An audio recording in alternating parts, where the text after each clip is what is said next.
All right. Here we go, John. I brought you straight in. No intro necessary. I tried to do a fancy introduction that I usually use for my other live streams, and I forgot to hit the live button, I guess. But we should be live now. I don't have my phone to monitor. My future robot driver, Colton, he took off with my phone, so I'll check it real quick. Says there's a 20-second delay too, usually, so we have to kind of wait for that to expire. And we'll see who else comes in. I just talked to Caden. He should be coming in. John, the legend, is here. Let me see what else is going on. I'm just trying to make sure we're live. Let me yell at Carter. Hey, Carter! He's in the other room. But don't worry, we'll get things rolling here in a minute. Just verify everything. Let me go back to comments. See, Dropkick Dojo, Chris Caps. I am assuming you guys can see and hear. Just making sure. Oh, and it's Robert. You know who Robert is, right? Robert and Helen? Yes. He has, okay, so we got confirmation that they can see us, they can hear us, so we are live, so we can get this going. Hopefully some others will jump in soon. Uh-oh. It's Sam. Let's bring Sam in. Hello. Los Tres Amigos. What's up, man? Not much. So what this stream is we're going to be talking about the NHRL. I know Jupiter Robotics wants to join me on a stream. I went back to the chat and I saw that Dropkick Dojo wants to do a stream. I'm going to do another stream before events or coming up soon to where just anybody can come in who wants to come in. But this one particular stream, we're just going to be talking about NHRL. And I do have like a screen share going to where I can kick us all out and I can pull up the screen. If you guys want to go back and look at a particular fight or see footage, it might take me a minute to find it in an 8-hour stream or a 3-hour stream, but that's an option. So I guess where we'll get started is we'll start with John and his amazing 30-pounder. And let's talk a little bit about your experience if you want to, or we can start with you. Yeah. So yeah, we took our 30-pound Termigator to NHRL, and so we started a few ESCs, blew up. Come say hi. Kind of lame, but once we had those fixed, it was pretty dialed in. And then so our second round fight, we just kind of beat on someone that was dead to start. But then for the second round, we fought a shuffler horizontal, and it was going pretty good until the whole thing kind of split in half. So my question is, you had that one screw that was missing in the drum. Do you think that one screw would have helped hold everything together in that hit to keep it from parting? No. So the screws in the drum are just kind of to hold the end caps together, and they don't really do anything. But so what's the normal thing that keeps that from doing that? Because I know you guys struggle. Like one of your fights, you just right out the gate had no drive, and that's when you were blowing ESCs, and things, right? So what was going on with those? Were they just not set up right? Was it something bound up that caused the motor to heat up and blow out the ESC, or? We were testing with the one set cells. We ran them in our 12 pounds, and when we moved them up to the 30s, there was a lot of like noise the second we would spin up the weapon, and that just killed them. And so they would be fine when we were driving around at our shop because we weren't using the weapon. But then the second the weapon goes on, they just caught fire.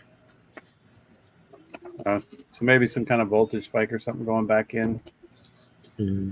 That's what happened to Big G when I was fighting Peppermint at Maker's Fair. I was like, oh, this is going to be an easy one. This thing just does sit-ups is all this robot can do. And the weapon motors, one of the wires came unplugged, and it sent a spark through the whole system and blew out the receiver. So I kind of know that feeling. Jim's hobbies. Nope. I wish we had flux capacitors. Caden, you want to talk a little bit about your NHRL experience? Hello. Yeah, hello to people in the chat as well that said hello. Yeah, my experience was a little different than expected, unfortunately. As most people know, I was not able to get the robot done in time. The last part I needed to get machined, the hub motor, got messed up last minute, and we just didn't have the time to retry it. So I've got here with me most of it, as would have been seen. It's missing some ears and some little fancy bits. Let's see if I got some of the fancy bits on me. Yeah. Caden always has fancy bits. Oh yeah. Look, it's just like little fancy bits like that.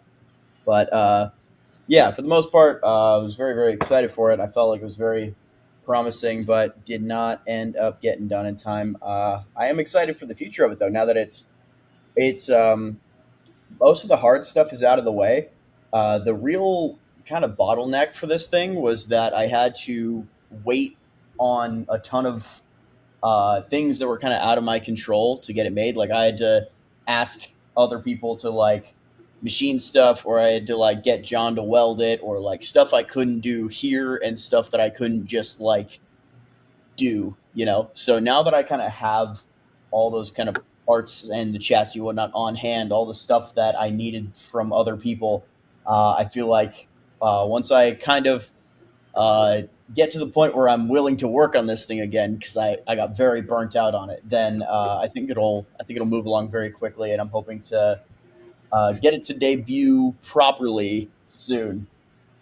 But oh yeah, I could finally actually show it on the stream, so that's cool. Yeah, where's Termigator? You're not going to hold it up and just show us?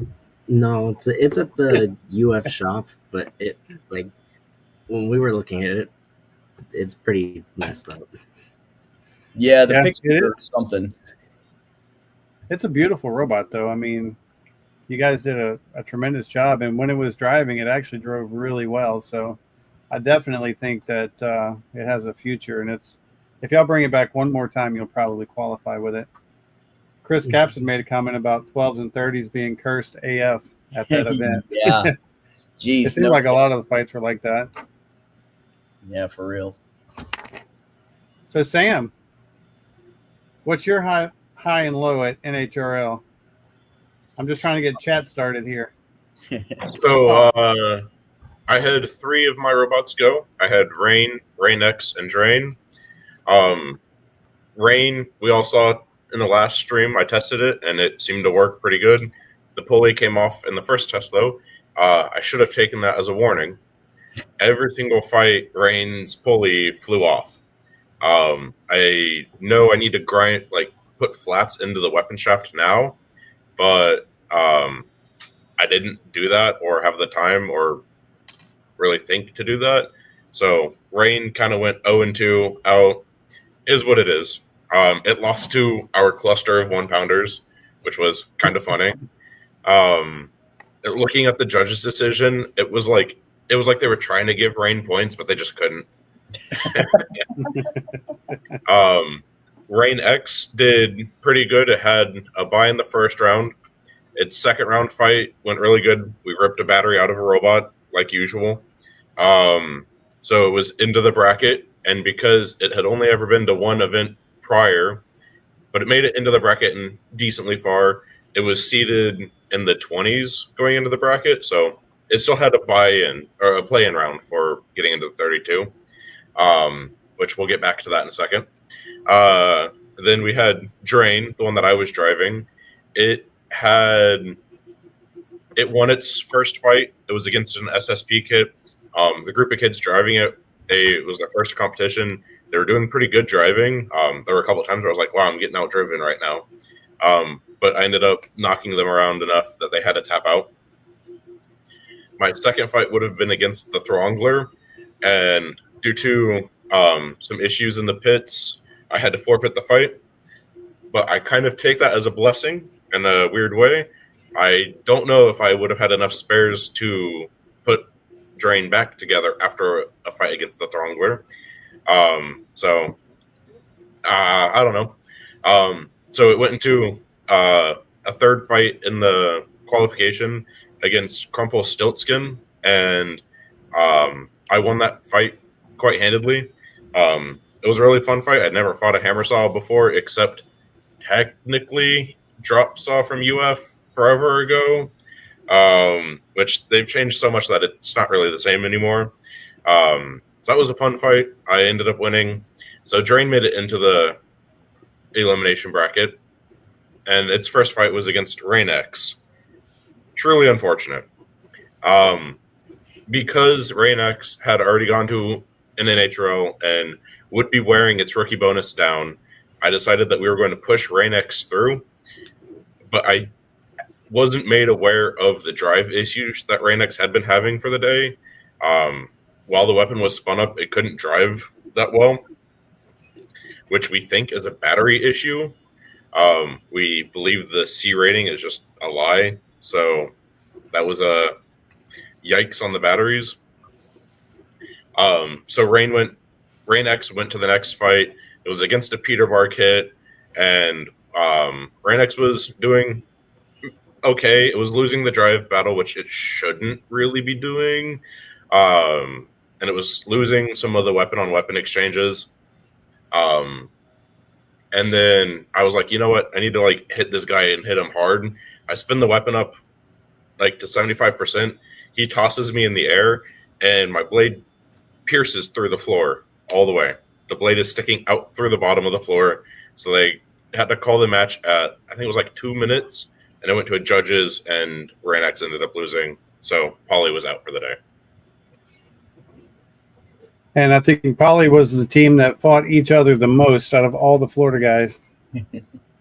Yeah. I didn't fight any other Florida builders, but Purple Fire, they fought each other repeatedly, which was kind of odd. And I was afraid that was going to happen to all of us. So I'm glad that it only happened to you, Sam, not all of us. Oh, we have Zach coming in. Hey. What's up, Zach? You look like a circle. Oh, there he is. Yeah. The man, the myth, the legend. What's going on? I didn't know it was the same link. I thought it was a different one. Sorry. Oh, sorry. I thought I had all those covered. I've been kind of slacking this week. Well, we know that,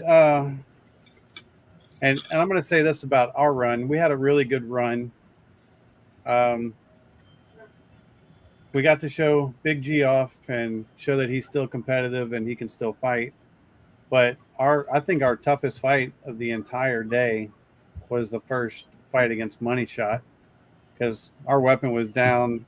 He had chopped the head off the bolt. The whole bolt fell down, and Carter still managed to get him win weapon on weapon somehow by ramming him. If you've seen that fight, when he knocks him back into the ref bot, our weapon isn't even spinning. So how that happened, I have no idea. And then Carter's, intuition to flip him or try to get on him before he could pull himself right and push him right back on his nose. Our other fight to get our second, they were a newer bot and their weapon wasn't very reliable. We were able to win that one. I guess what I'm trying to say out of all this is we had a pretty easy path to get to where we got. And I'm not trying to discount anybody. Money Shot was definitely not easy, but I knew that if we got past Money Shot, that it would be easier in our group, and then we deal with it in the elimination rounds. We got lucky when we went against what was Chippy. Chippy's gave us the coloring sheet. He had trouble with his hub motor before, and I think he was on his hub motor, and he was thinking just a wire came off, and I had a sneaky suspicion that his hub motor was just dead. And he was hoping that it wasn't, because I don't think he had another spare. And that turned out to be the case, because he never spun his weapon up. But Carter also concentrated on making sure that he hit that weapon on repeat to try to keep that from happening.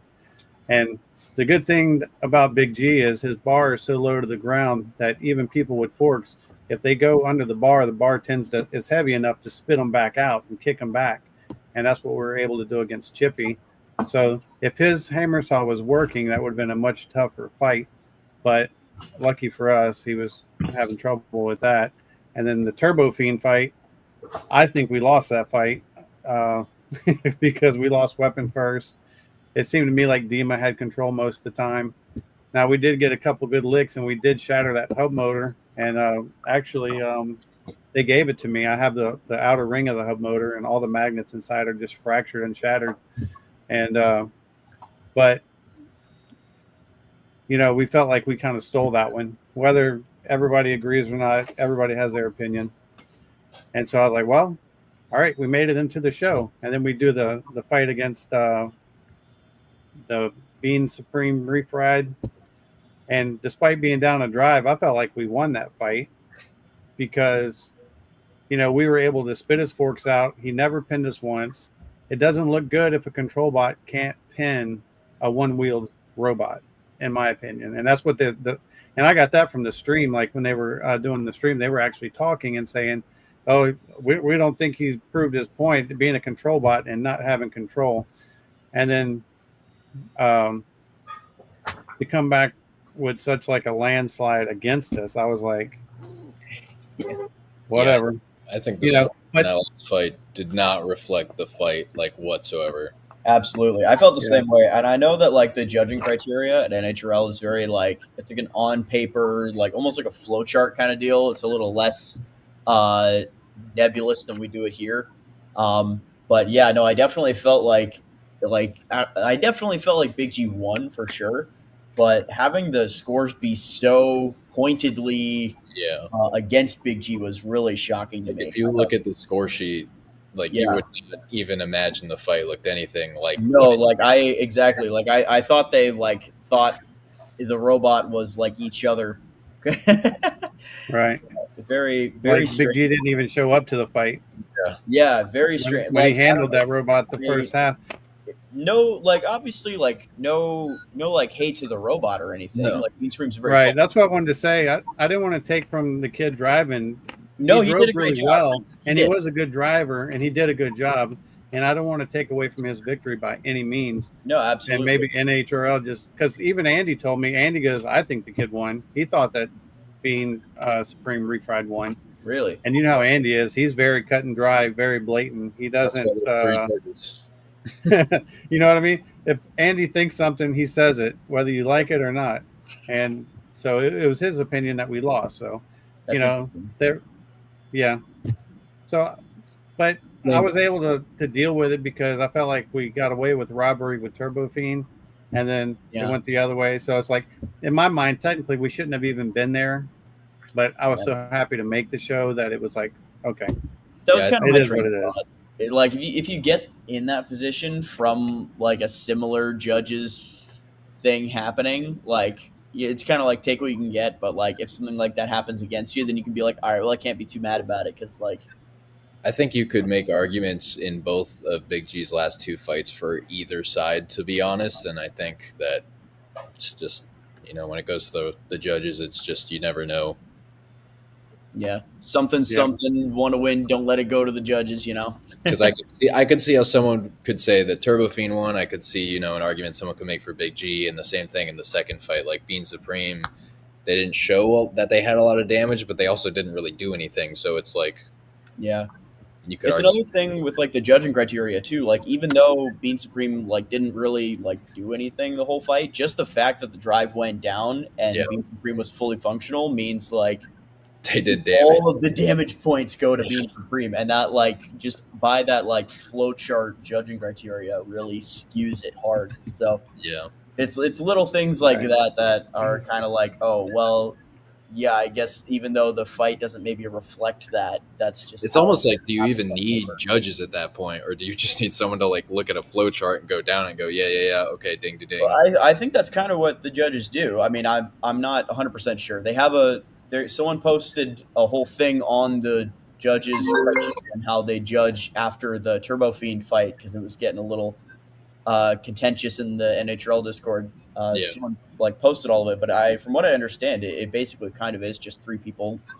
Because I think if you like Their leave opinions on it a flow so chart. loose where it's like up to vibes and kind of their opinion on it, it's like because then you get into, well, why Yeah, did they decide this? They have to explain it, so it's like they have to have some Exactly. structure, but not too much structure. It's a tough job. I would not want to judge either of those two fights. yeah, gosh, that's a Right. tough one. I remember thinking walking away from the Turbo Fiend fight, being in the front row, I remember walking away and going, you know what? I think Big G has that. And then looking back on it, I rewatching the fight because there was all the debate about it. I rewatched it and out of the moment, I was like, I think Turbo Fiend probably had it. I think I would have given it to Turbo Fiend. It just Yeah. kind of depends on, But- there's a lot of factors. Makes it hard. Yeah. But what my overall feeling is I felt lucky to be there and we had a blast. For Carter to be able to go and do the hero shots, get in the, the primetime pits. I mean, the kid got to do everything that there is to do except for walk out with a dumpster. And so I'm happy and satisfied at that point. But when I look back, I'm like, I think we would have had a chance against Caldera because Big G loves to eat horizontals. And I'm like, we were only 2 fights away. Like 2 fights away of doing the like near impossible. and when I look back on it, I'm like, if I go back, chances are I'm never going to have that same road. It's going to be a way bumpier road, or I'm going to have to jump mountains just to get back in that position. Like everything just fell into place for us to do that well, And I'm not taking away from my own robot, but I think you guys can agree. Like my group, I didn't have to fight Chainsaw Kitty like Zach, I had to fight a TPU brick with a saw blade. So the groups definitely, that's one of the things about beetle weights that makes it a little difficult now at NHRL is like, yeah, sure, you have like the robots that are always like top performers, you get like the Calderas and the Chainsaw Kitties, right? But there comes a point where there's like so many of them that it's gonna kind of come down a little bit to the RNG of how your like bracket path is set up. Like again, like Big G's path was like, it wasn't like, maybe it wasn't like easy, but it was but like Zach's lineup of like would have had to fight like, what was it, like Chainsaw Kitty and then like Then someone Prince, else. and Which then one? Yeah, it was someone else crazy, and then like it probably would have been like Mako and like, good lord, that's a difficult lineup. quite the gauntlet. Yeah, for real. So, Caden, Jeremy's asking, what happened with Powerball? Yeah. So yeah, I can show you. You can show it to him. I can show you most and of. And then we're going to pick on John next. We're going to make John talk. He's too complacent. Yeah. So here's most of Powerball. It did not get the hub motor machining done in time. We tried, and then it slipped in the vise, and then it just didn't get done in time.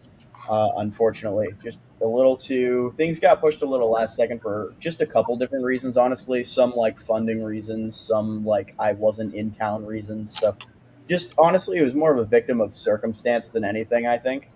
But it was very, very, very close. Just needed 2 last parts, and then they just didn't get made, unfortunately.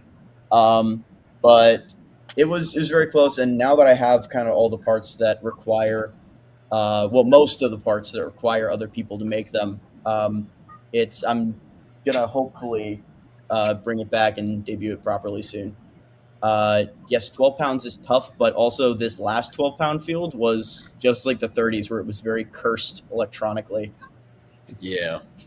Let's bring John in. Let's make him talk. You have Bake Robotics. That's Ari. If you probably know Ari from different events. He's got his sister has Clown, and he has the Biscuit, and he also has Food Fighter. What do you think about the 12-pound? He's wanting to build one for NHRL. What's your advice to him? I guess the Norwalk 12s are like crazy. I mean, we've done Beetles, and then doing the 12 pounds, it's much more. You can't get away with anything. So like in the 3s, you maybe could get away with some of the stuff you do, but in the 12s, if there's anything not like actually engineered right, like it's gonna explode. Because me and Brooks both have R12s, and we've spent months on each one getting them perfect, and then you still go and like the motor falls out and blows up, or you get hit and the whole frame warps, and so it's much more. You have to do a lot more checks to make sure nothing's gonna like break, because it's also way more expensive. So what he's saying is you need a very tough frame, an even tougher weapon, and it needs to be built like a brick. Would you say it's a solid steel brick too? What was that, Zach? I was saying, would you say it's 4 times as expensive as a 3-pound? Probably. I think because my 12 is modular, so mine kind of is the cost of 2 robots. But I think it's probably like $1,000 to $2,000 if you don't do anything crazy. Yeah, mine was not that bad, but if I was to get the like some of the machining that we did in house outsourced, like I'm probably gonna have to outsource the hub motor parts. Then it would probably start approaching that. But the stuff like if most of the steel, like the welded frame stuff, was from Tri City, and then if I have someone do my welding for the price of a Wawa sandwich, then it actually wasn't too insanely terrible. But then again, my design has also yet to be quote unquote proven in battle, so we don't know if this build will even hold up. It might just like explode immediately, and then I'll have to redesign it anyway. So someone asks about costs, and you guys estimate. I'm just curious. Do you estimate like per one copy or per all the spares and like all that stuff? So I estimate with like a couple copies, or like just like a couple spare like drive motors and stuff. Yeah. Hey Sam, you have a question in there. Go ahead. If you're not done, Caden, go ahead. Oh no, I was basically done. Somebody says, "Yo, Sam, did you take any damage from Wreck Creation at the Ryan Hahn?" Why does that name sound familiar? That was the Peter Bar fight, and I have Rain-X here. It took a chunk out of the hub motor. I didn't realize that had happened in that fight until I watched the fight happen. And then some more nibbles on the hub motor. And then the wheels got eaten up a little bit, but that was mostly it. So unfortunate that like the fight ended the way that it did with me stuck in the arena. Rain-X just likes breaking arenas. It's broken almost every arena it's been in some capacity. So yeah. What was funny is when we went over to the primetime table, Gil came over, the one that emails everybody about, hey, your date's coming up and all that stuff. He was like getting the specs of the robot for when they put them up like on the screen. And he's like, what's your weapon tip speed? I was like, 299. And he goes, really? Caden knows it's more than that. What did you figure, 325 or something like that? I think it was higher than that. I think it was around 340-ish when we calculated it. But when he asked me, I'm like, 299. He goes, well, I'm just going to put 300. And I was like, well, I was told that if you put 300, that there's some extra stuff you got to do. He goes, oh, yeah, I don't want to get in trouble. I'm going to put 299. I thought that was pretty funny. At 325? Or is that I don't full throttle? That's just full throttle. Because of battery life, the whole time, we hit 50% a couple of times, but we usually ran at about 20 to 30%. But the kV is so high on that motor, that's probably equivalent to like an 1800 kV motor. That's why I was thinking about like Zach is going with the badass motor. The 2315, but you're going with the 1800 kV or something. 2320, 1860, yeah. Oh, okay.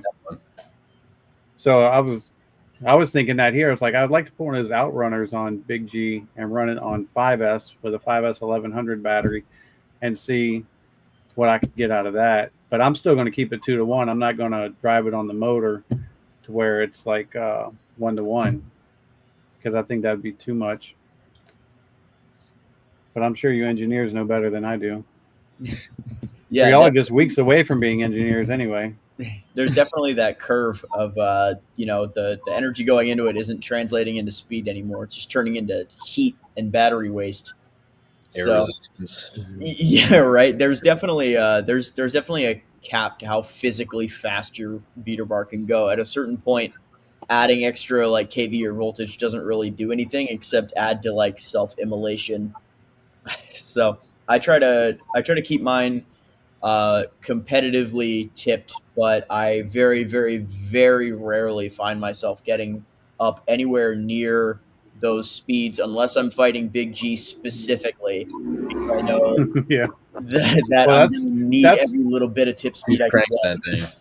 Yeah, that's why people ask, like, why are you so crazy with tip speed? I'm like, well, we don't use it, but like whenever we fought Turbo Fiend, we beat Turbo Fiend a couple times weapon on weapon, and that's because we have the ability to crank it up and compete with a hub motor. yeah, I would Now be. against another beater bar, you don't need that much, but if every time you're going in on somebody and they're knocking you back or you're landing upside down and flipping, it's nice to be able to have that Hail Mary, like, okay, get rid of beans, let's see what happens. Yeah, I'd be And very interested to see what Turbo Fiend's like. I'd be interested to calculate Turbo Fiend's theoretical tip speed. I'm sure it gets closer to that actual speed being a disc versus a beater bar. yeah, I'm sure it has like that innate advantage of actually getting closer to the tip speed, but I don't actually know what it is. I know I know the diameter is a little smaller than 4 inches, and I would just have to know the kV.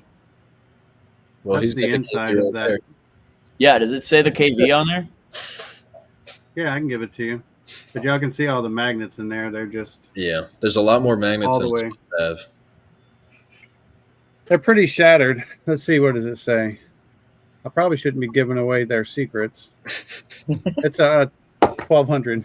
1200. I think they're just using off the shelf Mhm. parts technically, right? So I don't know if it's the a blade is off the shelf, but it looks like the one that Seth makes for the ants. I think it is the one of the off the shelf blades.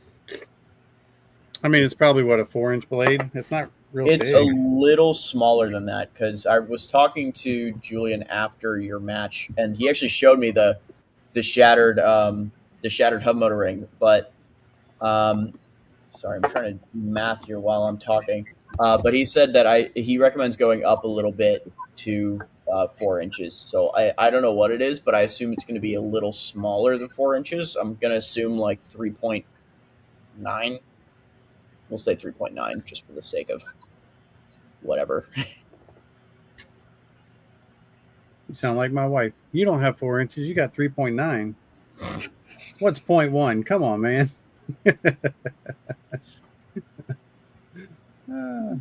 Hey man, that's almost an eighth. Yep. Jeremy's in the chat. He's got cert and 2 front teeth. And he wanted to tell everybody awesome job for repping Florida. And he hopes to make it to NHRL soon. I don't know if you guys can y'all see the chat? You should be able to click somewhere and it'll pop the chat up. I just don't want to interrupt. Exactly. Yeah, I see the chat. I'm just trying not to like talk over anybody.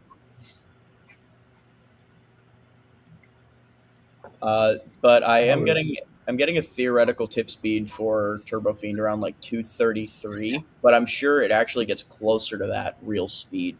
250 seems to be kind of like the sweet spot from what I'm seeing. Any faster than that, you're not really getting any bite, and like any slower than that, well, you can get a little slower than that, but like it depends if you're going for those big devastating Lynx style hits or not. Turbo Fiend and the like are not really going for that. They're going for more controlled little constant pops that'll break you over time. So that about tracks. Yeah, watching a Roblot and Turbo Fiend's fight, it was a lot of grinding from Turbo Fiend happening on the carbon fiber, just because I think there isn't angles to bite on Roblot, but like there was many a times where I was like, if that was Rain, it would have like tossed Roblot in the air, but instead it just kind of like nibbled at it. Yeah, So- Rain definitely has that advantage, the giant bar bite.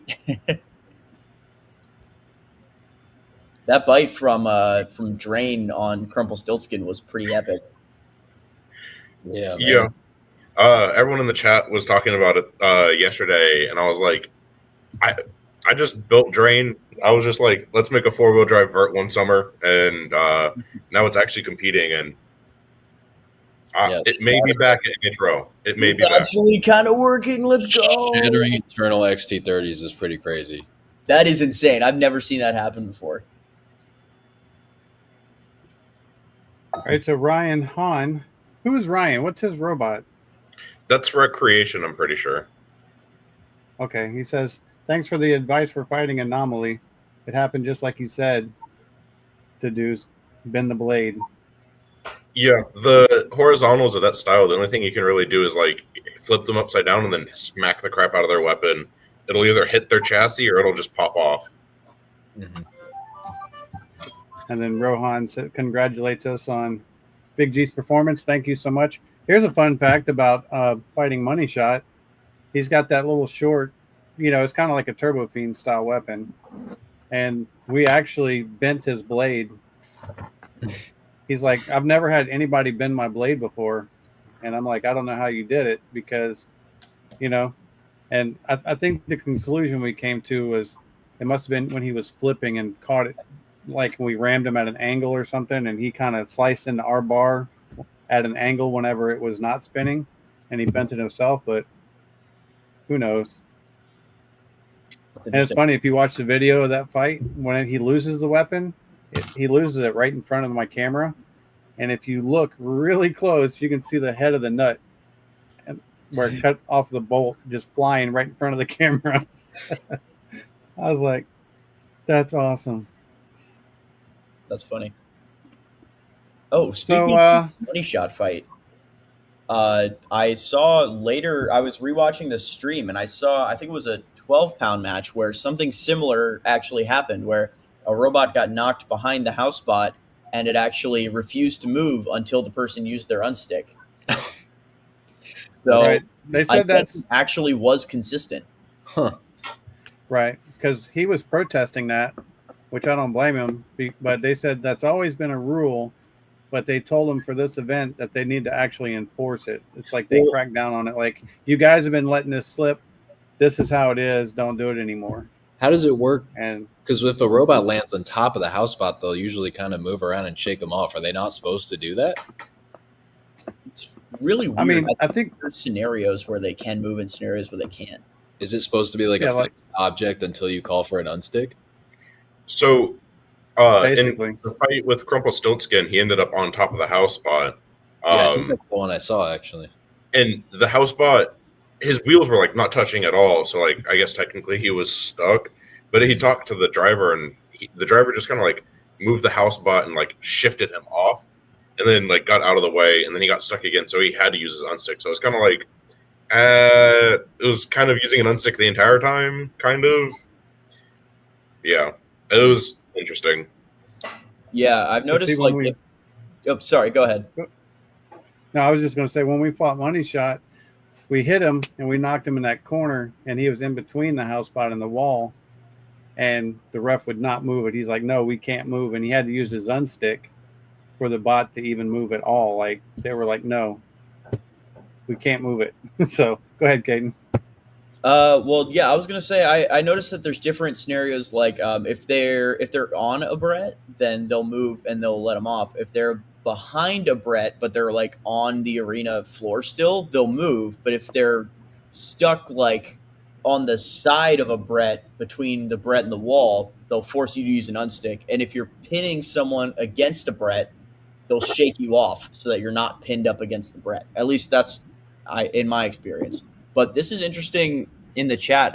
Thing I was saying, this is from Ricky, saying there's a difference between being stuck on a Brett and a Brett being in the way. A Brett that is in the way should move. So in theory, I guess those Bretts should have moved in those instances without having to consume the unstick.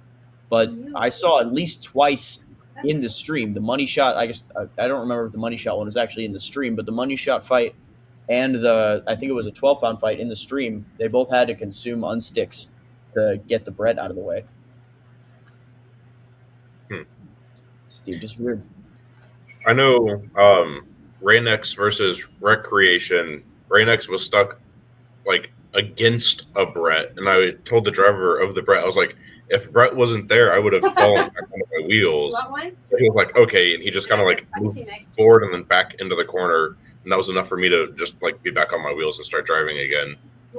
So Yeah, the houseboat rules are a little goofy, I'll say. I definitely think they do like try their best to be consistent about it. I know they have like meetings and everything about it for all the houseboat drivers.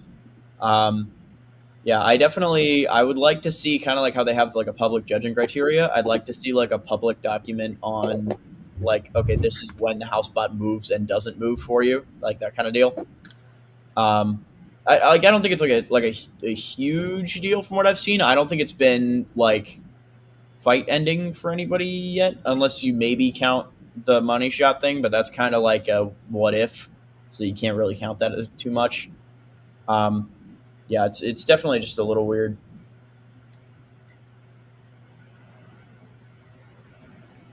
I have a question. I heard some chopping. Was it coming from Caden, or did everybody hear chopping? Or was it just me? I didn't hear chopping. Chopping? No. Yeah, it was like I was losing connection or something.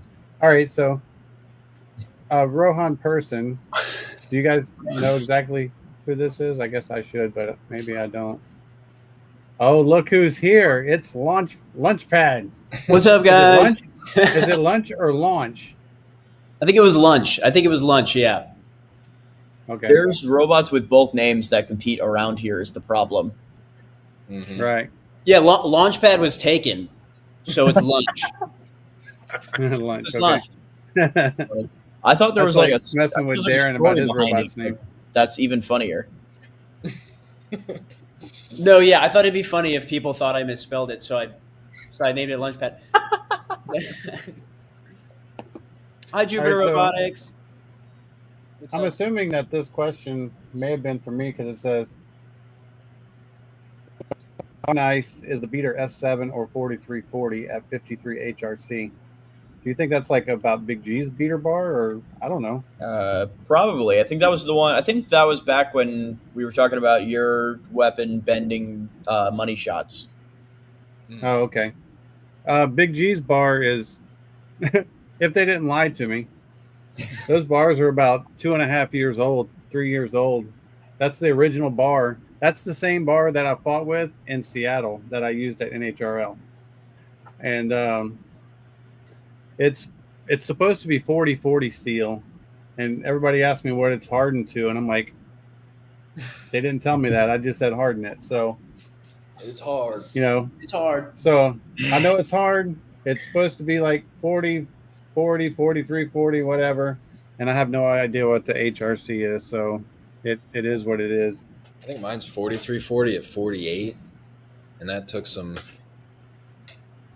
chunks. Yeah. Mine's 4140. It should be. I don't know the exact number, but I'm pretty sure it's around 48, and it's holding up pretty well.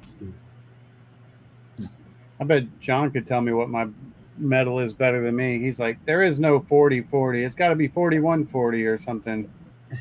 I don't know. Steel is steel. Why would they change steel? Steel is steel. Yeah, I know Brian hardens it, and he goes to 49 HRC if you use him for it. But Noted. I'll keep that in mind. So, Rohan, this must be like, you guys should know who this is. Maybe John knows. He said he's on Cobalt and Gigabyte. And they brought Record Scratch to April last year. I should probably know too, but I'm old and senile at this point in my life. I can't remember 5 minutes ago. So the robot Record Scratch is familiar to me, but I wish I could say I knew more about the actual robot itself. The only reason it really stuck in my brain is because I designed a shuffler plastic ant called Record Scratch like 2 years ago, and I never actually fought it. And then I was like, dang it, that guy took the name of the robot that I never actually fought with. You got to come early with the name, man. I know. Oh my gosh. I know. I've never had an original thought in my life. I was like, oh my gosh, guys, I'm going to make a pneumatic flipper and I'm going to call it Johnny Pneumatic. And then a guy in the UK Oh wow. was like, you know what'd be funny? And he made a YouTube video about it. And I was like, you're telling me two different people had this idea? Get out of here. No. I refuse to believe that. We're getting spied on. Is that the one with the Lego like air ram? Or is that Probably. Yeah. That thing was crazy. Yeah, it's good. Old Johnny Pneumatic. Or you could call it lunch pad. That'd be a really stupid name. Why would you say that? I'm gonna make a flipper and I'm gonna call it Brunch Pad. Brunch Right. pad. Okay, yeah. Or you could name it All like right, see. City or something. Yeah, like Rain Rain Y XC Rain D. Rain 2. Rain 2. Rain 2 is good. Well, Rohan had said that anything less than 51 gets chipped real bad against Drisk. It makes it so unpretty. Well, Big G's bars are very unpretty. I'll go get it and I'll show it up close for you real quick. Yeah, less it chance kind of- of depends on the material for sure. Like I know, like if you go with like the S7 weapons, you kind of got to go a lot like harder on the heat treat. But then it's kind of that weird trade off of like, okay, you want it to like chip out a little bit and hold up like enough to other weapons, but you also don't want it to like do the beetle weight S7 beater bar thing where it explodes in half. Yeah. Yeah. He said Record Scratch was a 3-pound mid cutter with a yellow TPU banana. And then Ryan was saying that when Recreation was fighting Hurt Caboose, he yelled for an unstick and the lights did not flash blue. I saw the lights, people call for unsticks, and the lights didn't turn blue a couple times. Yeah, it's because they try to be consistent about like if you like verbally call for an unstick, like they'll consume the unstick and do it. But technically, you're supposed to like hit the button. So if you call verbally for an unstick, then they like afterwards someone has to go over and manually trigger your unstick at some point or count it as consumed on their little like iPad thing. So if you don't press the button, there's no guarantee that like light's going to turn blue or anything. Or even if you just like say unstick and then I saw this happen. I forget which fight it was, but someone said unstick and like as they like were pronouncing the k in unstick, they got unstuck and the ref came around and was like, he said unstick, right? They were like, I'm using your unstick, by the way. Yeah. Yeah. Don't get me started on the buttons, man. Yeah, not to be the dead horse, but I almost tapped out a couple times because pressed unstick, like Do y'all see that slight bow? Yeah. That was from Seattle. It was the guy it was called Dark Pummeler, I think the name of it was. And a nasty vert. And he came across the arena so fast and hit us that it looked like an explosion, like both robots just went flying. And it was such a controversial finish because he like, why are we always in controversy? But he like flew in the corner and died, like just dead. He couldn't spin, no weapon, no drive. And they started counting him out. And by the time they hit like 3 seconds, Carter had done something crazy. I don't know if he just wasn't paying attention, but he drove from across the arena on one wheel and jumped into the pit.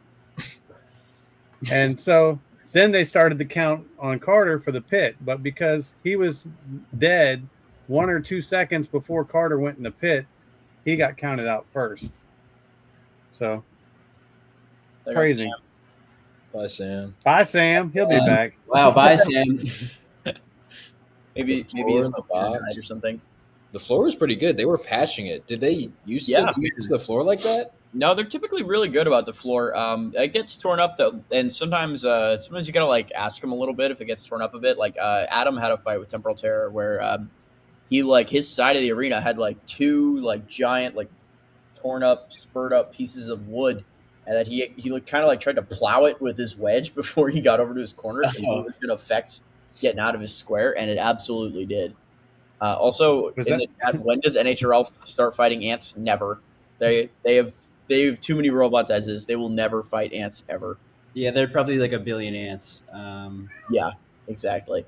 If you made an NHRL specifically for ants and plastic ants, then like that'd be cool, like as a little like offshoot, because there's no like big like good national level competitions for ants right now. Like the biggest events you can take an ant to is like probably Moto and like RCE championships, but like RCE, a lot of people don't show up because the travel is atrocious, and the what was the other one? Moto is like when we took Hellfire to Moto, like half the bracket was still like Viper kits, so it just didn't have that like competitive level. So I think it'd actually be really cool to have like an NHRL style thing for ants, or like maybe even plastic ants. But Yeah.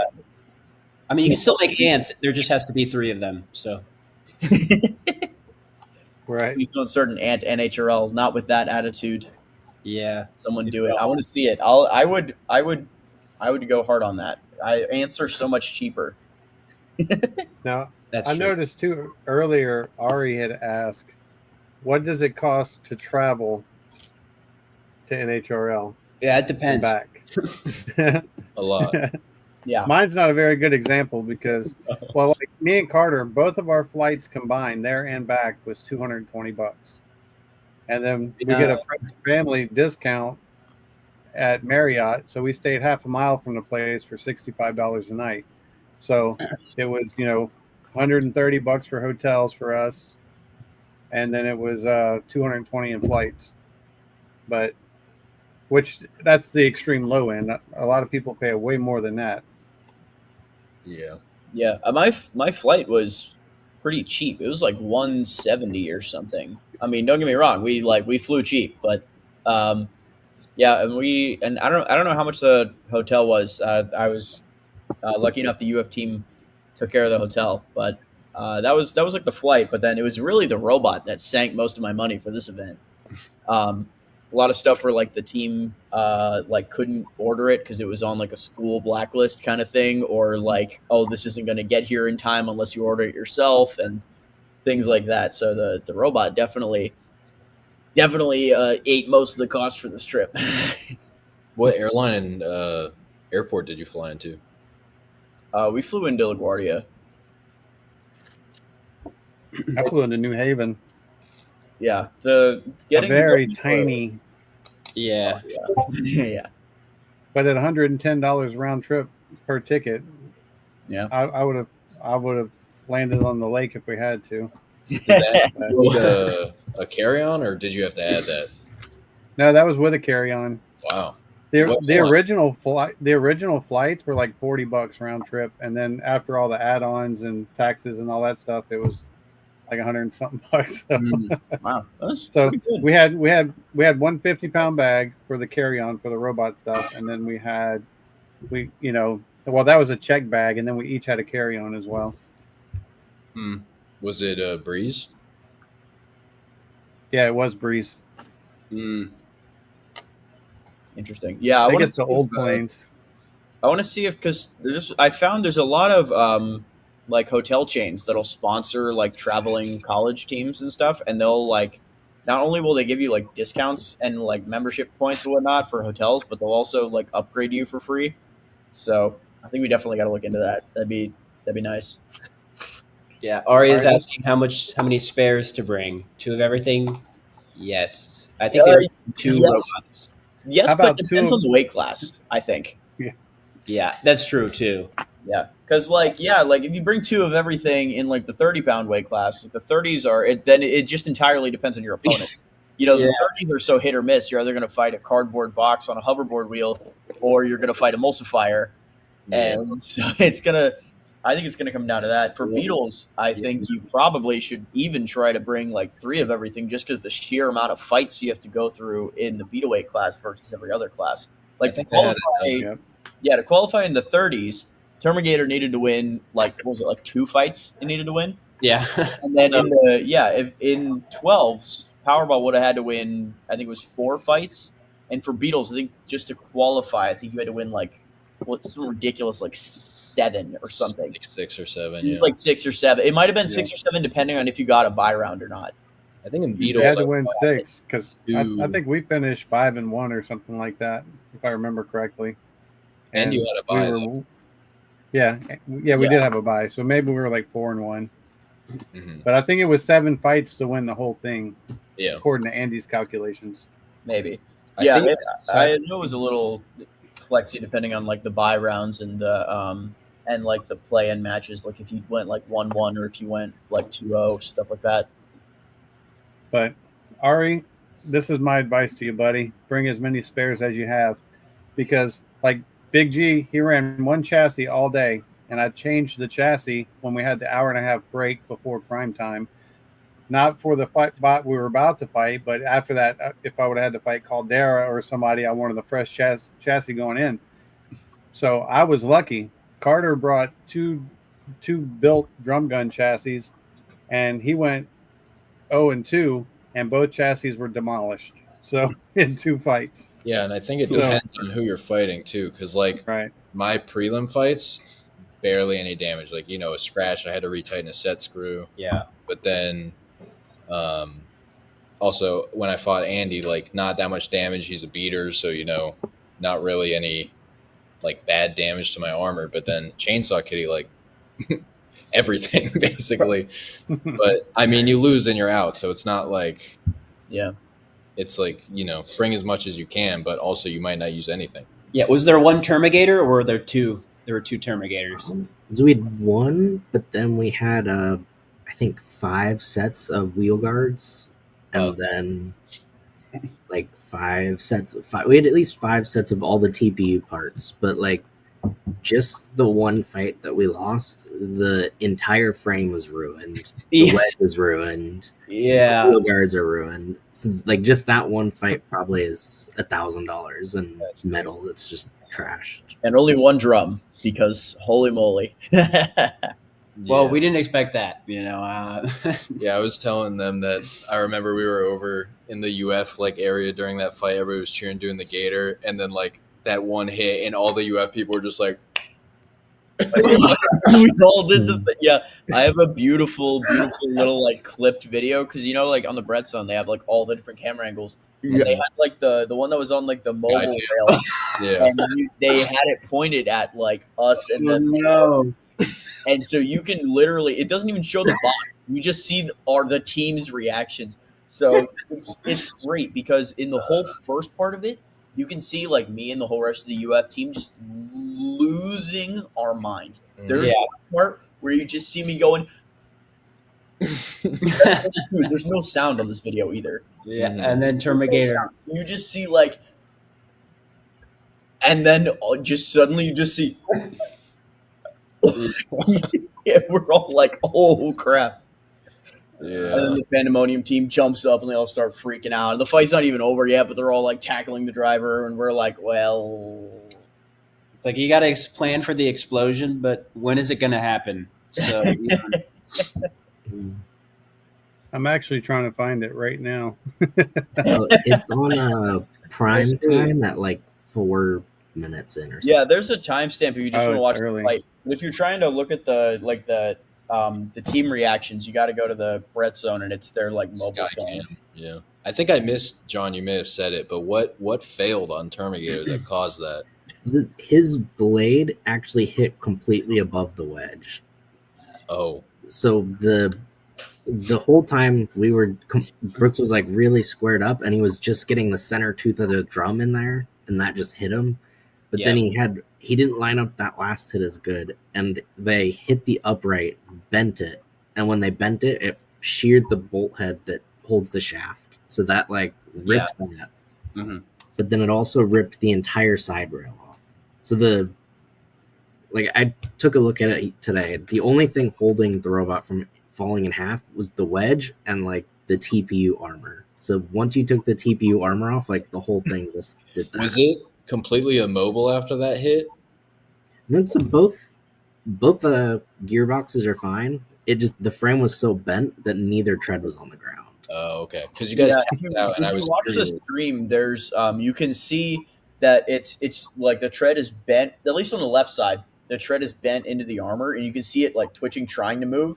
And then he's trying to move it a little bit too hard, and you see smoke start coming out from that side. I assume he smoked that drive motor, but it was technically working. It was just bent in, so it couldn't physically move. Well, at least no one Alright. was smoking when they were in their starting boxes during that fight. So And the one that smoked everything's fine. It's actually it got bent and he friction welded the pulley to the wheel guard. Ooh. Yeah, that's Nice. tough. That's that's what happens when you go weapon to weapon a few too many times. Do you guys want to reminisce on that fight for a second?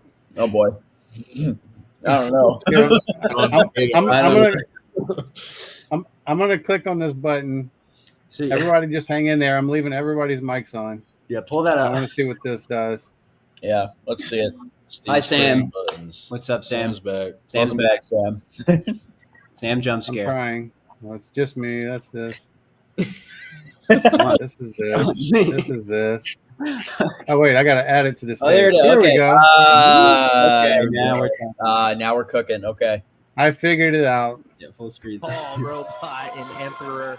This Oh, is it's so going to cool. be, a fight of vastly different So design cool. strategies, but still a classic. Let's see what happens. John, I walk think us this through is about this. where we start the chant.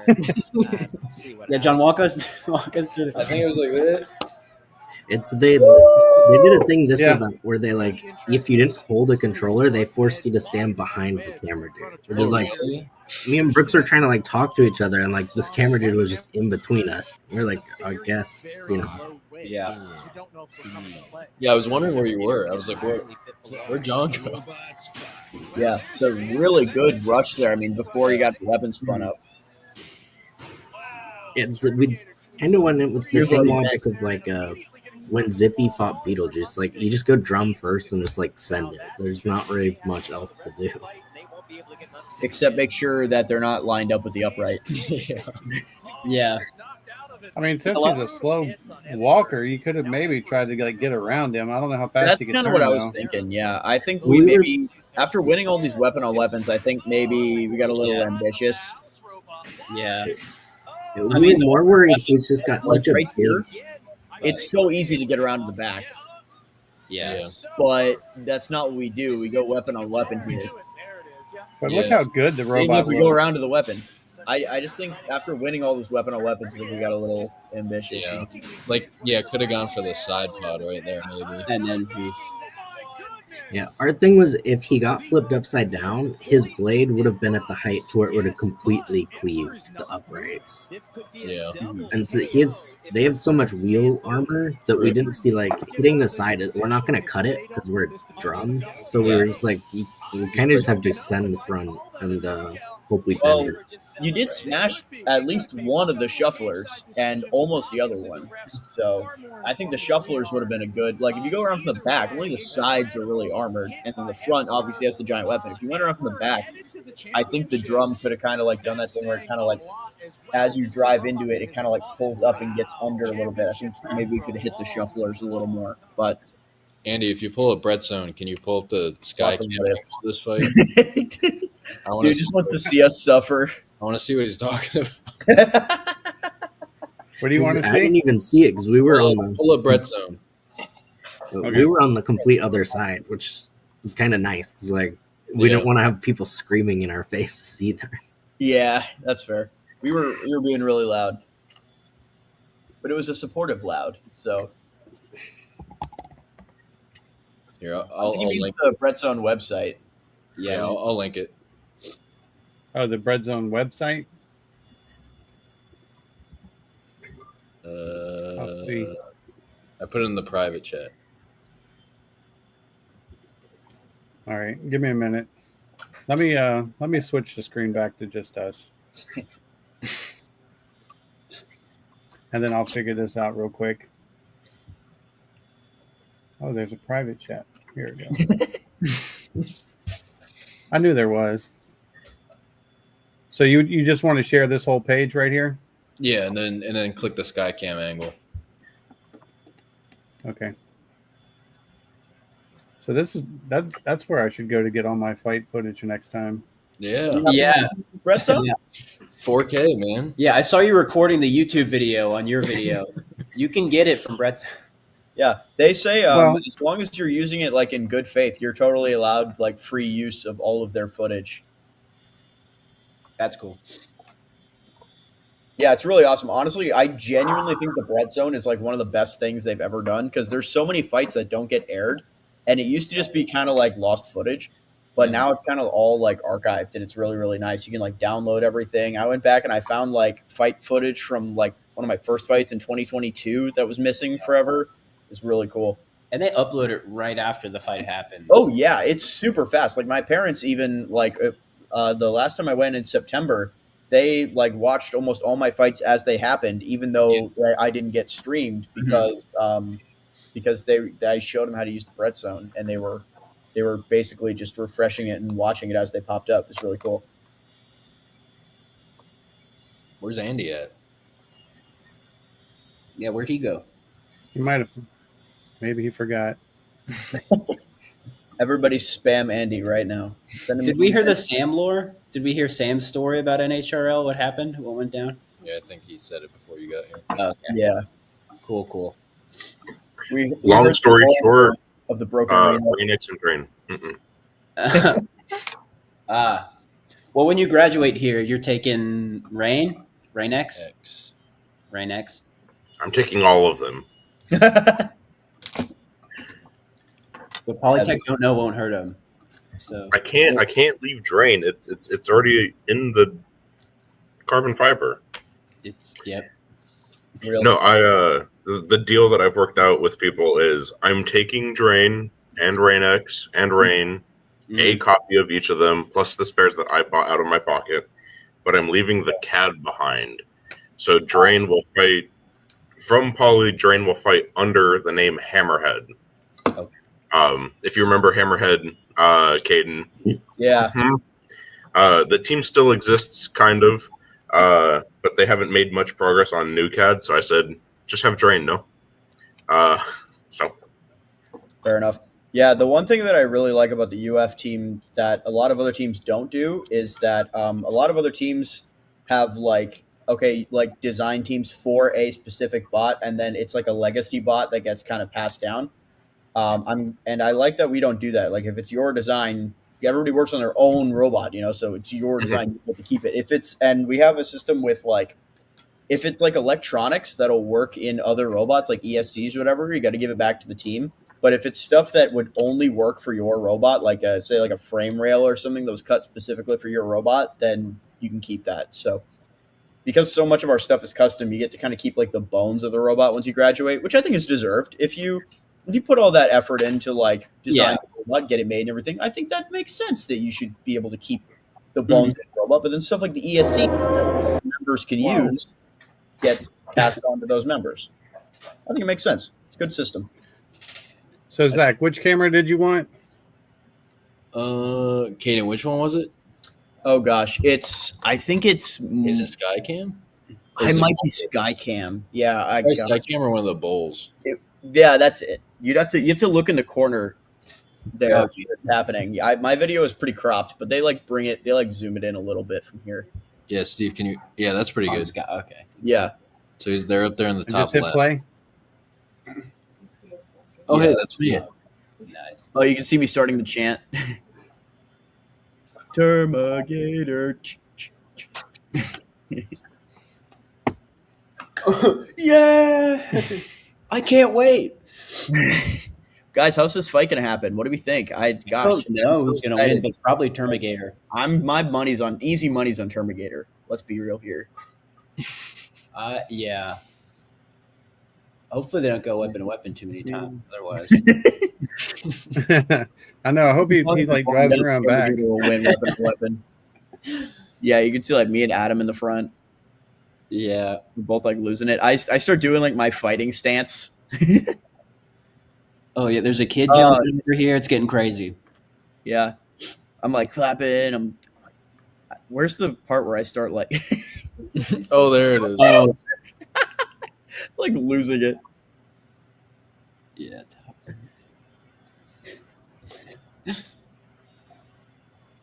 I was hoping that house bot unstick where their Emperor's weapon was like fully spinning would just break it, but Yeah.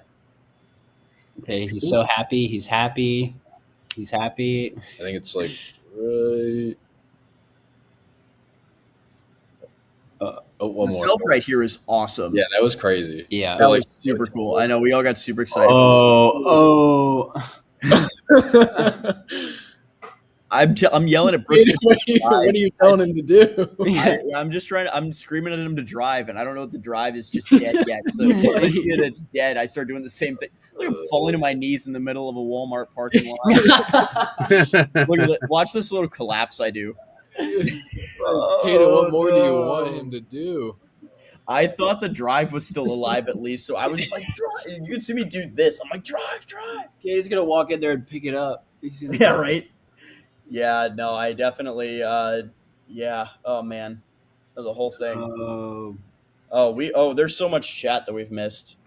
Oh, yeah, Yeah, I I can't went- see. Yeah. Pull it. Yeah, I looked at the private chat, and I Oh, forgot wow. there was more normal comments. Oh, Firewolf, Madman. Hey, Hey. Insomnia Madman. desk ornament. Yeah, real. My whole like back wall here is just like robot as ornaments. Nice. Is that a P1S? Yes, it is. It's Nice. amazing, and I love it, and it has lots of robot stickers on it, but mostly on the other side. Sweet. Darren said, bruh. Insightful. Was that a double knockout? Oh, okay. So that's actually like a whole thing that we discussed. So the announcers thought it was a double knockout because Emperor did Yep. basically stop moving. They shimmied slightly. They Yes.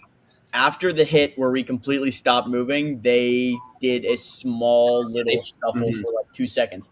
If we still had our unstick, ironically, we could have stretched our count out with the unstick, and they probably would have been counted out. So I rewatched the fight a couple times, obviously, because it was a big deal. But unfortunately, it wasn't looking like we were going to come down from our unstick position anyway.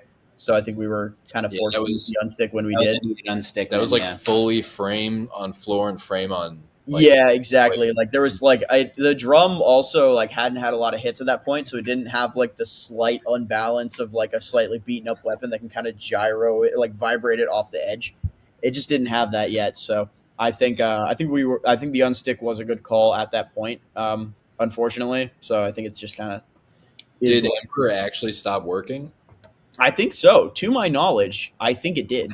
Yeah, so they turned it off and then just did some like frame repairs and then turned it on for their next fight, and all the electronics like lit up. Yeah, did you hear what that was? They told me what that was. It was when they were putting stuff back together, I guess they didn't like tape stuff or something, and they had a drive ESC short to the frame. Okay, yeah, and basically like fry everything. Classic. That pain. makes sense. Darren Y'all says remember the ground to chassis memes? Yeah. So Ari wants to know, any tips on how to tell if a bot is ready for NHRL or needs some work? I'm going to say if you win like 3 events in a row here, you might be ready. well, you're Sunday definitely ready at that point. Yeah, I think if you won, feel good about it here. If you're coming away from an event and you're like, I feel pretty good about that. There's like just a couple things that I want to like adjust, but like overall, like I can feel good about that. Then why not? Why not run at NHRL? Why not? I think one of the main reasons I only went is because everyone was like, "We're going," and I was like, "Guess I'll figure it out." So Sunday Scaries was already popping off a good bit. Yeah, I think it was already on a very upward trend. The first Renegades event was good for Sunday Scaries, but then St. Lucie was not so kind to Sunday Scaries. Yeah, I know that that first event was a weird event. Yeah, like no shame to like the other robot. What was it? 2 front teeth or something? Mm-hmm. Like no shade to that robot at all. But like the fact that its opponents just kept dying randomly was crazy. I don't think I've ever seen it happen that often. Wasn't it like Eviscerator and Camino both just like randomly died against it? I didn't really see the fights beforehand with that one. Oh, he's saying it was Robot of Destruction. Ari said so never. Right. Ari, all that's stopping you. Renamed Rod, right? Yeah. All I know is that's a big guy you're talking crap against, and he's in the chat. No, not talking crap, but no, definitely. I thought that was very like that was crazy to me. Like it just kept happening. I was like, how do they just keep dying? Because he was knocking them It was a out. Little Ash. I mean, it I was got the you back, first bro. one of the year. Yeah, But, it's Ari. the little Ash strategy. Exactly, Little Ash. Stuff just turns off. Just- So Ari, this is my advice.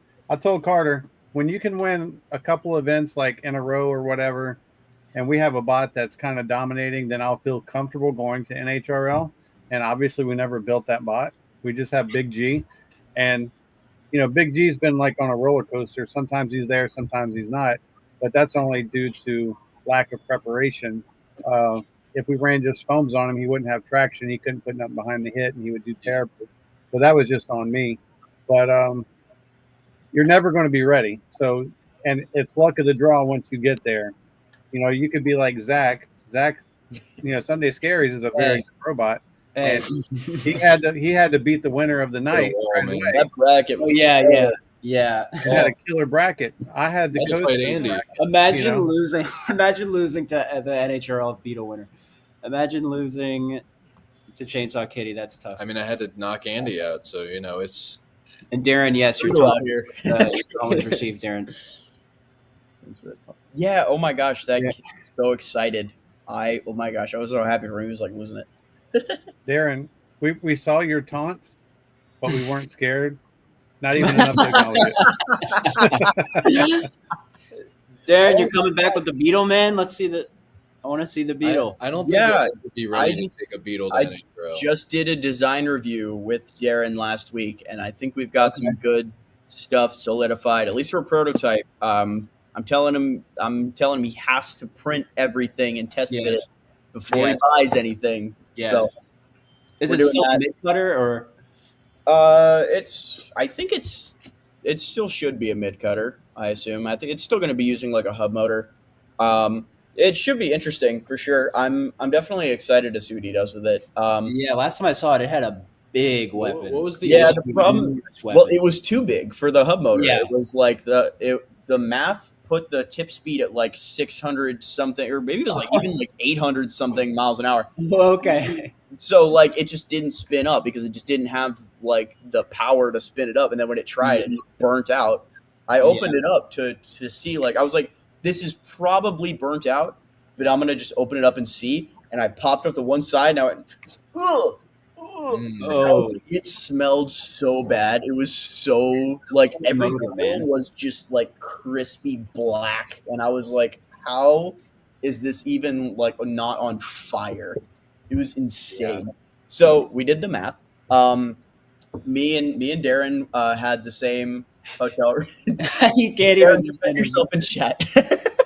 We're not attacking you. We're just. Hey, man. we're just but we I haven't built a Beetle. We were in the same hotel room that night, so we sat down and we did a bunch of math and whatnot, and we figured stuff out. So we talked about it a lot, and I think it's got a really good direction that it's going in now. Hopefully, For a first attempt, Darren, it was fine. I Yeah, just dude. really wish you would listen to us about the math. That's all. I mean, you won the ants, didn't you? So Yeah, that's the ants, that Florian's been developing Florian forever, and it's really performing right now. I think I talked a little bit in the last stream about how I really think that like the large diameter horizontals are the meta right now in ants. But yeah, no, I think that's been going really well. So I realized wanting to like replicate that success in beetles. I get that urge. It's definitely understandable. It's just a question of when you're buying, like when you're very determined to buy off the shelf parts, it limits what you can do. So that's why I think the first version maybe didn't work out. But I think version 2, we did some more math, and I had some pointers to throw in. So we'll see when it comes back. I don't know when. Darren, what's the next event you're going to? Are you going to Amrock or Miami? I feel like you said you're not going to Miami. Yes, beetles are hard though. Beetles can be hard, yeah.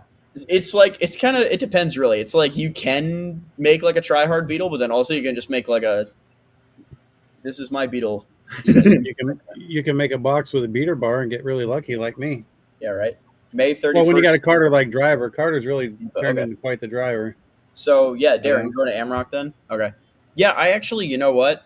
It's funny. I think I'm not signed up for Amrock at all right now, and I do want to go. Me neither. Is she full? Isn't it full right now? Or Answer full. Yes. So actually, I was thinking about. I was like, oh hey, I'm 9 finally Beetles. gonna like. and Beatles, I think. Are Beatles also full? No, Yeah. it's only 9. Oh, they Oh, dropped. okay, cool. They I were. was At gonna say, I 12. feel like the Beatles. Here's the thing: is that I'd like to bring Hyperdrive to Tampa since they're running. Oh my gosh, why am I blanking on his name?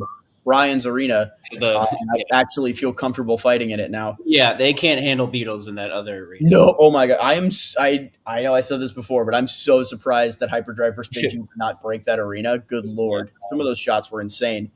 But yeah, I'd like to do Hyperdrive, but I need some stuff made. At the last event, I messed up my last weapon motor mount, so I would need to get like probably 2 or 3 ideally of these made. And they're not like difficult parts. They're like little like 1/4 inch. Like the cam is already in the team folder. It's like very easy part. I just can't run it myself because my computer is a Mac. So I got to get someone to make those, and then I got to order some carbon fiber, and then it would be good to go. But it's like, I don't know. I just asked people to do so much machining for me for Powerball 12 that like I would feel really, really bad making people do more machining for my robots. So we'll see if I actually show up with Hyperdrive. I'd like to, Okay. but gosh, I just made people do so much machining. I would genuinely just feel so bad. All right, so I want to kind of change directions here for a second. I want to kind of wrap up like our NHRL experience and kind of ask each person like what you took from it and what you're going to do differently when you go back. And that way, if you're here just for the NHRL, like I see John falling asleep, it's like if he wants to drop, he can drop after this, and we can do whatever. But so with your robot Termigator, what are you guys going to do for the next event to make sure that what happened doesn't happen? Oh, we lost him. We can't hear you, John. There you go. There you are. Something. He's back. Nope. Never mind. Psych. All right, John, just move your mouth and I'll speak for you. Yeah. John, do you know sign language? So the issue with Termigator is that it got hit really, really, really hard. Oh. Next We time Okay. only used not have that happen. our weapon shaft was a 1/4 inch bolt, so we're No, going to try a 3/8 bolt next. If you actually can't get it working, it sounds like one of the like retaining things was aluminum, and it sounds like they're gonna switch it over to steel. Oh, Jeremy dropped 2 from Amrock. Is that what he's saying? So Yeah, Oh, okay, yeah. they had 11 and he dropped 2 because he had to work. Mm. All right, so Sam, what you going to do different for the next one? Are you going back? Are you going to graduate and never go back? Are you going to get married, have 6 kids, and forget all about robot fightings? What's coming up? probably that last part. All right, so like, hear me out. I won't bring multiple Beetles to NHRL. What? No way. That doesn't sound like a very Florida Poly move of you. Yeah. Yeah, that's my bad. No, so You're going to lose I your purple will- shirt, buddy. Womp. I hope to bring Drain to an NHRL again this year sometime. I have to figure out scheduling and costs and stuff. Because Drain showed really well. And I think I made a mistake trying to push Rain-X through and not Drain, because I think Drain could have potentially had a better shot at beating the Peter Bar kit, and then the next fight that I would have had would have been Anomaly, which would have been very similar to how it went anyways against the Peter Bar, and then after that it would have been like into prime time. So Drain maybe again this year. I'm sticking with the Drain that went. The one thing that I did learn is to not hit the house bot, because the shaft is like bent to all crap now. Something immovable object. Something. Raynix will be fighting maybe at NHRL, at a different NHRL. I don't really know. I know the team is wanting to go sometime in the fall. But All right. with graduating and everything, I don't know what to do. So we'll see. Did you see what Russell said? He goes, just remove the wedge and make it a reach bot. Darn it. I made insomnia again. And the person who said, no, I think you should bring even more beetles is correct. I think that betters your thank you, odds. Roma. Thank you. No. More beetles, John, did- entire odds. If you bring enough beetles, you can be the entire field instantly. Just 96. That's all Stuff you the need. ballot box. Think, Mark. Think. Oh yeah. Hey, John, did you figure out your mic? Go ahead, Sam. Oh, John's mic is still broken. That's So, John. No. John Roma typed- was the guy that said bring more beetles. Roma, all I'm saying is suboptimal NHRL win. When's that happening? I Yeah. think he actually said he's going to go in like September or something. Yeah, I think that's when we're looking at going for the school as well, and he will be at October. Yeah, that's Roma is going to Poly. I'll drop that information, and I think that's when the team is wanting to go as well. So that'll be another Florida Poly invasion, most likely. Isn't that like every event? Yeah, for that. All right, Zach. What, and then- oh, go ahead. Go ahead. To Sam. I'm answer- sorry. Darren about the Tampa event, I might go just to watch. I don't want to bring another. I don't want to really fight because I have some stuff I have to figure out around that time with jobs and whatnot. But it might be a good break just to go and watch. Yeah, that's kind of how I'm feeling. I might just go and watch. I'd like to go and fight, but there's like, I don't know, there's just like parts I need, and I don't know. Oh my gosh, I just threw so much of the 12-pound robot. I'm so sorry it Just didn't work build out. a 3-pound Viper kit. Yeah. Oh, unfortunately, I wanted to do. I was thinking, I was like, oh, you know what I'll do now that like the 12-pound build is like mostly done. You know, all the like intense stuff is done. I was like, oh, I'll finally like make like a video or two for like YouTube, since like people ask me like, hey, when are you gonna make like a YouTube video? And I was like, you know what I'll do is, because I think I mentioned this before about like the 1 week build. But I was going to do like the 1 week for like Miami because it's like a smaller event, and then my friend was going to go, and then all that. And then I realized I actually, I have like, I'm going to visit family that weekend, like out of state. So I will not be able to make Miami. And then my friend messaged me and was like, oh yeah, I have a wedding that weekend. So neither me or my friend are actually going to go to that one. So that 1 week build is probably not going to happen because Miami is unattendable and Tampa is full of ants. Tampa is full of ants. Hey, look, I can highlight comments. That's why he's not in the video anymore. Why is that one highlighted? How come that? Literally, I just figured out I could do that. Darren's here. Guys, Darren's here. Darren is here. Darren, you're in the video. Look at this. Dog has a life. Imagine. True. Real. I don't know, Darren. I think Steve's clicking buttons. Steve's clicking stuff behind there. And I I'm don't clicking know. buttons. I don't know what's gotten into I'm him. clicking buttons. All right, so Sunday Scaries. What you doing next for the next one? Yeah. Let's hear the plans. Well, I mean, it went pretty well. I used an untested custom beater bar design that I ordered like right after Lucy, and had no idea if it was going to work. I used M3 screws in it, which, you know, probably isn't the best idea, but they didn't shear, and the threads just like squished a little bit. I mean, I used 4, so maybe that they kind of all helped each other not shear, but Yeah. it worked pretty well, had some good reach.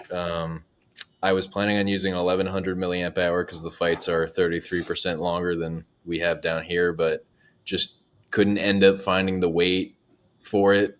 So I went with an 850 on hopes and dreams. And I think that was kind of the biggest issue with it, is just, how much the weapon was drawing from the battery. And I'm going to try to figure out how to optimize that, maybe with a lower KV weapon motor, a little bit more efficient ESC maybe.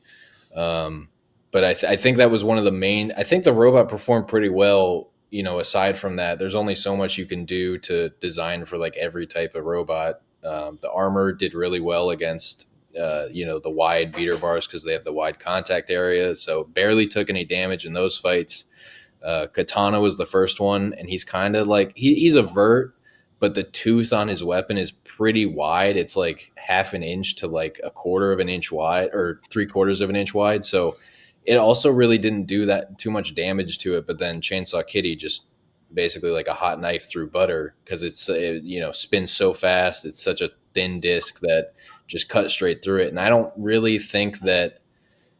I think had I been able to attack more and run the weapon, because I was trying to budget the weapon speed. I was trying to, if we make it the full 3 minutes, I got to make sure I'm still moving. And in hindsight, not the best thing to do. I probably should have just focused on trying to end it early and really give everything I got, because we didn't even make it there. And I think in trying to budget the battery, that's when she started to win the weapon on weapons. And then that's when she really got to the armor. But in the beginning, when I was winning the fight, she really didn't even have a chance to get to the armor. So I think if I could have kept it, kind of at that speed where she's off her game a little bit, I don't think the armor would have really been a big deal. But I think mainly having to worry about the weapon was the biggest drawback, the battery and that. And I think that, once she just started tumbling Sunday Scaries, it kind of just all came apart. But I think in overall, it did pretty well. 3-1 first NHRL, not bad.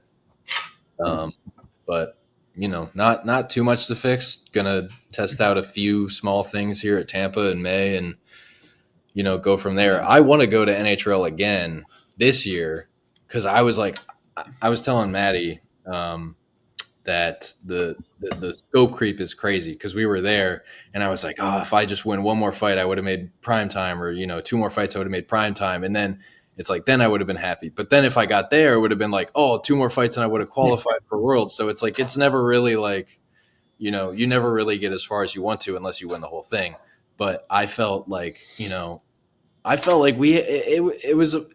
was expecting the Chainsaw Kitty fight to go definitely worse than it did. And I was pretty pleased with how the first, 40 seconds of that fight went. And I think if I can replicate that, I've got a pretty good chance of, getting pretty deep into the bracket.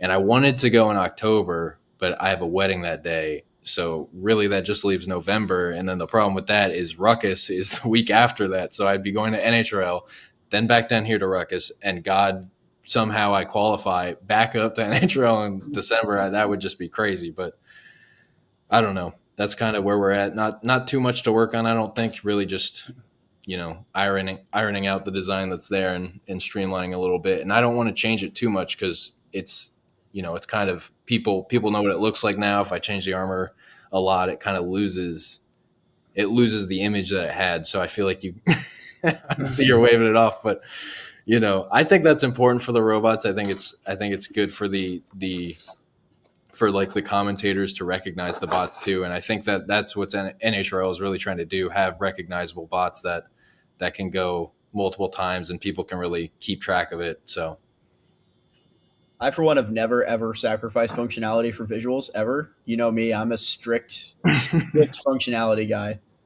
Yeah. Oh, for No, I like sure. the swag a lot more. Hold on.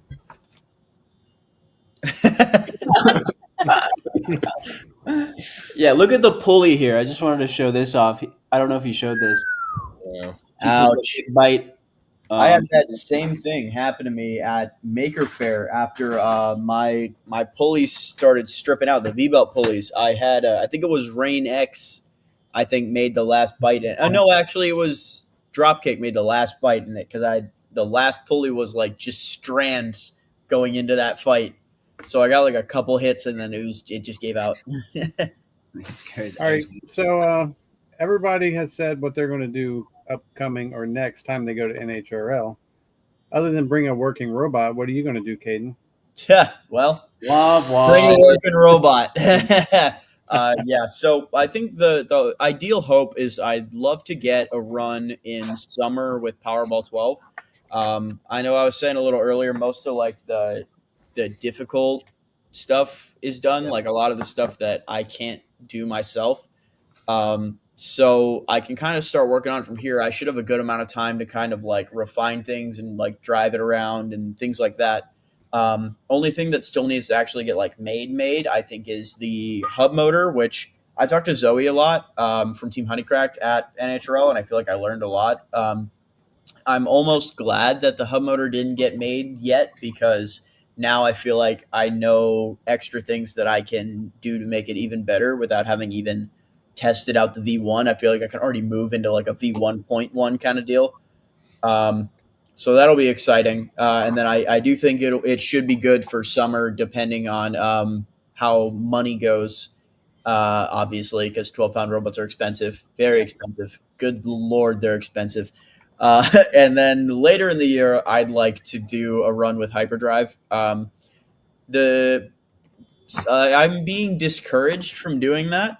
I'm being told I should really just focus on the 12, and if I go again later this year, I should just bring the 12. But I kind of want to run. I kind of want to make a run with hyperdrive. I don't know. I kind of do. If I go in summer, it's going to depend on how summer goes. Honestly, if I go in summer and like Powerball does really, really poorly, or it's something where I'm like, oh my gosh, if I had just done like this one tiny thing, then like maybe I'll like throw Powerball 12 back together and do that for my fall run.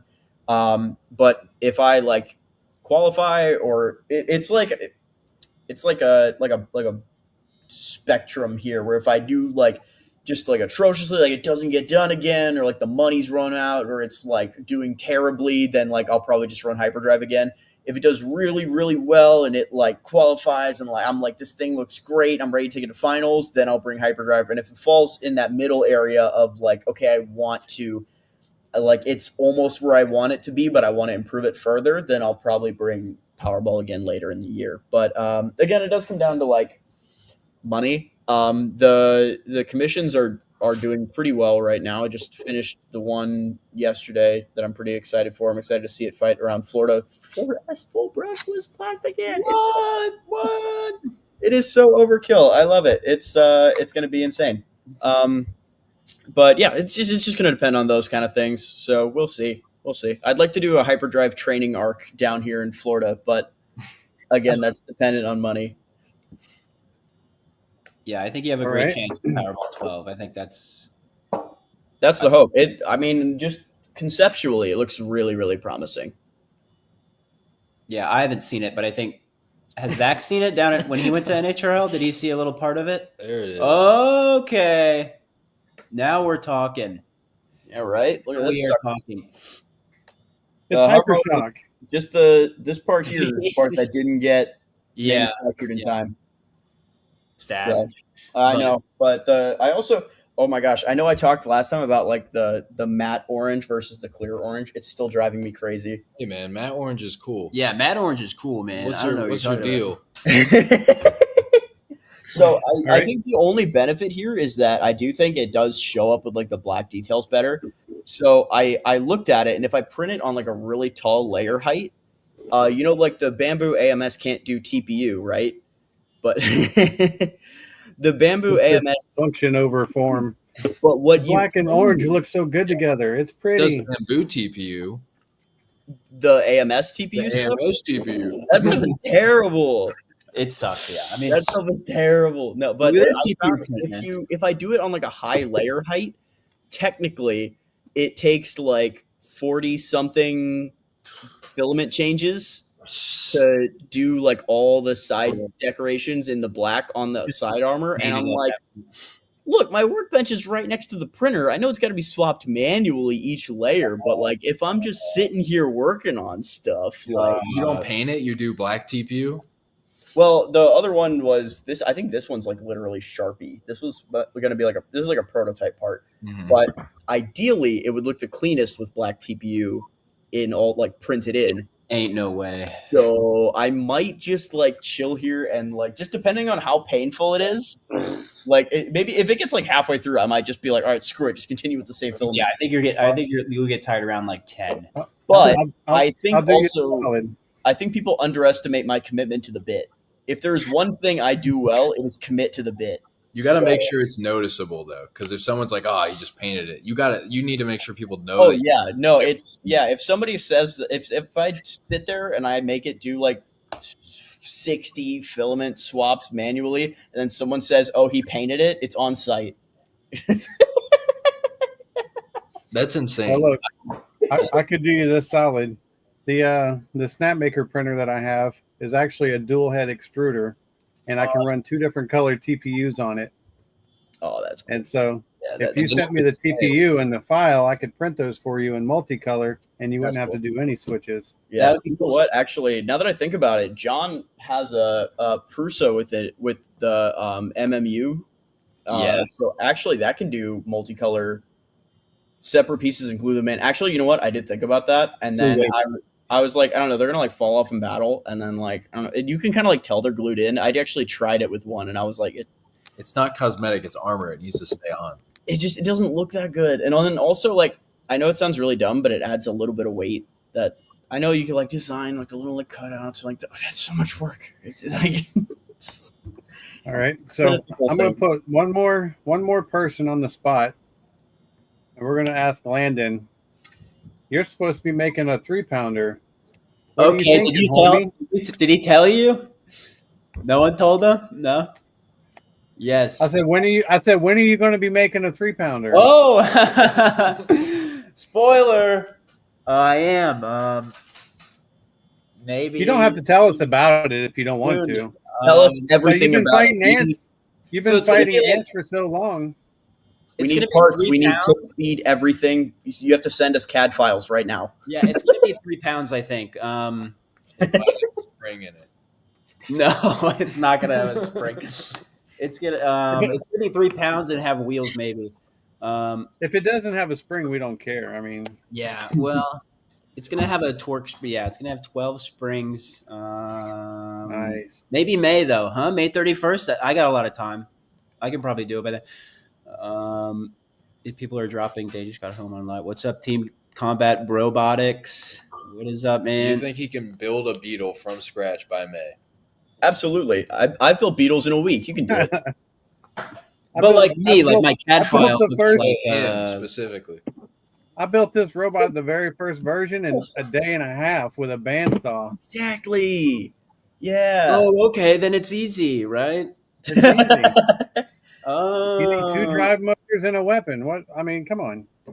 Exactly. Don't overthink Steve, it. what are you talking about here, man? Robots Okay. aren't hard. What do you do? Math? Ugh.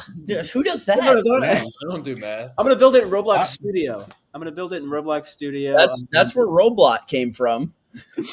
So Yeah. we know that works. Obviously, I don't do math. I put What a works? 51 kV motor, a 5150 kV motor, on Yeah. 4S in this robot. I really don't do the math. I just like, hey, this looks fast. Bye. Yeah, I 325 mile per hour weapon tip speed. 600 mile an No, hour. We know you didn't 800 do the mi- math, Steve. Wait until I run it 1-to-1. Okay. It's not going to Okay. get any faster. You're You gonna start. already I hit know. the physical limits of how fast it can get. It's not going to get faster. It's just going to get hotter. And what's funny is the 2 screws on the bottom after every match, they will leave a tattoo on you if you touch them after any match. Oh, I bet. Oh, And- okay. And this motor, Very I've been low. running this motor for 2 years, and it's still going. Well, that's great. Crazy, huh? Must be RC nice car not motors. hitting your own weapon motors out of your robot. Must be nice. Must be nice. Couldn't be me. Shout out Rain. Shout out. You, Who did you that? can't beat the FingerTech mount. Okay. You can if you're using an outrunner. That's when you just bolt it to the chassis side. But That's, all right, so we're going to allow the topic now to stray from NHRL and talk about whatever the heck we want to talk about. Were we talking about NHRL? Hold on. Well- Wait, let me show you. Let What me is show you NHRL? guys Sunday scaries after Chainsaw Kitty fight. Oh yeah.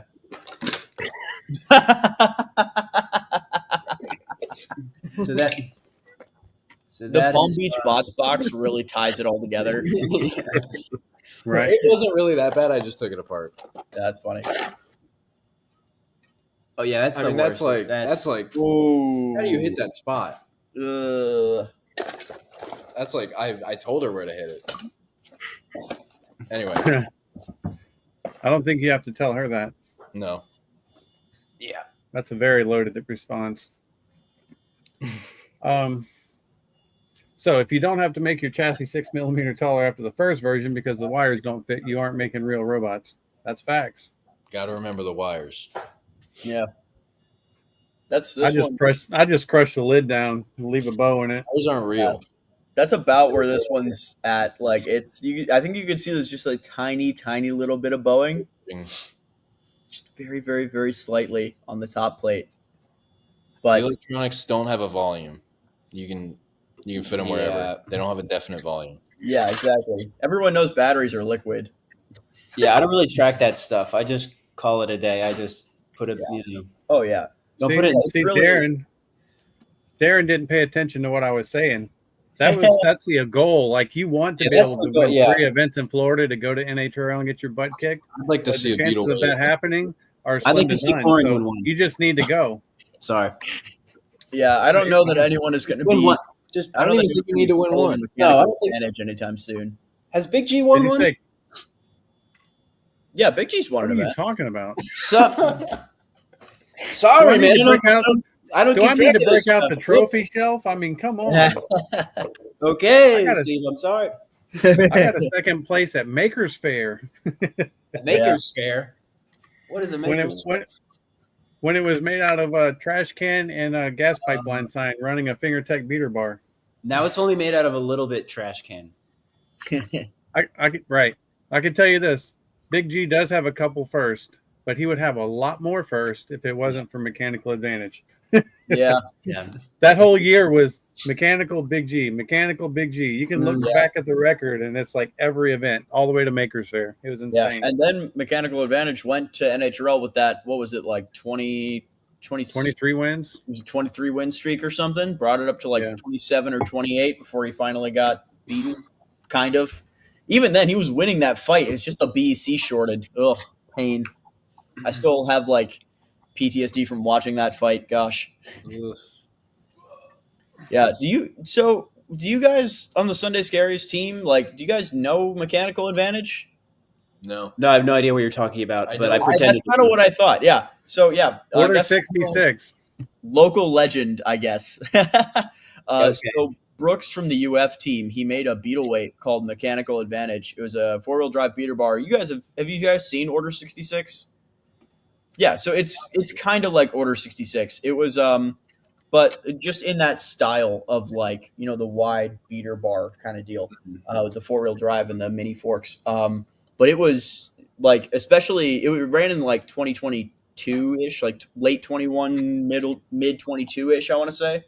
And kind of through that era till like maybe I think like late 22 or early 23 is when it retired. But it was insane. It went on like a 4 or 5 event win streak or something. Like went undefeated at Maker Fair, like I think like 2 years in a row or something. And then like it had the like 23 win streak going into NHRL undefeated, and it was insane.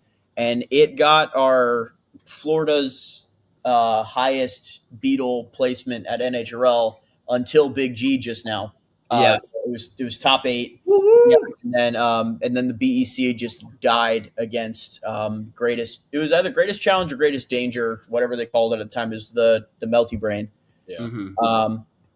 So yeah, it was insane though. Mechanical Advantage was really, really, really something else. It came back for one fight in Tallahassee, or like, it came back for one event. I mean to say, like maybe year and a half ago, 2 years ago, something like that. And its beater broke against like a Peter Bar kit, like right when the Peter Bar kit came out. And I just don't think he ever wanted to get more beater bars made for it, honestly. So I'm sure if Mechanical Advantage comes back, I'm sure it'll be remade. Order 66 was made with gosh, Mechanical Advantage was insane back in the day. You could bet on Mechanical Advantage and you make your money back for sure. But it was insane for sure. And then I think if it comes back, it'll be kind of remade. I know Order 66 was kind of made with a modern Mechanical Advantage in mind. So when he commissioned it from me, he asked for a combination of Mechanical Advantage and Lynx. So I gave him. I'm excited to see it back. All right, we have somebody else jumping in. I don't know if y'all saw the private chat. Yep. But Jacob wants to jump on and he wants to share some news. So let's see what he has to say. Hey, hey. So and I swear to God, if you turn this into a promo for your fights, I'm gonna boot you. wait. So if I turn it into a promo for my new kit that I'm developing, that's here. Let me. I made something. It's not exactly a robot, but Okay. Booyah! Oh wow! Congratulations, man. Zophelia, yeah, she's gonna be a robot fighter too. So newest member of the community. Nice. Very nice. Congratulations. Thanks, guys. Yeah, we were watching the stream in the we gave birth at like 11:42 the night before. We had to stay in the hotel or not the hotel, the hospital for like 48 hours after that. So we were watching the stream with her, like very first day she was born. Dude. So that was fun. Okay. and new BattleBots episode dropped that weekend. So nice. Okay. Yeah, dude. New Florida bot builder probably can make one better than I can. So that's. Yeah. Right now she's trying to figure out how to move her head around. So. Head first, then the robots. Oh yeah.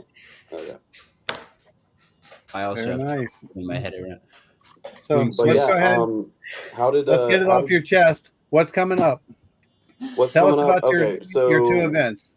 We have 4 events coming down the pipe. We're gonna do 4 a year basically. We're also gonna do locals at this one bar that's just like you show up, you don't have to bring a robot, and we have rental robots you can just drive for free. So just get more people into it. We got the 1 pound ant weight kit. And then we are looking I need more people to sign up for these events coming up because I'm going to be purchasing aluminum extrusion for an 8x8 arena, 8x8x4 to upgrade from the 4x8. Because I know a lot of people didn't like how skinny that arena was and how short it was. So we want to upgrade from that. But we're going to have consistent events throughout the year. And I am about maybe a week away from having the first episode of our edited series ready to go from our first Destruction and Duval event from about a year ago. So, yeah. All right. Interesting. So here's my next question. And you know me, Jacob, I'm not picking on you. I'm just kind of a ball buster sometimes. Yeah. I heard that the top of your arena was super thin. Did you get something thicker so beetles don't go through it? The top of the arena was over a half-inch thick. Oh, okay. It was 3/4. Yeah, it was actually thicker than the bottom of the arena. It weighed like 80 pounds. Because it was funny. Carter's first fight with drum gun, brand new floor on cage 6. Drum gun starts flipping. He chopped a scoop out of the arena floor so deep it almost went out the bottom. They actually had to stop the match and look at the bottom to see if it went through. And that's why they ended up. Did go through. Yeah, he's a better Rain penetrator is than us. a hole punching machine when it comes to arenas. But yeah, no, we've got like double panel now. Like Rain somehow went through what was it? 3/8. Yeah. So I was not expecting them to go through 3/8. But now we've got 1/4 inch and 1/8 inch. So we've got 2 panels now. So even if you go through one, you have the second one. And then we have 4 backup panels. So if any of the panels are broken, we can replace them real easy. There you go. So, yeah. Well.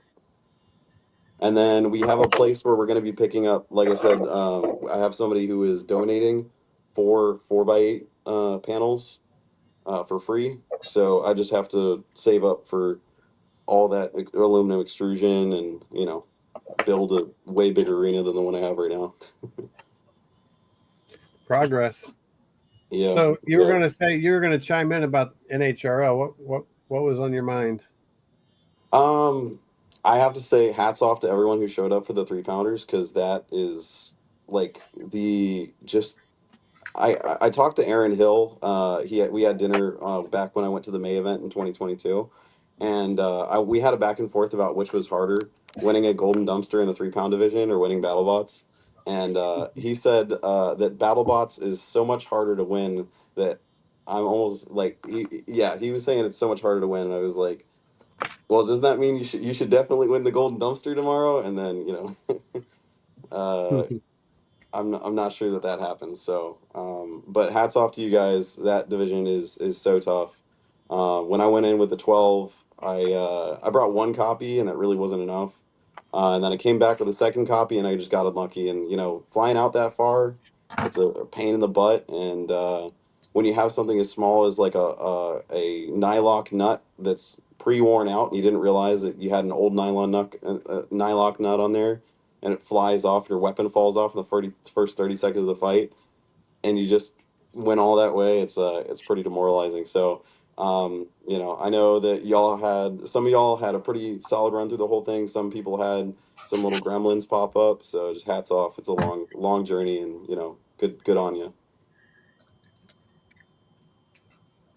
Yep, I will say this about the NHRL.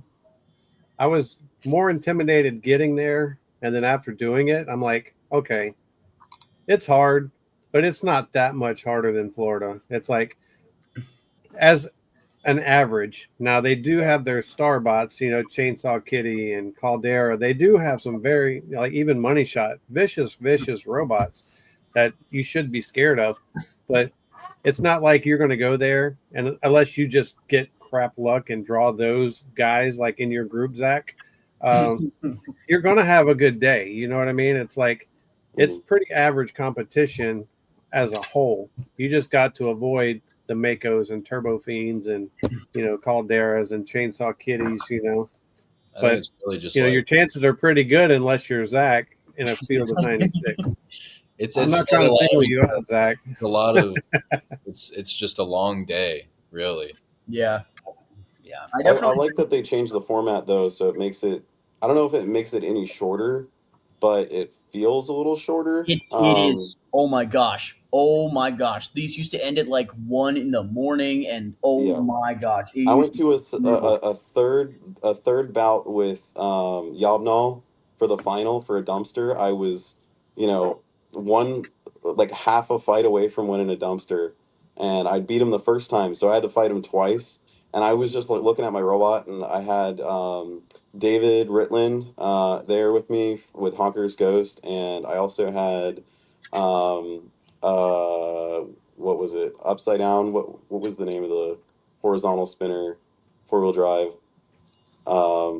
Uttered side down. Butterside Down was there too, and they we were obviously in the final, so those two guys helped me we were bending the whole frame back into place, trying to get it to go. But I went into it and I told the guys, I was like, by the third fight, I was like, yeah, we're just gonna run this and see if a miracle happens. But yeah, getting that close to it and going till 1 o'clock in the morning was just like so heartbreaking. But honestly, at that point, I was just happy I made it as far as I did.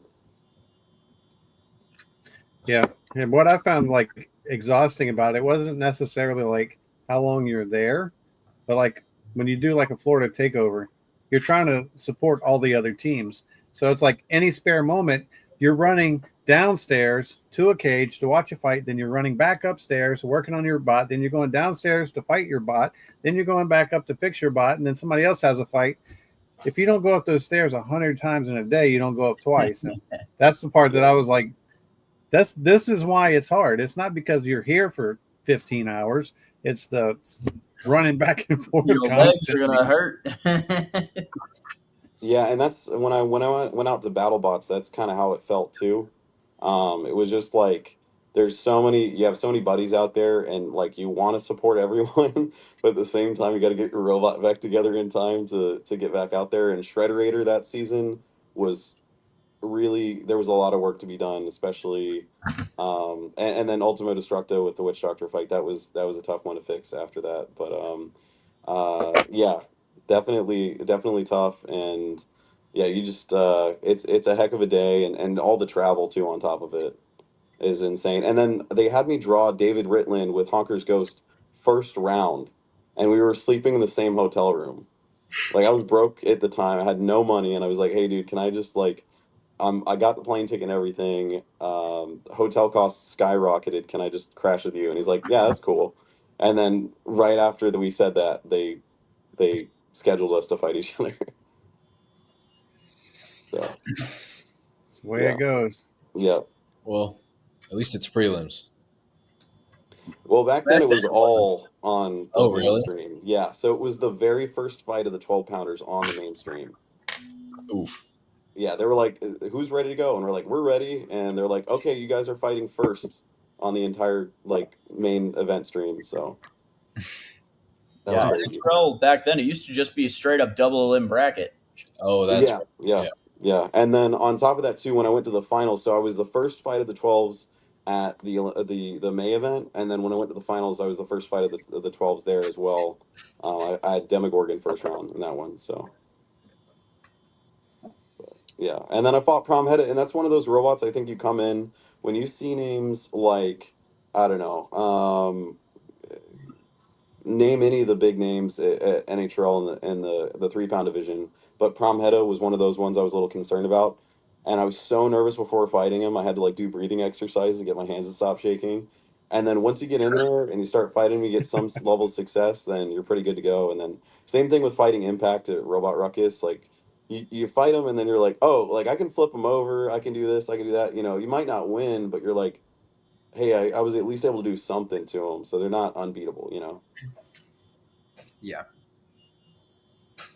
Yeah. So Sam, what do you want to say? You look like you got something on your mind. I'm going to put you on the spot. You're too quiet. I mean, yeah, Impact is scary, but like, just beat them like I did in February, and then it doesn't get streamed, and It's people true. are like, Let's come back to that, doesn't it? You just got to beat him. yeah. Gosh, what nobody thought about that. Yeah, I keep forgetting about that. You got to beat the guy. Yeah, just get the You know what's luckiest crazy? hit of your life and break his bolt. There you go.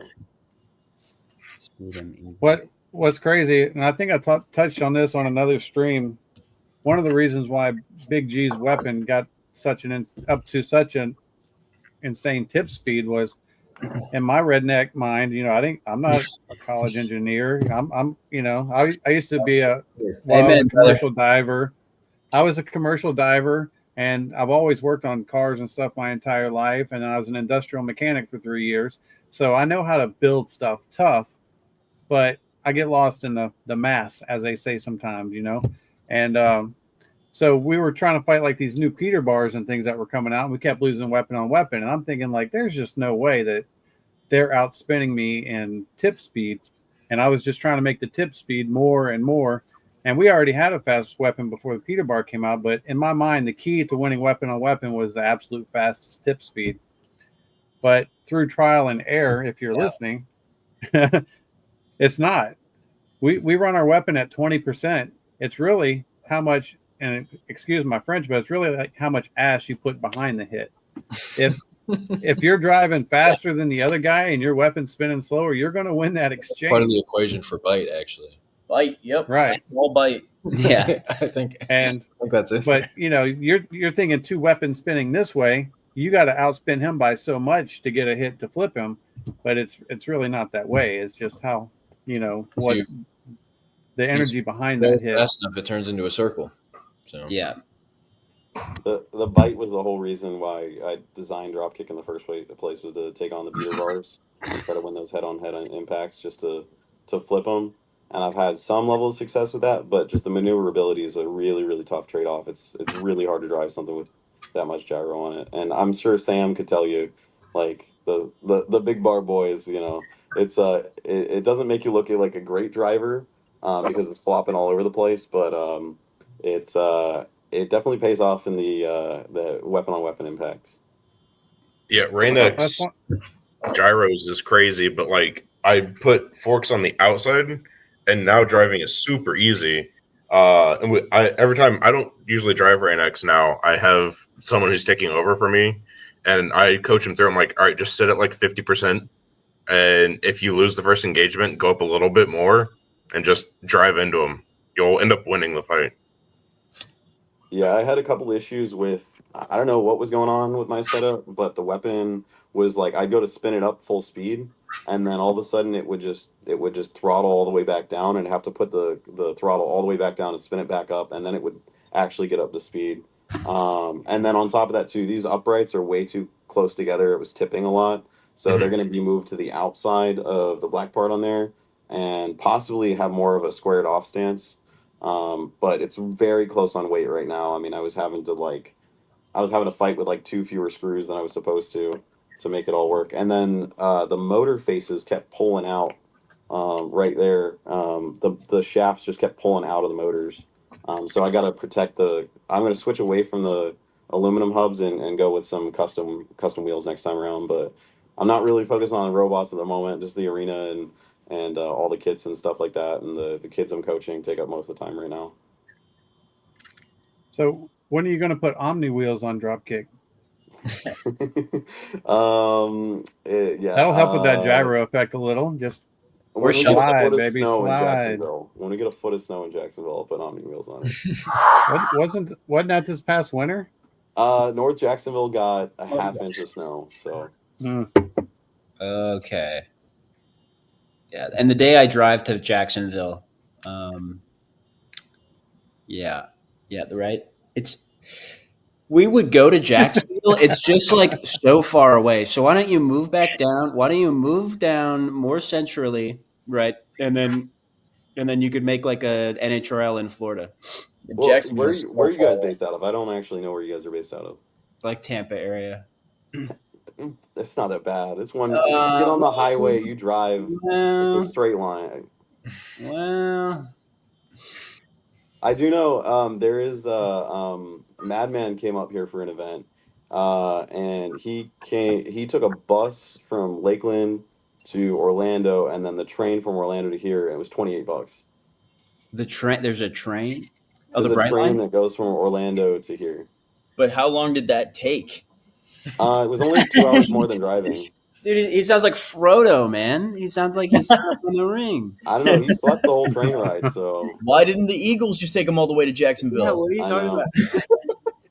Yeah, but you guys see how I feel now. Like I used to drive Yeah, down to that's Kurt's events in Port St. Lucie by myself. I have to like leave yeah. at like 2 a.m. and then I'd crash in his shop. Like he'd have a couch in his shop, and I wake up and it's like 104 degrees upstairs, and I'm just sweating my ass off. Yeah, even So Gainesville is rough for me right now. Yeesh. yeah, are there? Well, I've been wondering what's up with the UF team. They're right down the road from us. It's like an hour. Yeah, I don't know. I have no idea. I'm not there right now. I'm with the team, yeah, but I'm like mostly over Discord. So Yeah. last class getting finished up online is means I'm not super involved right now on the team, not insanely involved with the team. I like at the St. Lucie, I actually met a ton of the members that are like newer for the first time ever. Oh wow. And Yeah. like even NHRL this last weekend, I was like I'm really bad with names. I was like trying to like relearn everybody's names. So like it's great to get to like spend more time with people to really get to know them, and that was great. But yeah, like, I'm still learning new members' names, and I'm like, do you have a robot? Like, do you have a robot? Or like, what are you working on? Are you like brand new, or do you have a robot? Stuff like that. Yeah, I was so happy to see just that everyone's still going so strong. Like Sam, you're doing a great job. Russell did such a great job carrying it on. Because I started the lacrosse team at Poly and the combat robotics team. The lacrosse team was gone as soon as I left. So I was just really happy to see that the combat robotics team was doing so well in big part. Almost completely to Russell because of Russell and Sam and now John.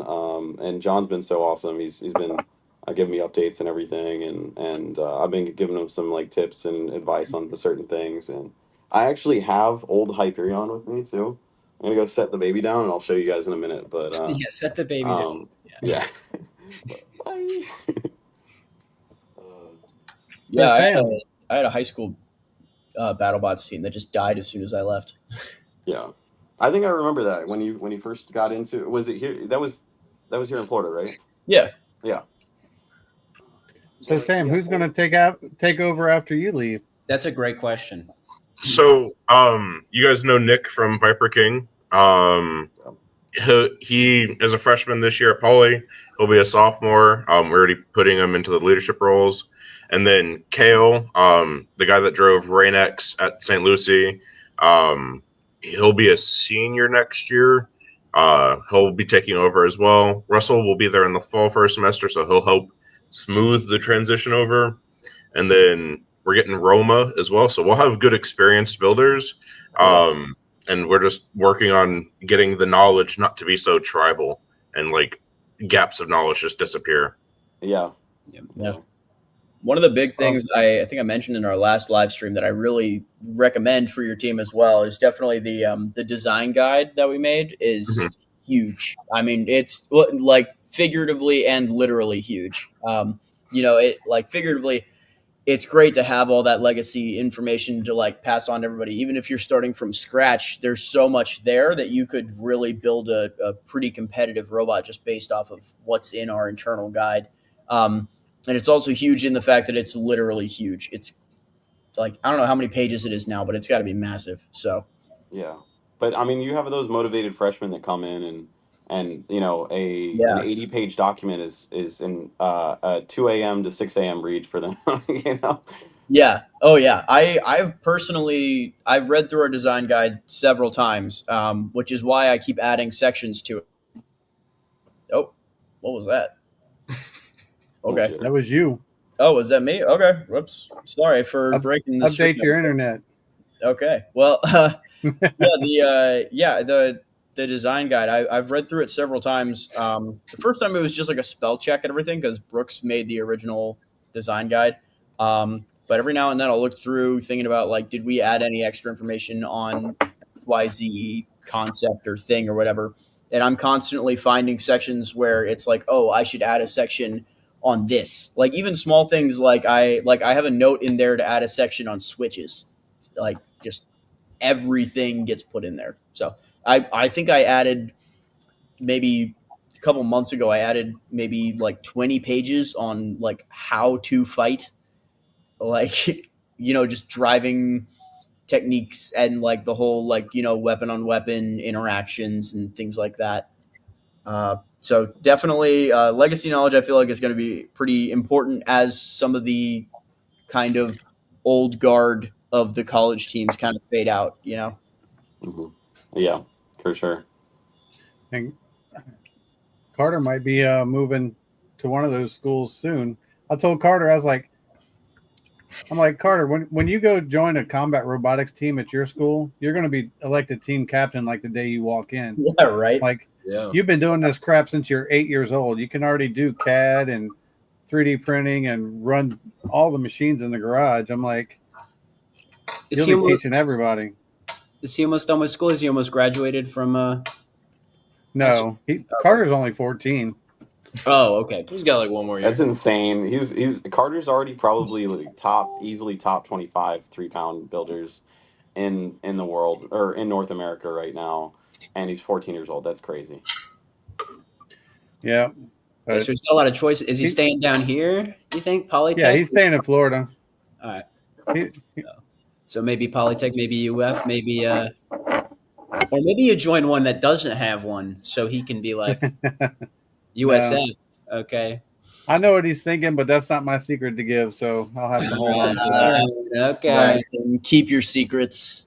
And also a little update too. You guys know Fury and Stevie, right? My student, the 1 pound has the 1 pound. So the new version of his robot is insane. Like it is super, super nasty. We got the hub motor on there. The only reason why it didn't do as well as it could, I mean, it got second, was because we had the wooden bumpers in the arena, and he was scared to get stuck in those. But we're gonna run steel on it next time. But he has told me before he was looking to go out of state, and now he's looking to either go to Georgia Tech, UF, or Polytech. So Georgia and, Tech's really good, but they don't really do like small robots. they did. Have you ever been up to Spring Smash up in Atlanta? No, actually, I haven't. But I've only my experience contacting Georgia Tech has mostly been like talking to them at NHRL, and like when I go there, they mostly bring like 12s and 30s. Like yeah, they have like a Yeah. couple threes, but like they mostly have like the 12s and 30s there. Yeah, I'm trying to get them to come down to my events because it's like way closer than anything else for them, and Yeah, I'd love to see more of the Georgia Tech guys down here. They're a very, very good team, obviously very experienced, and they get way more funding than we do. Gosh. And well, you guys have seen their old videos, or well, their older videos from about like I think it was right when I got into combat robotics back in like 2015, 2016-ish. They had some really well produced video. I mean, granted, it was like a vlog series thing, but it was funny. It was well produced. Their robots were being, they had in-house machining for everything. Their funding was insane, and they would go to Robo Games every year. So those are pretty cool to go back and watch and see how their team grew. But yeah, I was conflating University of Georgia because they have that Spring Smash event, but Georgia Tech does not host anything. And I think Georgia Tech dropped out of the event right before I went, so I didn't even get to see any of the Georgia Tech people at the UGA event. But those were some cool guys out there. It was a pretty far drive. It was like 5.5 hours from Jacksonville, in the middle of nowhere. Like there's nothing between Jacksonville and Atlanta. All right. So Zach, say something. I was about to say we're probably gonna hop off here. Oh, I knew I was losing Oh, you. man, that's the coin toss. Got you there. Asked me to say It is something. getting late. Yeah. Oh, quick question cool. for Zach. What would motivate you to drive that far up to Jacksonville? Because I've been trying to ask everyone. Probably a free beer, maybe. I could do that. I don't know. I'm kind of scared of the 4x8. Okay, yeah. It's I like to spread my wings, so to say, but I think that's been the consensus. Also, just Jackson. I have no hate for Jacksonville. I do. I'm actually. I don't like it. You don't like the Dirty Duval? Here's the thing. You guys are joking, but I have No, I'm not. serious beef with Jacksonville. Like, unironically, I have beef with Jacksonville. I can't even be near Jacksonville. Like we have like our heat drink sponsor in Jacksonville, and I'm like, they're cool, they get a pass, but like just all of Jacksonville is just Jacksonville's catching strays right now. Oh no, I'm sorry. I have beef with Jacksonville. I will not. I'm going to build an absolute monster for Maker Fair next year just to avenge. Build a 30 cage just to avenge Jacksonville. Just to avenge Jacksonville, I'm going to build a teal and gold Lynx just to. Okay. Not the Jacksonville Lynx. We'll leave you guys talking. I think we're going to hop off, though. All right. All right, Zach. Peace out, brother. Thank you. Bye, guys. Talk to you later. See ya. I need to stop. Did anybody ever give Darren the link? Should we let Darren in? I didn't, but I drive can. us crazy. Is it the same link as before? Yep. Yeah. Because if it is, then yeah, Darren, you can just click into the You can just click Is it the same one I sent for the first live? Well, that's what I was don't know if asking it you. changes. I don't know. I use the just same generate link. them. Oh, okay, yeah. Well, Darren, try the link from last time. Yeah, Darren. Oh, quick question for you guys. Have these motors, the brushed ones from Just Cause, have you ever had an issue with this coming off in the back? I've never used brush stuff from Just Cause. Okay. Yeah, because I think I'm just gonna slap some epoxy on it, and then the other side that kept pulling off, I'm gonna put some JB weld on there. That's Beetle weight? Yeah. Then yeah, I think I know those motors. What part of it broke? So two different things. So the backing on the back side here, like the yeah, those are held on with like a little like crimp, right? Yeah, I think so. And then, but I know he does have. I didn't have the same issue when he has those little boards that you can put on the back of it and solder onto the back. And I know that like it didn't break when I had those, but I don't know if that was luck or not. and then there's a little ring here, and you can actually see that everything is exposed. That can just pull straight out. So I need to somehow epoxy or use JB weld on that ring without getting it into the bearing. I You know how see. you fix that, right? Don't use it. Switch to brushless. Go to repeat, baby. I'm a Well, repeat dude, robotics I think shill. the I looked up brushed repeat and it was and the same. I was gonna say, actually, I think the repeat brushed and the JCR brushed are the same thing. When it comes to that front face like that, it's the same thing. So Oh. I'm thinking about potentially putting a bearing and then sealing the whole thing into the frame so that it can't pull out, and then also just having that those custom wheels with the TPU hubs and then the silicone on the outside. It was just because every time it was hitting, it was grabbing those um, using this little aluminum hubs. Which actually, Steve, I think this is the one that you gave me for that one competition. Oh, Thank yeah. you. I know. And it keeps grabbing them and then just like pull on the shaft or whatever. So you switch out to TPU, it'll flex out of the way a little bit better and not completely destroy it. But yeah. So, what was the Hyperion? What was that about that you were going to show us? Oh yeah. So this is Hyperion rebranded as the kids went nuts on it in my school, but rebranded as Kickback, and it's Hyperion. I was able to show proof to John that I bought the entirety of the robot for both Themis and Hyperion. I had their old receipts, and because back in the day, like purchasing took so long, and I spent like $650 over the 4 years on robots, and he was like, it wasn't any electronics. I just took the electronics out of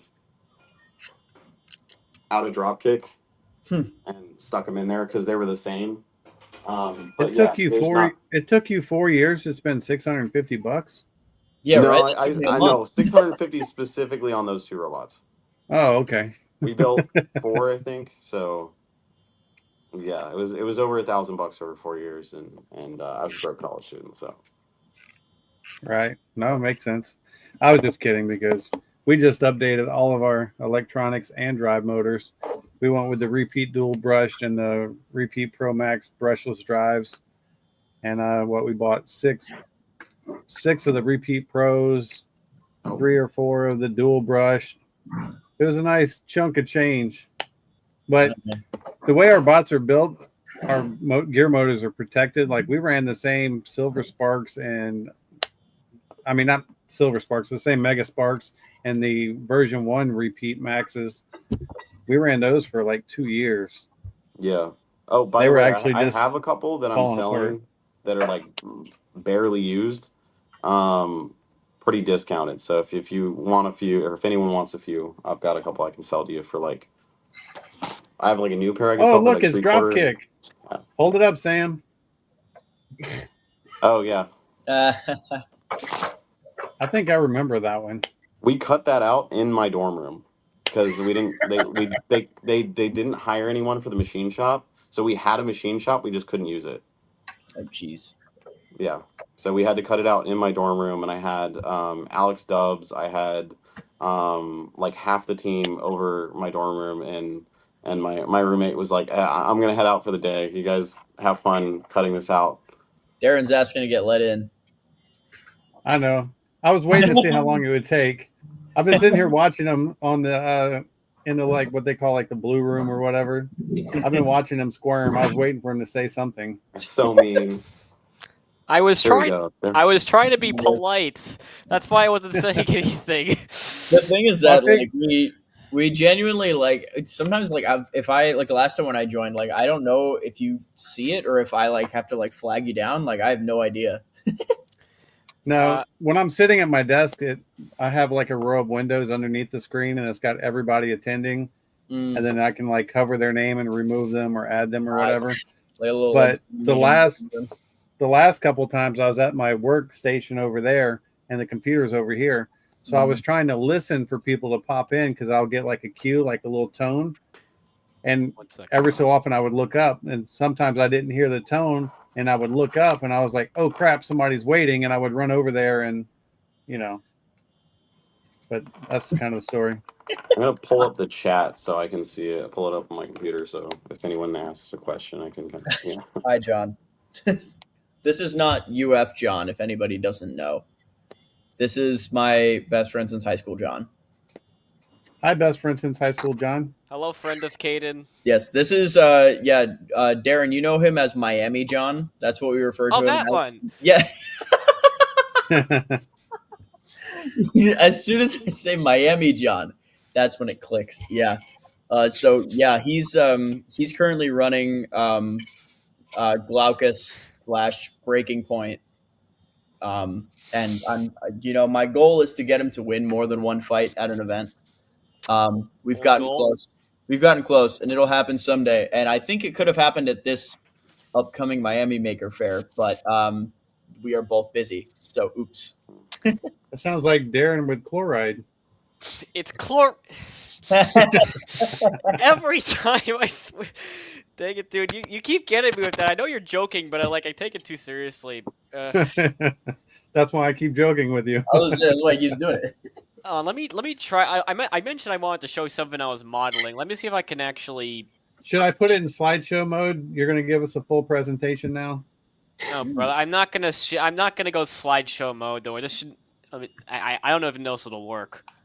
We're See, doing Jacob, you don't have to Oh, feel got bad. it. Wait, did it work? I bust everybody's a little bit when they walk in to the new room. You got to kind of haze them a little bit. How do I haze people? You can't. I'll just That's how boot the you. robot's going, and half of us just go, ha ha, very funny. I can't tell if this is working or not. It probably isn't working. I cannot see Oh, well. anything you're showing. Oh He's my like, gosh. chlorine I just is noticed, the most. Go ahead. I just noticed Jeremy's comment from a while back, build a Jacksonville Jags theme bot so maybe they can see what it's like to win something. Ooh. Oh, that's rough. That's rough. Yeah, I can't. I don't think I can. This is our season. Right, I'm gonna have to do. This is gonna be very scuffed, but there's what's on. There's something I'm modeling right now. That's a new weapon frame for fluorine, which is the ant weight. Compared to the current version I'm using, there's now a tumor, right there. I'll say, hey, Darren, one thing I'd be concerned about in the back, and I ran into this with Themis and Hyperion back in the day, those parts that go across that aren't supported in the very, very back, if the side gets hit, those can, and the bolt pulls out, those can get bent pretty easy and get you high centered. We have Sleepy Anime Girl Club in the chat. Let's go. Oh, brother. Let's go. Get out of here. Earlier. You missed it. Zach was in here. We were showing Chainsaw Kitty damage. That's right. Oh, it's And- a Chainsaw Kitty person. Hold up. This is my stream, so I gotta take a minute.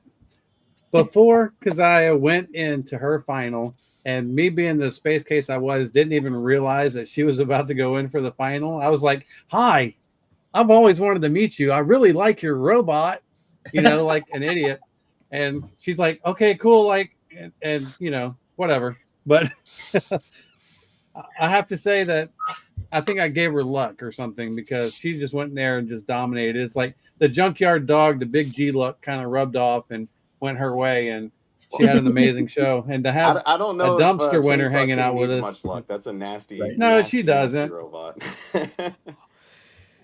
Yeah, insane, No, insane robot. you don't As soon have as to it be hit sorry. top 8 As soon as it hit top 8, the whole team, we did predictions, and I was like, calling it right now. This is Chainsaw Kitty's event. Calling it right now, and I I got to like, send a message to my Zach. predictions were locked in. My predictions were locked in. Okay. Oh, right. Oh, wait. So tumors. I forgot to talk about. So you know how fluorine has the sad wires on the top that can be sniped? That's what the tumor's for. Like, the wires are going to go up out of the hole and then go back down through that hole, so they're now going to be protected by this middle spar.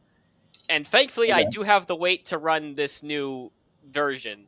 I just have to buy it now. Yeah. So Darren, my only tip on that is I did a similar thing with Hyperdrive's aluminum side rails. I had this little hole right here for it used to be like an old version of the robot used it for mounting part of the frame. It's like a screw thing, and I just made it backwards compatible. But I'm seeing this kind of same thing in your frame here, where it's like a hole interrupting a long aluminum frame piece. and that like bends in all the time now. When I like fight people now and like they tap me on the back, that little hole will collapse really easily. Fair enough. Heads But up on that. the thing is, this middle part isn't really meant to be a structural support piece because it's that the main structure is these two sections up here and down here, like these two. That's where most of the strength is. This is just to protect the wire. That's why this piece is here. That's the only reason this piece is here. I see. Like, it's basically just decorative. Well, not. I mean, it does offer some protection, but yeah. So that's the plan. I'm gonna buy a new one of these, which means now I'm gonna be wasting even more material. Which is great. Well, Darren, remember what we talked about: the print stuff first, and then prototype it. Put the whole thing on the robot, and then remember the team can buy it. I know, but I've never actually prototyped this part ever, and it's. I know, that's why I'm begging you to. It always works, though. Look, that thing sounded like a coat hanger when it fell. Yeah, it's very fun. It's fun. These things make funny noises when you drop them. Not that I would. I think we need to get Chainsaw Kitty on the live stream. That would be awesome. Sure. I can talk about notice to invite somebody, but if I can talk about how absolutely terrified I am to face them, especially with King Disappointment here. Well, make sure it's good first, and then. Well, yes, I'm gonna prototype the stuff. Don't worry. Yes. Prototyping, also, and then run it through a couple events here, and it'll be good to go. That's the plan. Also, Jacob, Florida's brutal, man. It's actually a really, really good training ground for NHRL, especially because we're doing that kind of like we're doing the 2 and you're in. Also, Jacob, congratulations on the baby. Good luck. I'm not sure how to congratulate you besides saying that. Good luck is probably solid advice for. Who knows? One day you'll have a beautiful child, or you'll have something that looks like me. There's no in between. Darren, hold up. Wait. Incoming. I don't know what I'm saying. I'm not good at this at all. I'm sorry. Chainsaw Kitty said that Chainsaw said that she would join the chat, but she's not coming on camera because she's not presentable, which is understandable. It's short notice. What's the best way to get a link? Just send Discord, probably. Yeah, probably. Well, Caden, can you get that link to Chainsaw? Yeah. Is it just the same? As long as it's the same account handle picture here as NHRL, I assume it would be. Yeah. I'd also just like to quickly show. I don't think anyone's actually seen this on stream yet, but this is the old weapon for chlorine. Couple minutes. Look at how big and beautiful and awesome this weapon was. I was so proud of this design. Like, I was just I was feeling good when I made this weapon. I was like, yes, I have done it good. Look at how big it is. That's why I asked you to do the math on it. And then it just didn't work because I was a dummy. I downsized Dropkick's weapon by like 15%, and it was still almost too big. So yeah, sometimes you just gotta it's like if just make the weight. Like that's a big thing. Make the weight. Make sure your robot can drive with the weapon all that way. With the weight distribution and everything. Yeah, that's a big thing. Yeah, Darren, I definitely I mentioned this earlier, but I think you're kind of limiting yourself a little bit by choosing to only use like the off the shelf parts. And I know we kind of talked about that a little bit during your design review. But I do think at least the math and like diameter of your new weapon. Yeah, it'll work. Actually, I can show you the new weapon. What's the diameter difference? That looks good to me. This weapon is only 20 centimeters diameter, whereas this one is a lot bigger. Actually, I can check the diameter. Can freedom units, Darren. We're Floridians. Come on. I don't know. I use metric. I use metric because I use metric too. It's a little less than 8 inches diameter. That's insane. Yeah, that's crazy. Yeah. The diameter on my old weapon is 12.5 times 25 centimeters. Hey, Davin. Also, hi, Davin. Also, Chainsaw, let me know which it's just the Kazaya account on Discord that I'm DMing the link to. I would assume so, but just want to confirm. And I told her to take her time. She said give her Yeah, a few. So Obviously, That's all no, good. No no worries. rush or anything. Sam, how and then if Very impromptu invitation. Yeah, this is yeah, fun. I know. Impromptu is like half the fun of this thing. That is true. Sam, that thing that you guys brought, that huge robot that you guys brought to NHRL the one time, do you have that weapon on you? Was that gallows humor? Yes. Was that a has 12 this or a thing- 30? Oh my goodness, that's huge. I love it. Why has It's this a thing 12. not come back? So to answer questions, this is Gallows humor. Why has it not come back? It went into one fight against Caldera 12. I don't know if you can see well, but there's not a gear there anymore.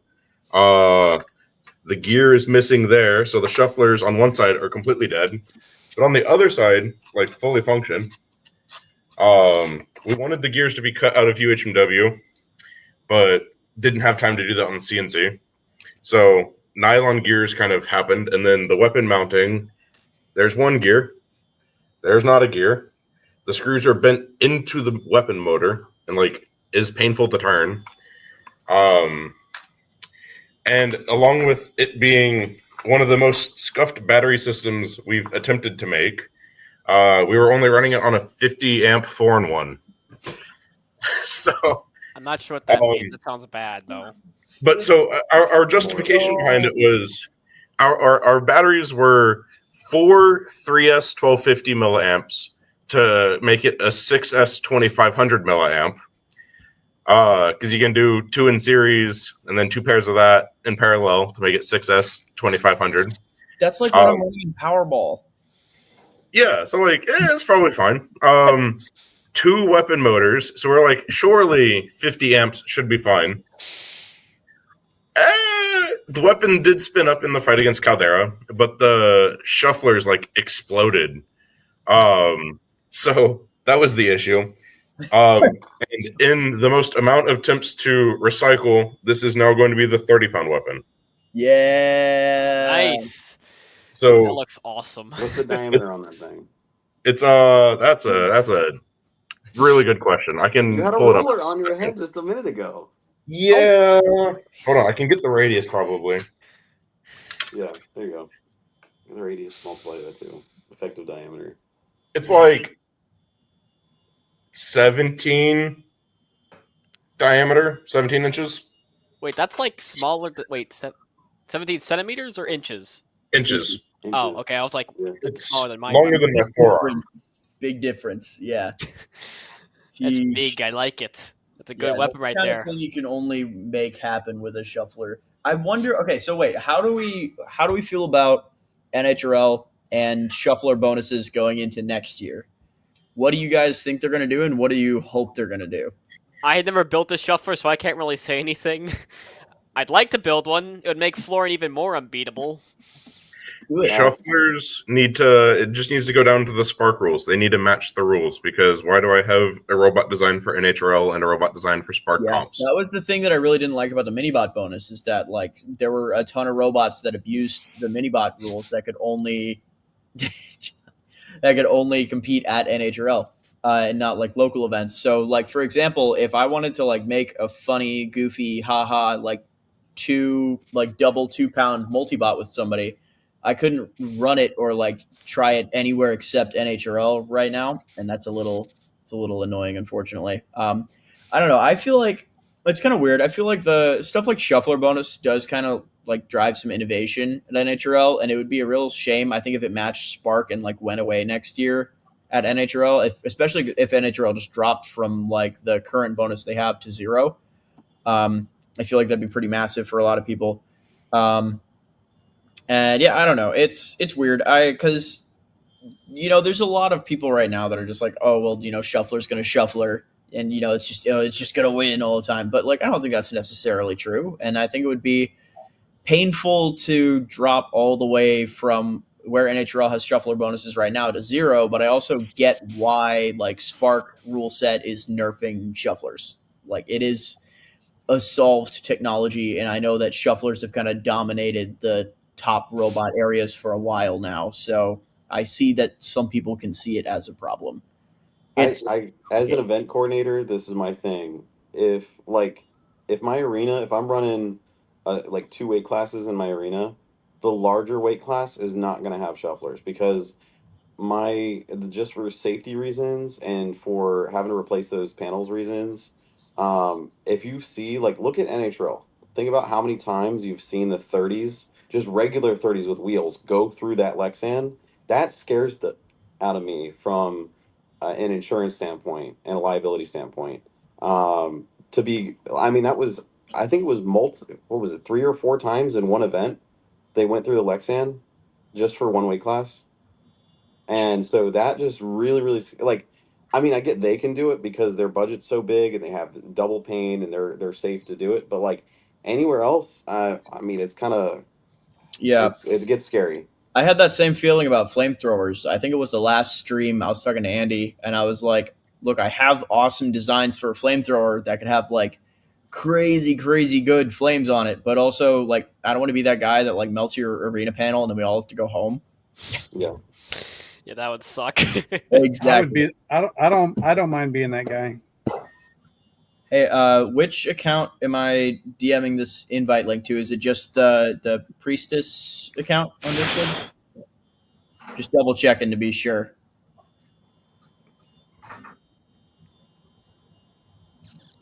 Yeah, Caden's going to send you the link through Discord. Is that correct? Yeah, I just want to make sure it's the Priestess one. Yep. Okay. Cool.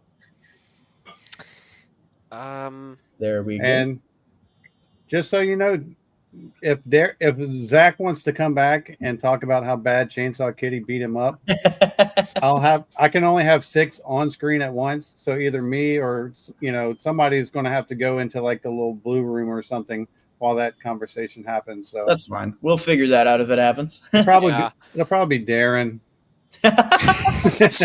Bruh. He has no NHRL experience, so I don't want to get my proverbial rear end kicked by the Chainsaw Kitty immediately because of a bad draw. Darren, has just anyone do it. from Florida taken a dumpster home yet? That's one thing I haven't kept. Florida has never taken a dumpster and has never qualified a beetle. Not yet. Not yet. I know none of those things have happened yet, but I got a good feeling about it this year. Look, this year it's happening.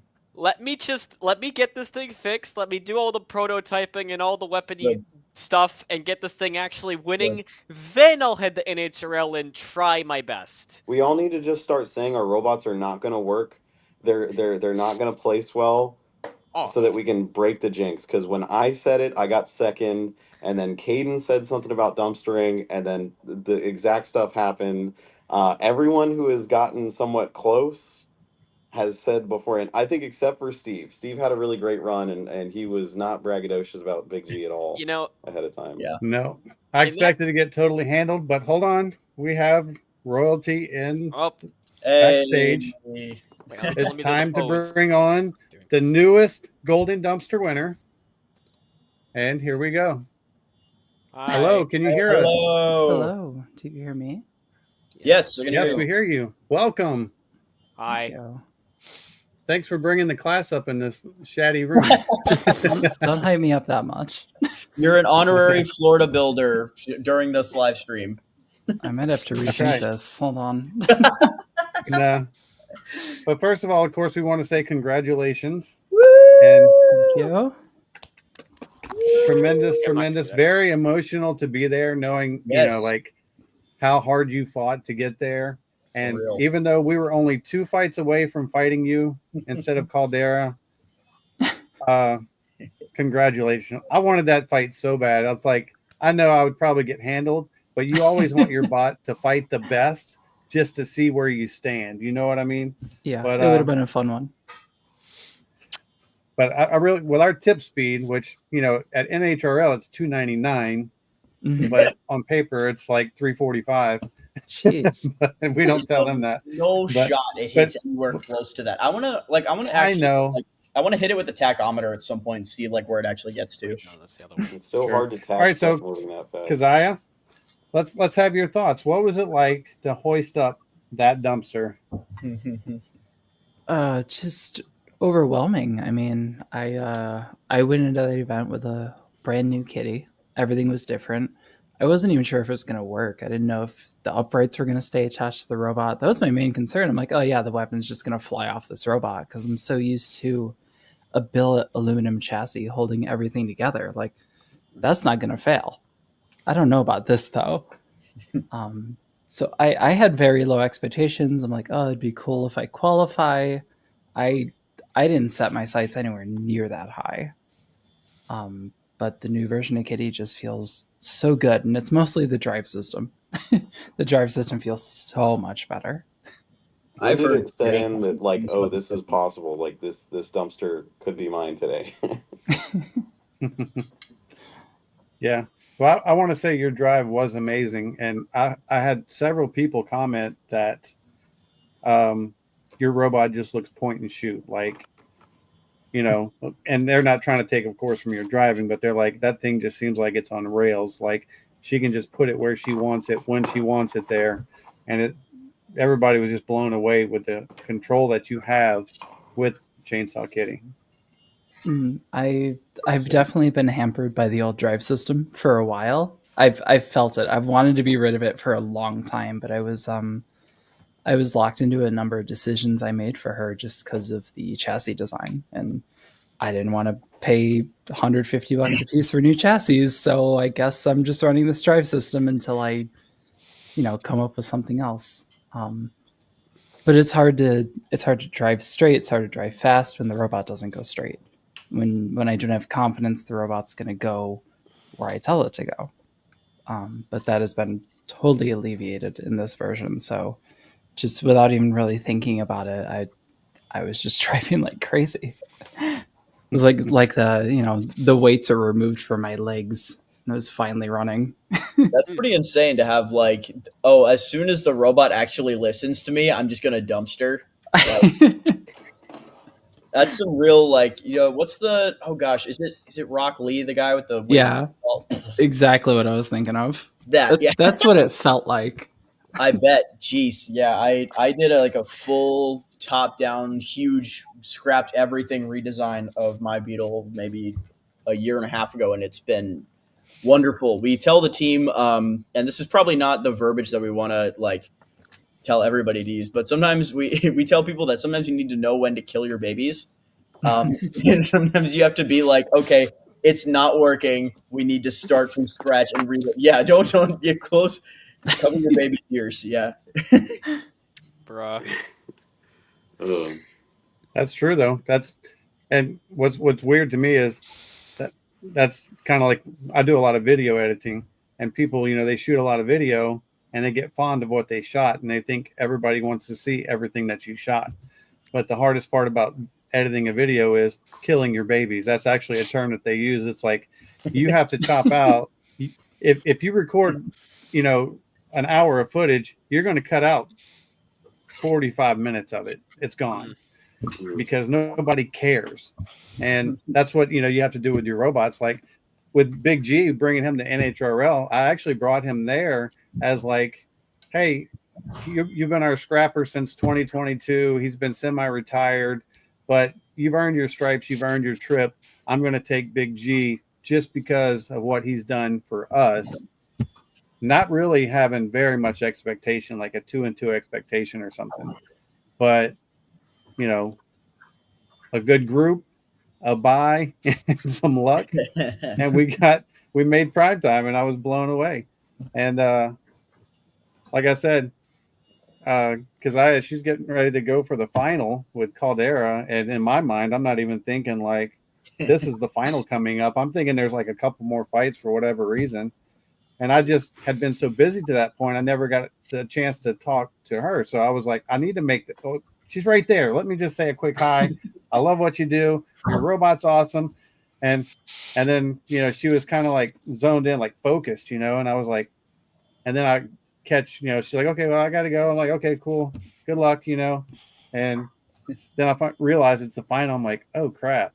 I hope I didn't like throw somebody off their game or something, big goober 50-year-old going, I really love your robot, and but I the way I just looked at it was like, hey, we gave you some of that junkyard dog luck because you can ask any of these guys. We're as lucky as we are good. So I can attest to that. I mean, I got that was pair of ups from so you guys, and I won a lucky. tournament with a robot that was like half completed. So The fact that I have won first place at 2 events, I think speaks to just something is wrong in the universe, and I've gotten more lucky than I think I deserve. Florida can be True. a little hit or miss sometimes because sometimes we all kind of do that thing where we all know each other when we show up to an event, but we all also are like, oh yeah, I didn't get this part made, or like this part is like super sketch from the last event, and we all just kind of have this like group Florida knowledge at this point of like, yeah, me either. well, we all take turns. Yeah, no, So, we do. So, Keziah, Mhm. I know we don't want to push you out of the conversation. We have you here for a reason. Oh, you're fine. Being that you fight on the toughest stage in the world, arguably. I mean, we have to agree NHRL is the toughest in the world. I mean, that's where everybody from around the world goes. And you fight there on a regular basis. We Mhm. have to make special trips. It's like a huge effort for us. What should I say advice, or could you give us to make us better for competing on that stage? Like, what do do you think it's more mental? Is it everything? Like, what are your thoughts? What does it take to become Chainsaw Kitty? A lot of iteration. First of all, you got to find the little weak parts of the robot. You got to make little changes. Just try to get everything. So at every time something's a failure point, you got to get rid of it, and slowly you're going to get rid of every single failure point. And for me, there's definitely a mental game I have to play with myself. Like Kitty has a reputation for hitting hard. She has a strong weapon. That's what people always say, and it's hard not to get into this mindset of I have the big stick, and all I have to do is drive the big stick into people. That is not exactly how fights are won. It works sometimes, but it puts me in this very stupid, bullheaded mindset where if I just drive my face into them enough, eventually I'm going to win, and that has totally lost me fights before. So I've definitely had to rethink my mentality, and having a kitty that drives better has been great for giving me the movement to do things like not just go weapon on weapon. I can get around somebody now. I don't have to just stay lined up with what little driving control I have. So Very yeah, nice. there's a lot that's gone into this. I've been doing this for a little while now. I Oh bet. yeah, we've all done it for we understand. Trust me. Now I have a Driving is question hard. because I know Zach is watching. Zach had the robot Sunday Scaries that you fought. And I think it was in the I don't know if you remember. It was the orange I with the do. custom beater bar. I got Okay. I got the whole wraparound orange piece on my shelf back here. Hey. Yeah, you hear that, Zach? She's bragging. She's got right to your bot, bro. I'm not bragging. No, I'm just kidding.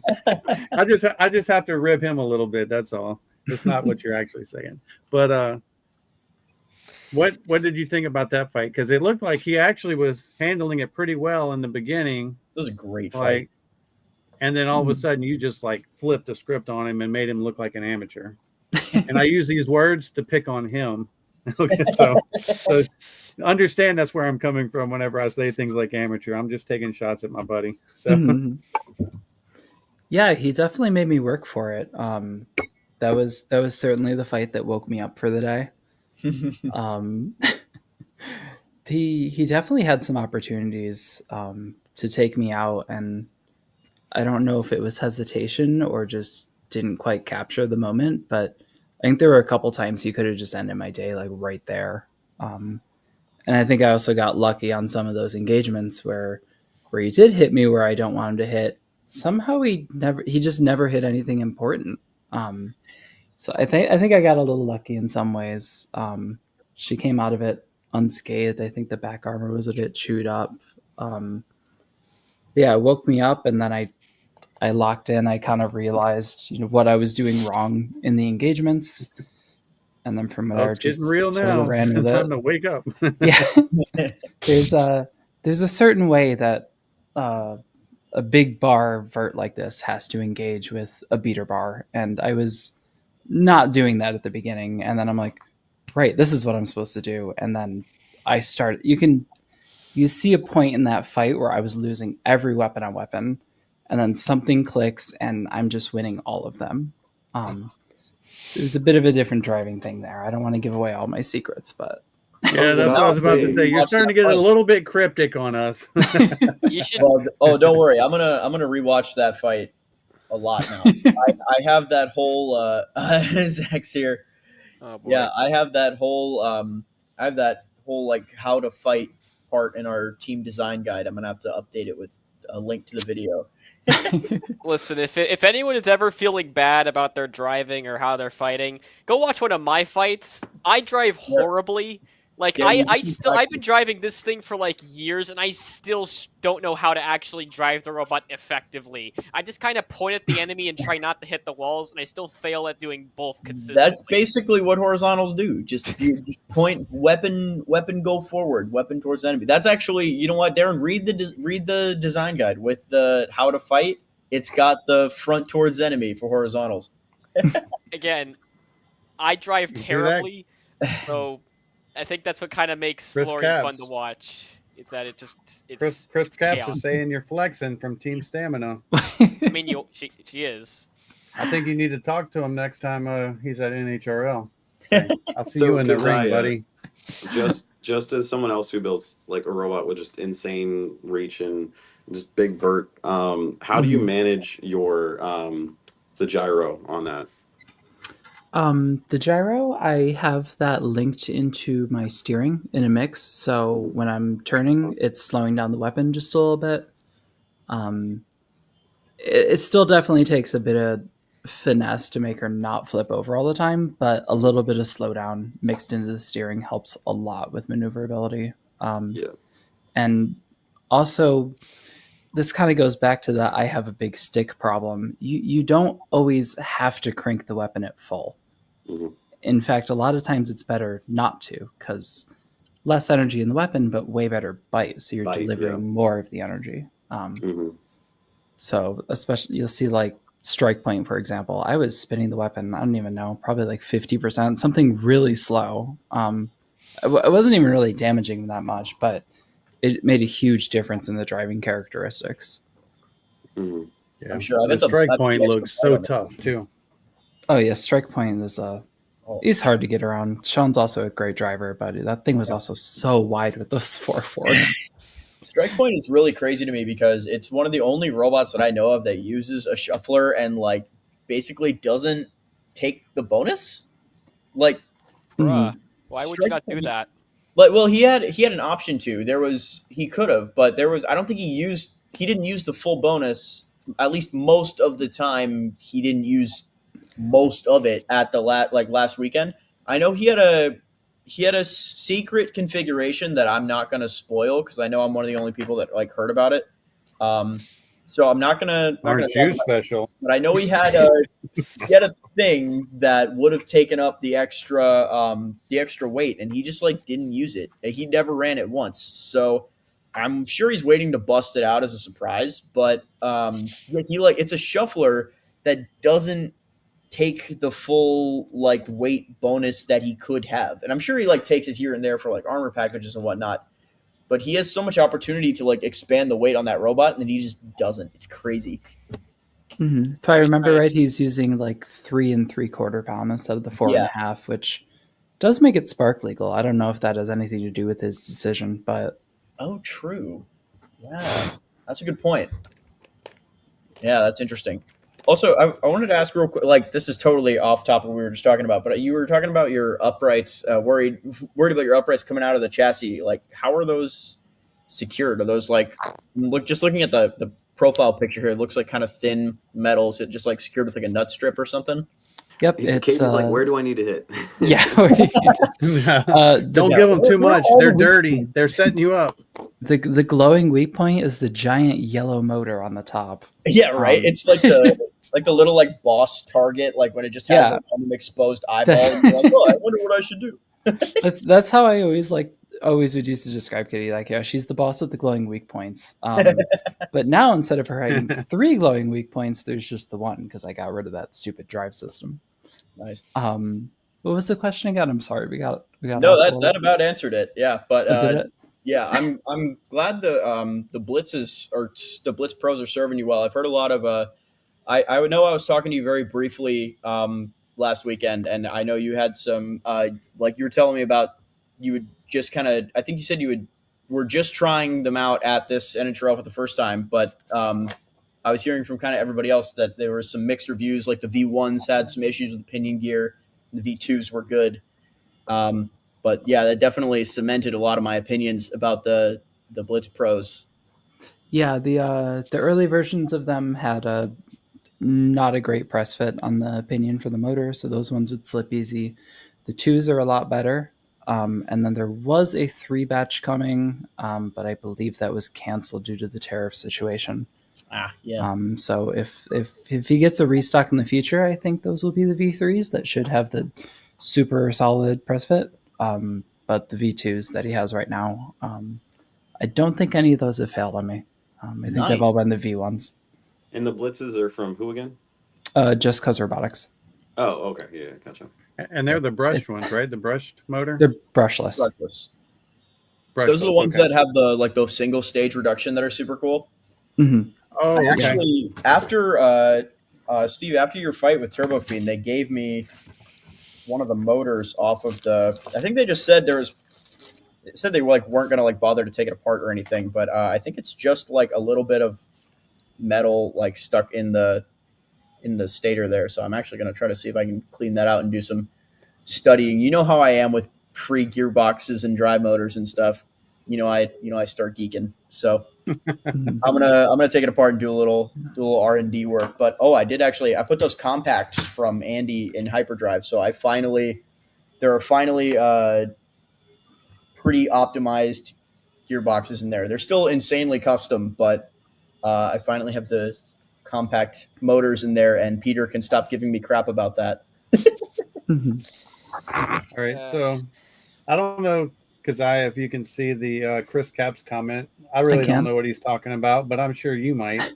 Yeah, he's asking about my partner spot, Usagi.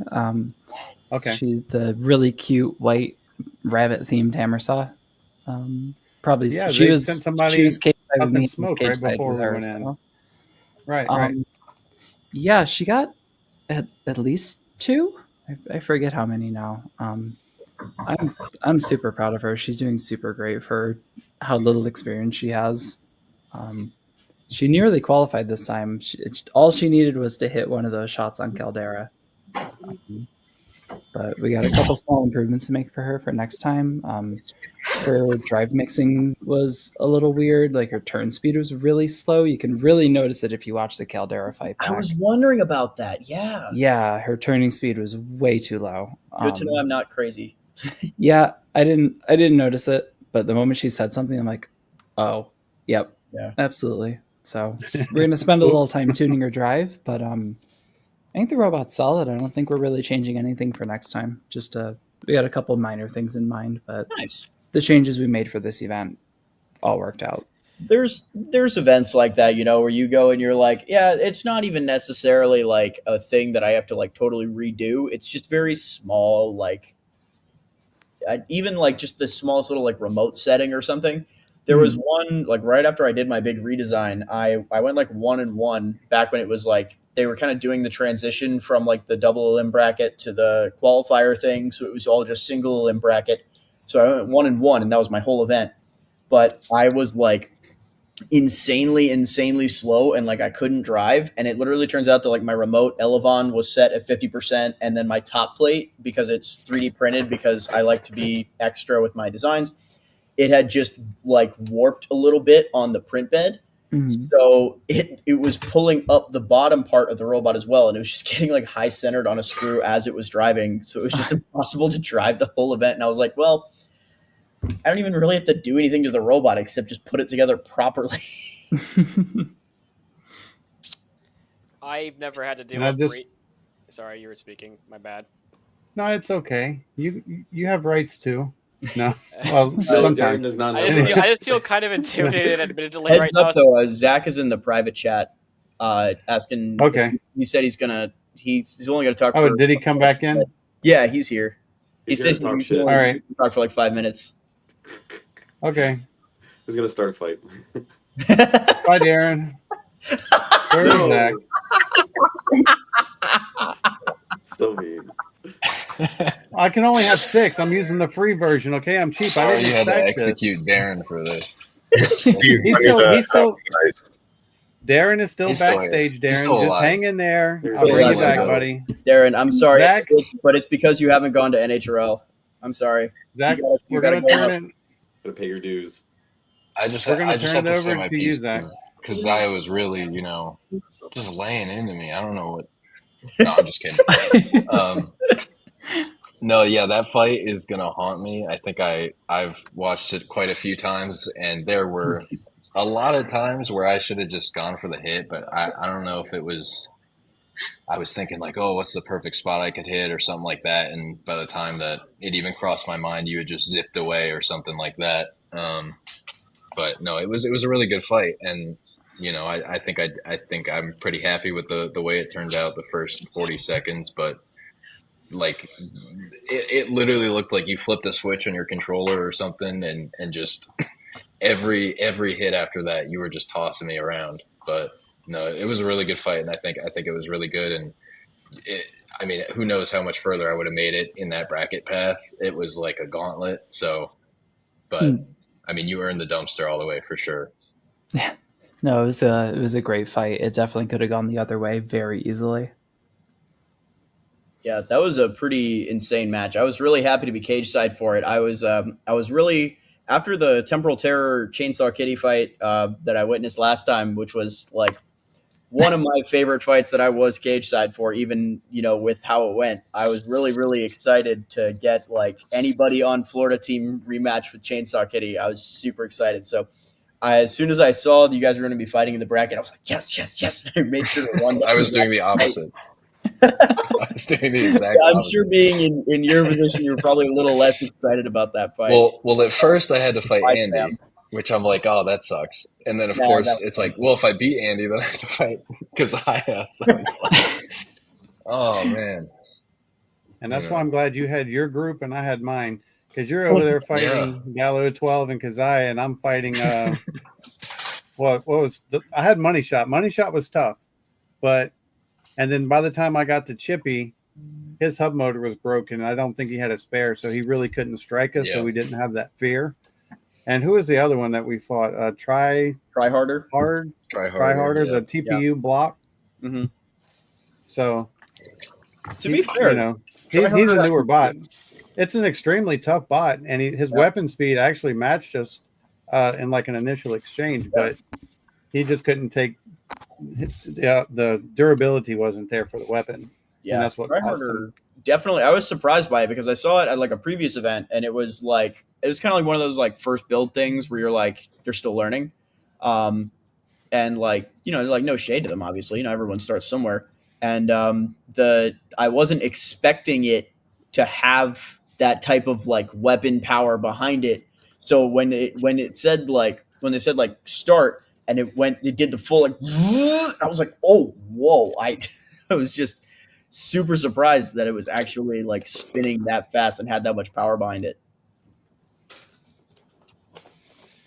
Very nice. So, Zach, in other words, what Kazaya was saying is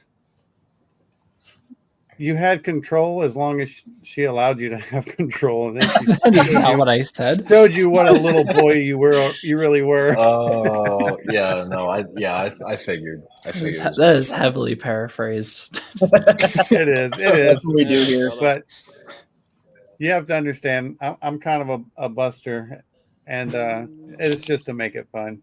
These guys are all like family. I mean, we all fight each other so much, it's ridiculous. So kind of like you and, the NHRL crew.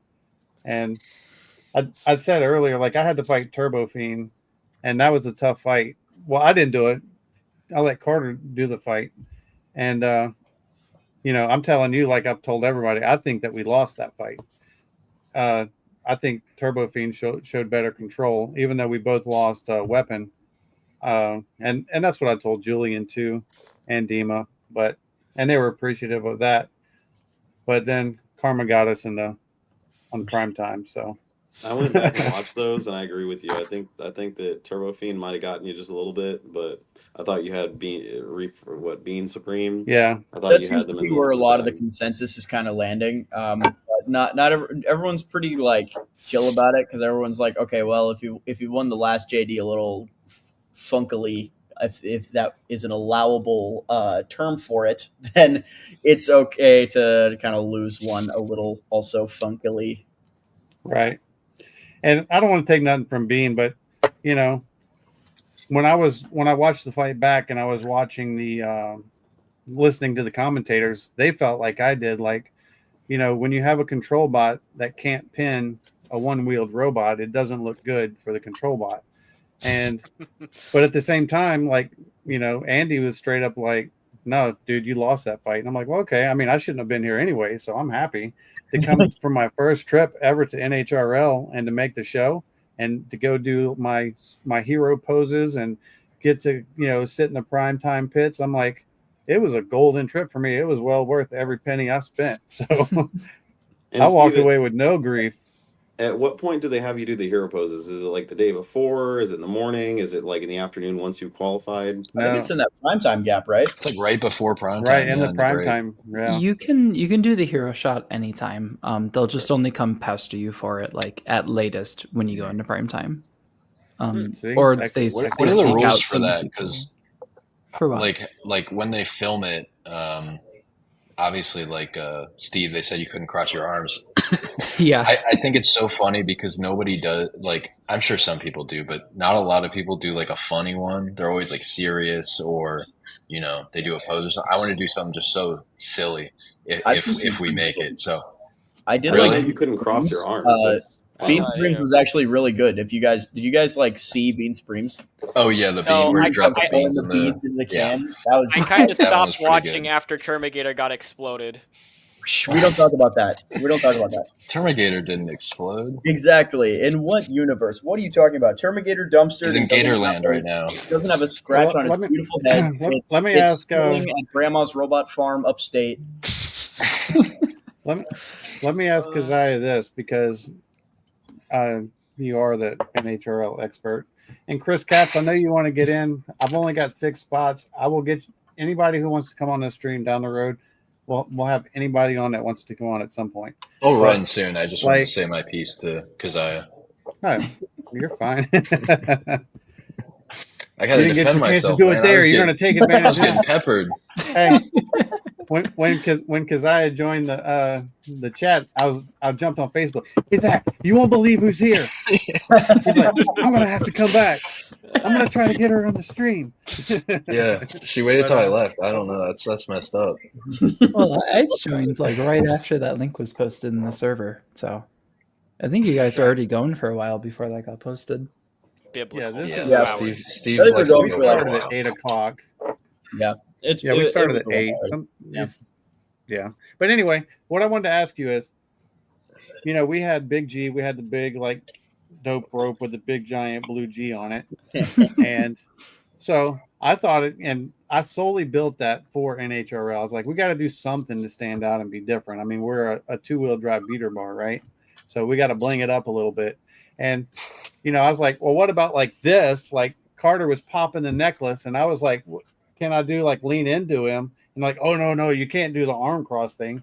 What's wrong with the arm cross thing? Is that like some kind of like gang gesture that they see it as, or is it No. like a social no? I'm a redneck. You got to help me here. Yeah, I No, didn't even know that was I a thing get until you you. guys just brought it up. Yeah, I want to say that was new for this time. I think there's a couple reasons. A lot of people do that. It gets a little boring to see like 6 people in a row cross their arms in slow Yeah. motion. Fair. True. B, saying you can't do the generic pose means everybody has to do something unique, something that shows their personality a little more. And it just looks better on the stream to have, you know, everybody doing their own little unique thing instead of Right. yep, here's another person crossing their arms. And then Glenn's He was gonna do crossing it his arms, differently. and Keziah's Cross his arms crossing their differently. arms. We want unique emotes for everyone when the game comes Well, out. Exactly. I got stuck with the lame throwing up hand Go gene. ahead. Like, I showed that to somebody. They're like, they're "What is he well, what doing?" should you do? I'm like, I don't know. What do you want me to do? They're like, I'm "What's like, wrong with you his want me to make a hands?" And I'm like, do you want me to make a G with my hand? And I'm like, they're like, oh, that's awesome. We love it. You got to do that. And I was like, okay. And so I did it. And then my oldest son was home. He's like, Dad, why were you holding up Lego hands? I'm like, I don't know. I like Lego Make a hands. G. I don't know. Here's what you should I do. was trying to make a G, but my hands don't work so good anymore. Mhm. Here's what you should do. Let me try it again. Here's what you should do. Do this. Wear your robot as a hat. Do you I get have your robot in the Florian. hero shot? No. I don't No, think you do, right? they show like the robot first, and then they do like a pan They up. kidnap him. Yeah, Yeah. your robot I has was its own robbed of hero my hero shot. shot. I too think early. maybe if you ask them very nicely, Darren, they would let you. They would let you. No, do that. like I would just bring Florine. Like not my. Chlorine Oh, would be you would doing its bring- own thing, but this Okay, is so if you're Florian. a Brutal prop. made He's a prime prop. time, you'd bring the ant weight as a hat prop. Yeah. I see. Because I this cannot fit on my head. This hurts. You know what? That's Now y'all know why I dropped Darren from the stream first. I did bring ant weight Powerball as a desk prop for my pit area, but of course it was a lot less impactful with an unfinished Powerball 12 sitting on the bench. It grows when you put it in water, right? All right, so Yeah, I do want to say this. Go ahead, Zach. I was just going to Exact ask, when same. you film the hero shot, do you get to see it like played back to you, or do you have no idea what it looks like? No I think idea. they'll play it back if you ask, but Yeah, I if you just ask, trust they'll them that it's good enough, and it seems like it's worked so far. Well, I trust them. I don't trust myself because Well, what if you blink or What was like crazy to me cough is or they come something? up to me, and I'm already pulling the robot apart, and they're like, "Hey, we need you and your robot to go do a hero shot," and I'm like, So I had to hurry up and like throw parts back on it for that super awesome photo that they took of it. But I do want to say this because of course, you can hang out as long as you want to, but I want to tell everybody watching, and if there's anybody in the chat, if y'all have a question for Keziah in case she has to go or gets bored, get it in. Let me know because I know it was super short notice, and we super appreciate you jumping in and joining us and gracing us with your presence. And I just don't want to tie you up for too long. I want you to, Yeah, of course. I don't want you to feel obligated. I want you to be here on your own terms. We don't keep prisoners here. Yeah, if anybody has any questions or wants to know anything, I can totally answer that. And then, I could probably make space because I know you said other people are trying to slide in here. Actually, Sam that's left, all right. so we're good now. Yeah, I'll leave it. Yeah. I'll leave And here. yeah, Like I It's said, you can fine. stay as long as you want because we love to be graced with greatness. We could use all the pro Getting tips. replaced. Because Yeah. my first We're just question. looking for pro tips. That's all. Yeah. You can So even you help me can't- roast Chlorine. So You I'm gonna can't leave it. cross I'm your gonna leave it arms, at. but can you cross chop? Is that something like can hit it with the WWE cross chop? I don't know. I feel like they're not going to like that one. Yeah, It's a little bit of a cop out to have like a Florida team or like a college team with such like an easy like gesture. Like we all do the gator chomp like all the time. It's such an easy cop out for all of our like poses. Mhm. It's nice. I'm just gonna bring an inflatable gator next time, just because the stereotype. There Have we go. like That would be great. have like a net hat on, just full on An airboat. That was cut off shorts, jean shorts. Yeah, that was our first design for the heavyweight. Our whole team was going to wear like the floral shirts and like the swimsuit pants and like the sandals. We were going to call it Florida Man, and then obviously we had like starting up college teams. It was like some funding stuff, and then the show kind of died, and then we were like, can we justify spending all the money on this when we could build a 30 instead? And now we have Termigator, so that never panned out. But at You least need we some have closed-toed sandals, man. Yeah. Also, I was wondering if they were going to let us do that because, like, You if put Crocs on. don't Crocs are way more walk popular. through our workshop wearing Steel-toe Crocs. exactly, yeah. If you walked I in mean- and get flow grown, we're gonna have like We're just all gonna have like Yetis with like Salt Life on it. Salt Life, yeah. Yeah. Pub subs. All right, well, I'm going to get going. I'll let you bring someone else in here, so you got an Hi, extra Zach. slot. But it was nice talking to you guys. Nice talking to you, Keziah. Congrats again. Thank you. And Good I'll see seeing you Zach. guys later. Hi, Zach. Hope to fight free Goodbye. noogies again soon. Maybe. So Keziah, Robot Ruckus win? Right? Yeah, we fly Yes. up there all the time. Oh my Now you got to gosh. come down here. Yes, do maybe. I think she said 2000 never. it. Lars came down. Why and would she won slum next it? Come on. So we know it's possible for someone out of state to come down and just whoop all of us. Kitty actually has yet to do anything that's not NHRL. Really? Not Yeah, even it's on my bucket list for her, but she's never Really? competed outside of NHRL. Wow. Have you ever competed outside of NHRL in general? I brought Breakneck Nyan Nyan to a G Scroll event right before her poor NHRL debut. She's gonna be back. I'm gonna fix her. Nice. Yeah, we all because guys- that's something that not a lot of people would say is like their whole career is in NHRL. You know, I mean, granted, Yeah. people were up there, but you know, like personally, I've been to like probably more of more different events all over the place than maybe anyone but like the Scorpios team or like Bunny or whatever. I've traveled so freaking far sometimes for that stuff. How long is your commute for getting there? I think it was like 3.5, 4 or so. But I have an EV now, so it's around like 5 with like charger stops, which still isn't that bad. It's a bit of a drive. Yeah. That's not bad. If I lived a 5-hour drive from NHRL, you'd see me at like every event. Yeah. Yeah. I go every time I can fit it in the budget. Yeah, I'm sure. That's the struggle, isn't it? I gotta keep building arenas until they hit me up and they're like, "Hey, we can have a Florida FHRL." We kind of tried. We kind of tried to organize with like Brian because they had that whole thing with like the grant for the big arenas, but there was like a little like asterisk caveat on it, like, hey, if you build a big arena, like we reserve the right to hold an NHRL at your arena. And we were like, sure, that's cool with us. We'd love to have one down here. Obviously, we're all like Orlando NHRL. Yes. And then yeah, I know we were all chanting for that, and then they kind of like stopped branching out locations last year, and then we never ended up accepting the grant for the arena because like storage reasons. And then we were kind of talking for Brian for a little we were talking with Brian for a little bit about maybe him storing the arena because you know he does a lot of like BattleBot stuff and he's got space and whatnot, but yeah, it just kind of never happened. And now I think we're going to wait to see what they do with the expanding plans if they continue to go through with that. I know last year that seemed like a really big focus for them. And then this year it seemed like kind of all the talk about the satellite events and like the new locations just kind of like disappeared. So I'm definitely very interested to see what happens with that. Well, I'd be willing to if we and it wouldn't be too bad for me to bring the 4x8 arena down to Orlando, and we could have more like we could do one a year down there. It's just having a location where we can do it is the big thing.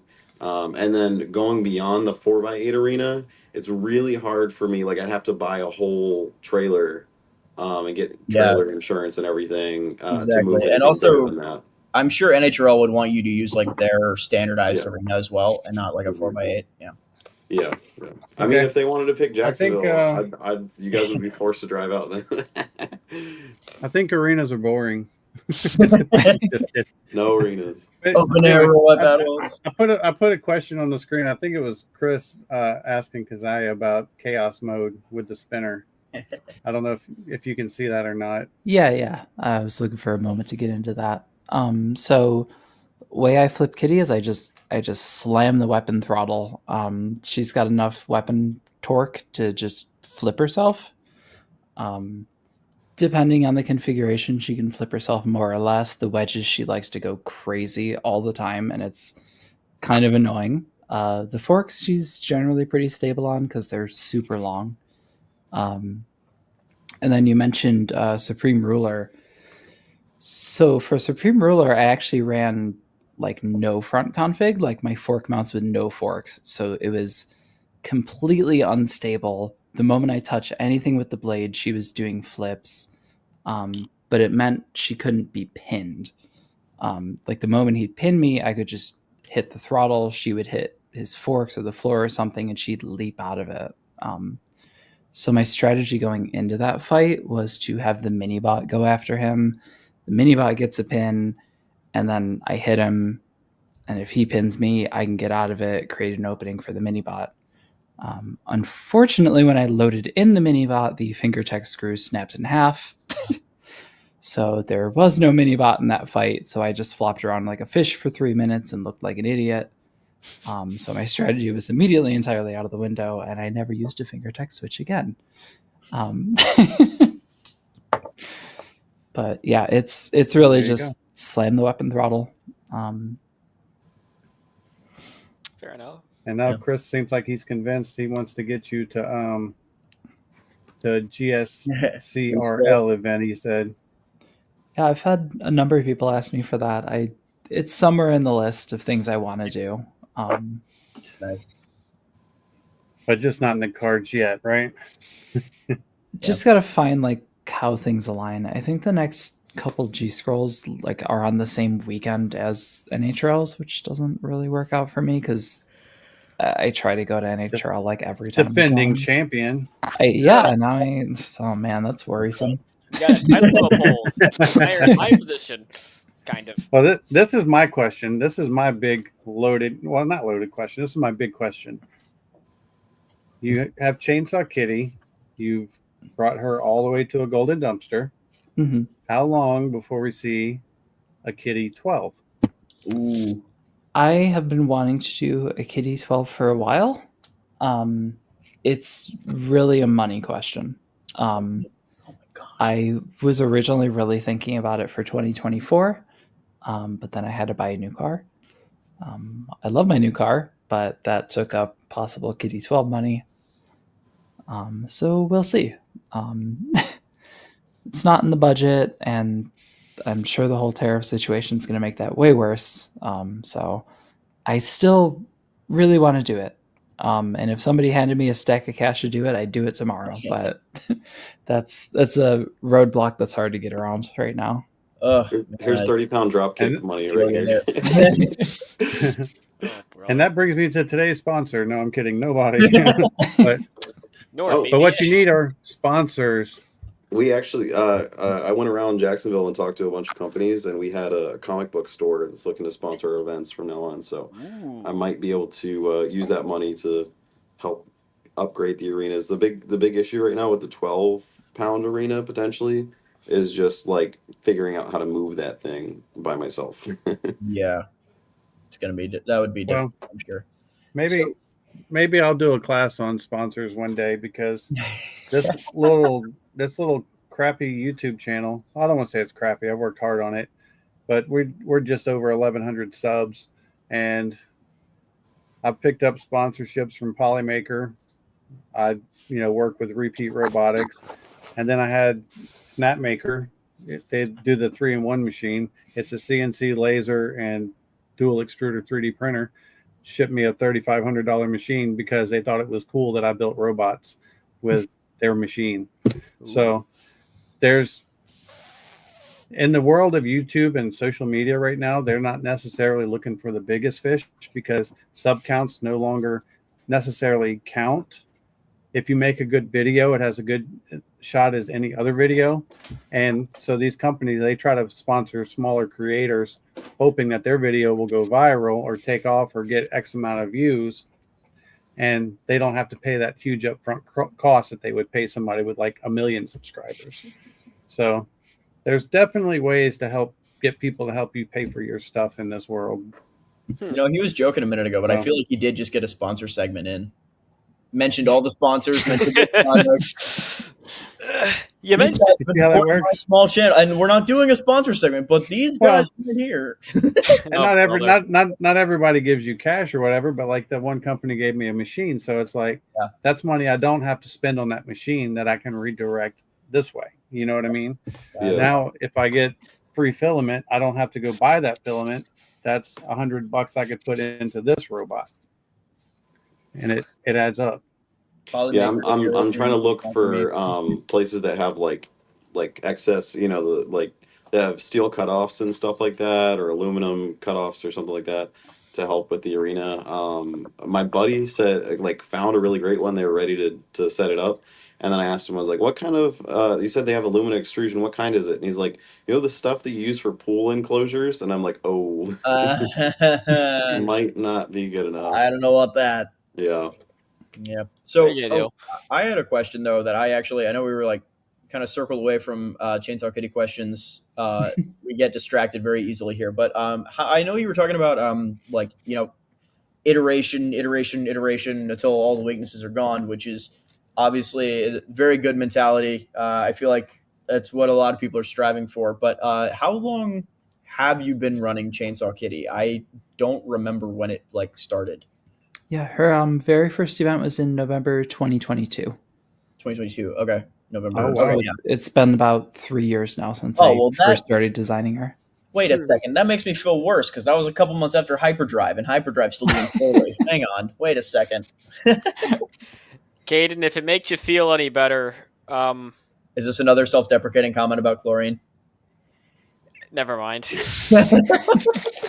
Look, I could talk for hours about how terrible chlorine's first iteration was. You just built it. It's been to one event. You have time. I feel bad, man. I was so hyped for its first event. I was gonna have a huge weapon. I was gonna kill everybody. It was gonna be amazing, but it just didn't work. That always happens. My first event with Powerball 12 went exactly like that. Nothing happened. So don't worry about it.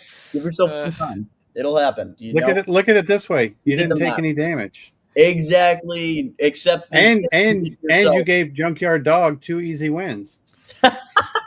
Oh, you listen. When I get this thing working, you're gonna be on my metaphorical hit list, and I will probably still lose, but it won't be just an immediately one-hit KO. I will one day get a weapon this big working. It's gonna be glorious. This is super interesting. Yeah, the first NHRL. Now you sound like the typical male. What the hell? Power Surge September 2022, Kitty November 2022, and Hyperdrive was July 2022. That's kind of crazy. I know that's what kind of what a lot of like. We started fighting. I think we started fighting Big G in 2022. Yeah, I think so because that was also like Mechanical Advantage's big. That's when he was tearing stuff up around here. Was 2022. So yeah, he was. So much stuff was happening in 2022. I know we joke about like in the Florida gang, like how much of us like trace back to Orlando Maker Faire 2019 somehow. I don't. But look at how much is happening in 2022 as well. That's kind of crazy. It's great looking back on that first event. Kitty actually had a surprisingly good first event. I tore down a light in like my 4th ever fight. I was like, this is great. I love this. That's awesome. I did not do as well. I went 2-2 and had to knock out my teammate. It was unfortunate. Fun fact, I actually had a beetle weight before this one. It was just a crappy D2 kit. And at my first ever event with that robot, I took first place. There were only 300 beetle weights, and it was round robin style, but I still won. D2s were also kind of a hack back in the day. Those things were sweeping every tournament. Yeah, I think that it kind of goes to show that the fact that at that first event, I was still struggling to drive the thing because I'd only had like about 20 seconds of drive experience with it. So I was constantly oversteering, driving too fast forward. I was like, how do I drive you? And I still won. Well, there you go. Yeah, definitely those like D2 kits and like Candy Wasps. It's crazy like how dominant those things used to be, and now you just don't see them anymore. It's kind of crazy. I fought a D2 actually with Chainsaw Kitty. When was that? Like a plain stock one at NHRL. Wait, what? Wait, but they don't have weapons on them. Yes. So she had like it's like the fingertech clamp stick. drum thing. Oh, that thing. I remember that. So she had a configuration that had one of those, and that's what she safetied with.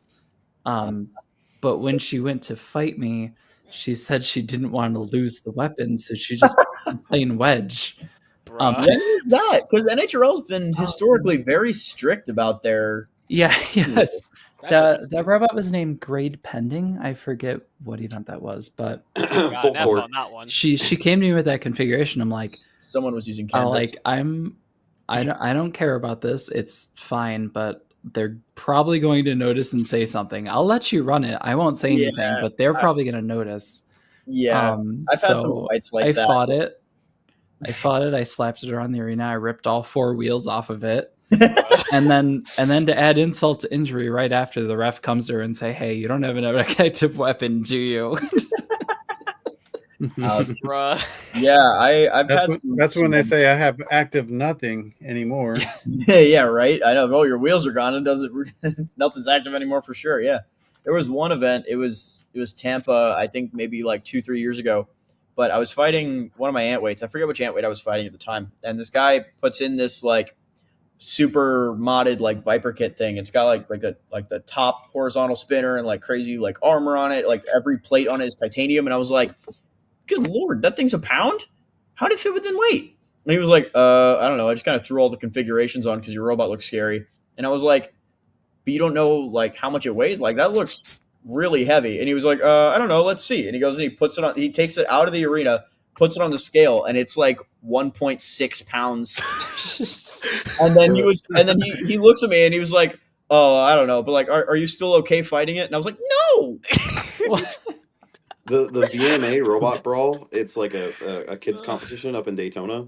I brought my kids there, and I was like, oh, like I was gonna ask ahead of time. I was like, what's like the weight fudgery here? Because like with kids, it's like there's kids as young as like 6th grade that are competing there, and I'm like, is there like an extra ounce or something like that, or half ounce or something? And they were like, well, so for the 12 or for the 15s, because they run 15s instead of 12s, they're like, you can be up to 16 or 15.9 pounds. And I was like, that's cool. And they were like, for the 3s, you can be up to 3.9 pounds. And I think you guys see where this is going. And for the 1s, you can be up to 1.9 pounds. And we weigh you without your battery in. And they told me that 2 days before the tournament. What? Huh? Yeah. What? Mm-hmm. Yep. I'm Yep. about Oh, to and then I enter went up and Chainsaw Kitty in the Antweight competition. What the hell? Close enough. yeah, Welcome back. and I was like, so No so when doubt. do we safety? And they were like, oh, these are fighting robots. They're not safe. I was like, okay, we're having a meeting over the summer before the next tournament. What the hell? So yeah, it That's was wild. I insane. they didn't have a sand bucket. I pulled a battery out of a kid's hand because he plugged it in backwards, like shoved the JST connector in there. I pulled it out of his hand. There was a sandbag because we were on a baseball field with no covering in the sun. And I pulled a sandbag out from underneath one of the legs of one of the canopies and like threw it on the ground and like threw the sandbag over it. And I was like, you go get a sand bucket. You go to Home Depot and get this. Like it was Yeah. Gosh, Bruh. some of the like That is new, scuffed. yeah, some of the like old school style BattleBot stuff is so like janky, or like sometimes like people that kind of jump into it that don't really know entirely about everything. Like I don't know. I feel like I might have already given the Amrock Arena a lot of crap, but the fact that like it was single panel and I could literally just stick my hand through it that's too much. You can't fight beetaweights in there. You can't do that. And when I showed up to the first event to help volunteer, Jack was like, where are the brackets? When are we weighing in? Yeah, And I then know. There the was owner came nothing. around I and know. she was like, why aren't you guys fighting? Yeah, And it the was just event the arena organizer sitting there. literally did not even show up for like hours. Like 4 hours after the event was like posted to start, she shows up. She's like, "Why are you guys fighting?" Because no one showed up. Yeah, so I had to stand there. I had to Sorry. run every single fight and create the brackets. And Yeah, work with I Jack. remember that. That was insane. I don't remember All this right, at I'm gonna all. reel it. I'm gonna reel it back in for a second. Yes, reel us, please. I wanted to ask Kazaya a question since she's a NHRL local, figuratively speaking. That's her home arena. Like we talked as outsiders coming in, like NHRL is awesome. They're super accommodating. Like you get to fight for free. Basically, they feed you. They take very good care of you. You have 100 people come up to you and ask you how you're doing, and if you need anything, to where that's complete contrast to your normal event, and it's amazing.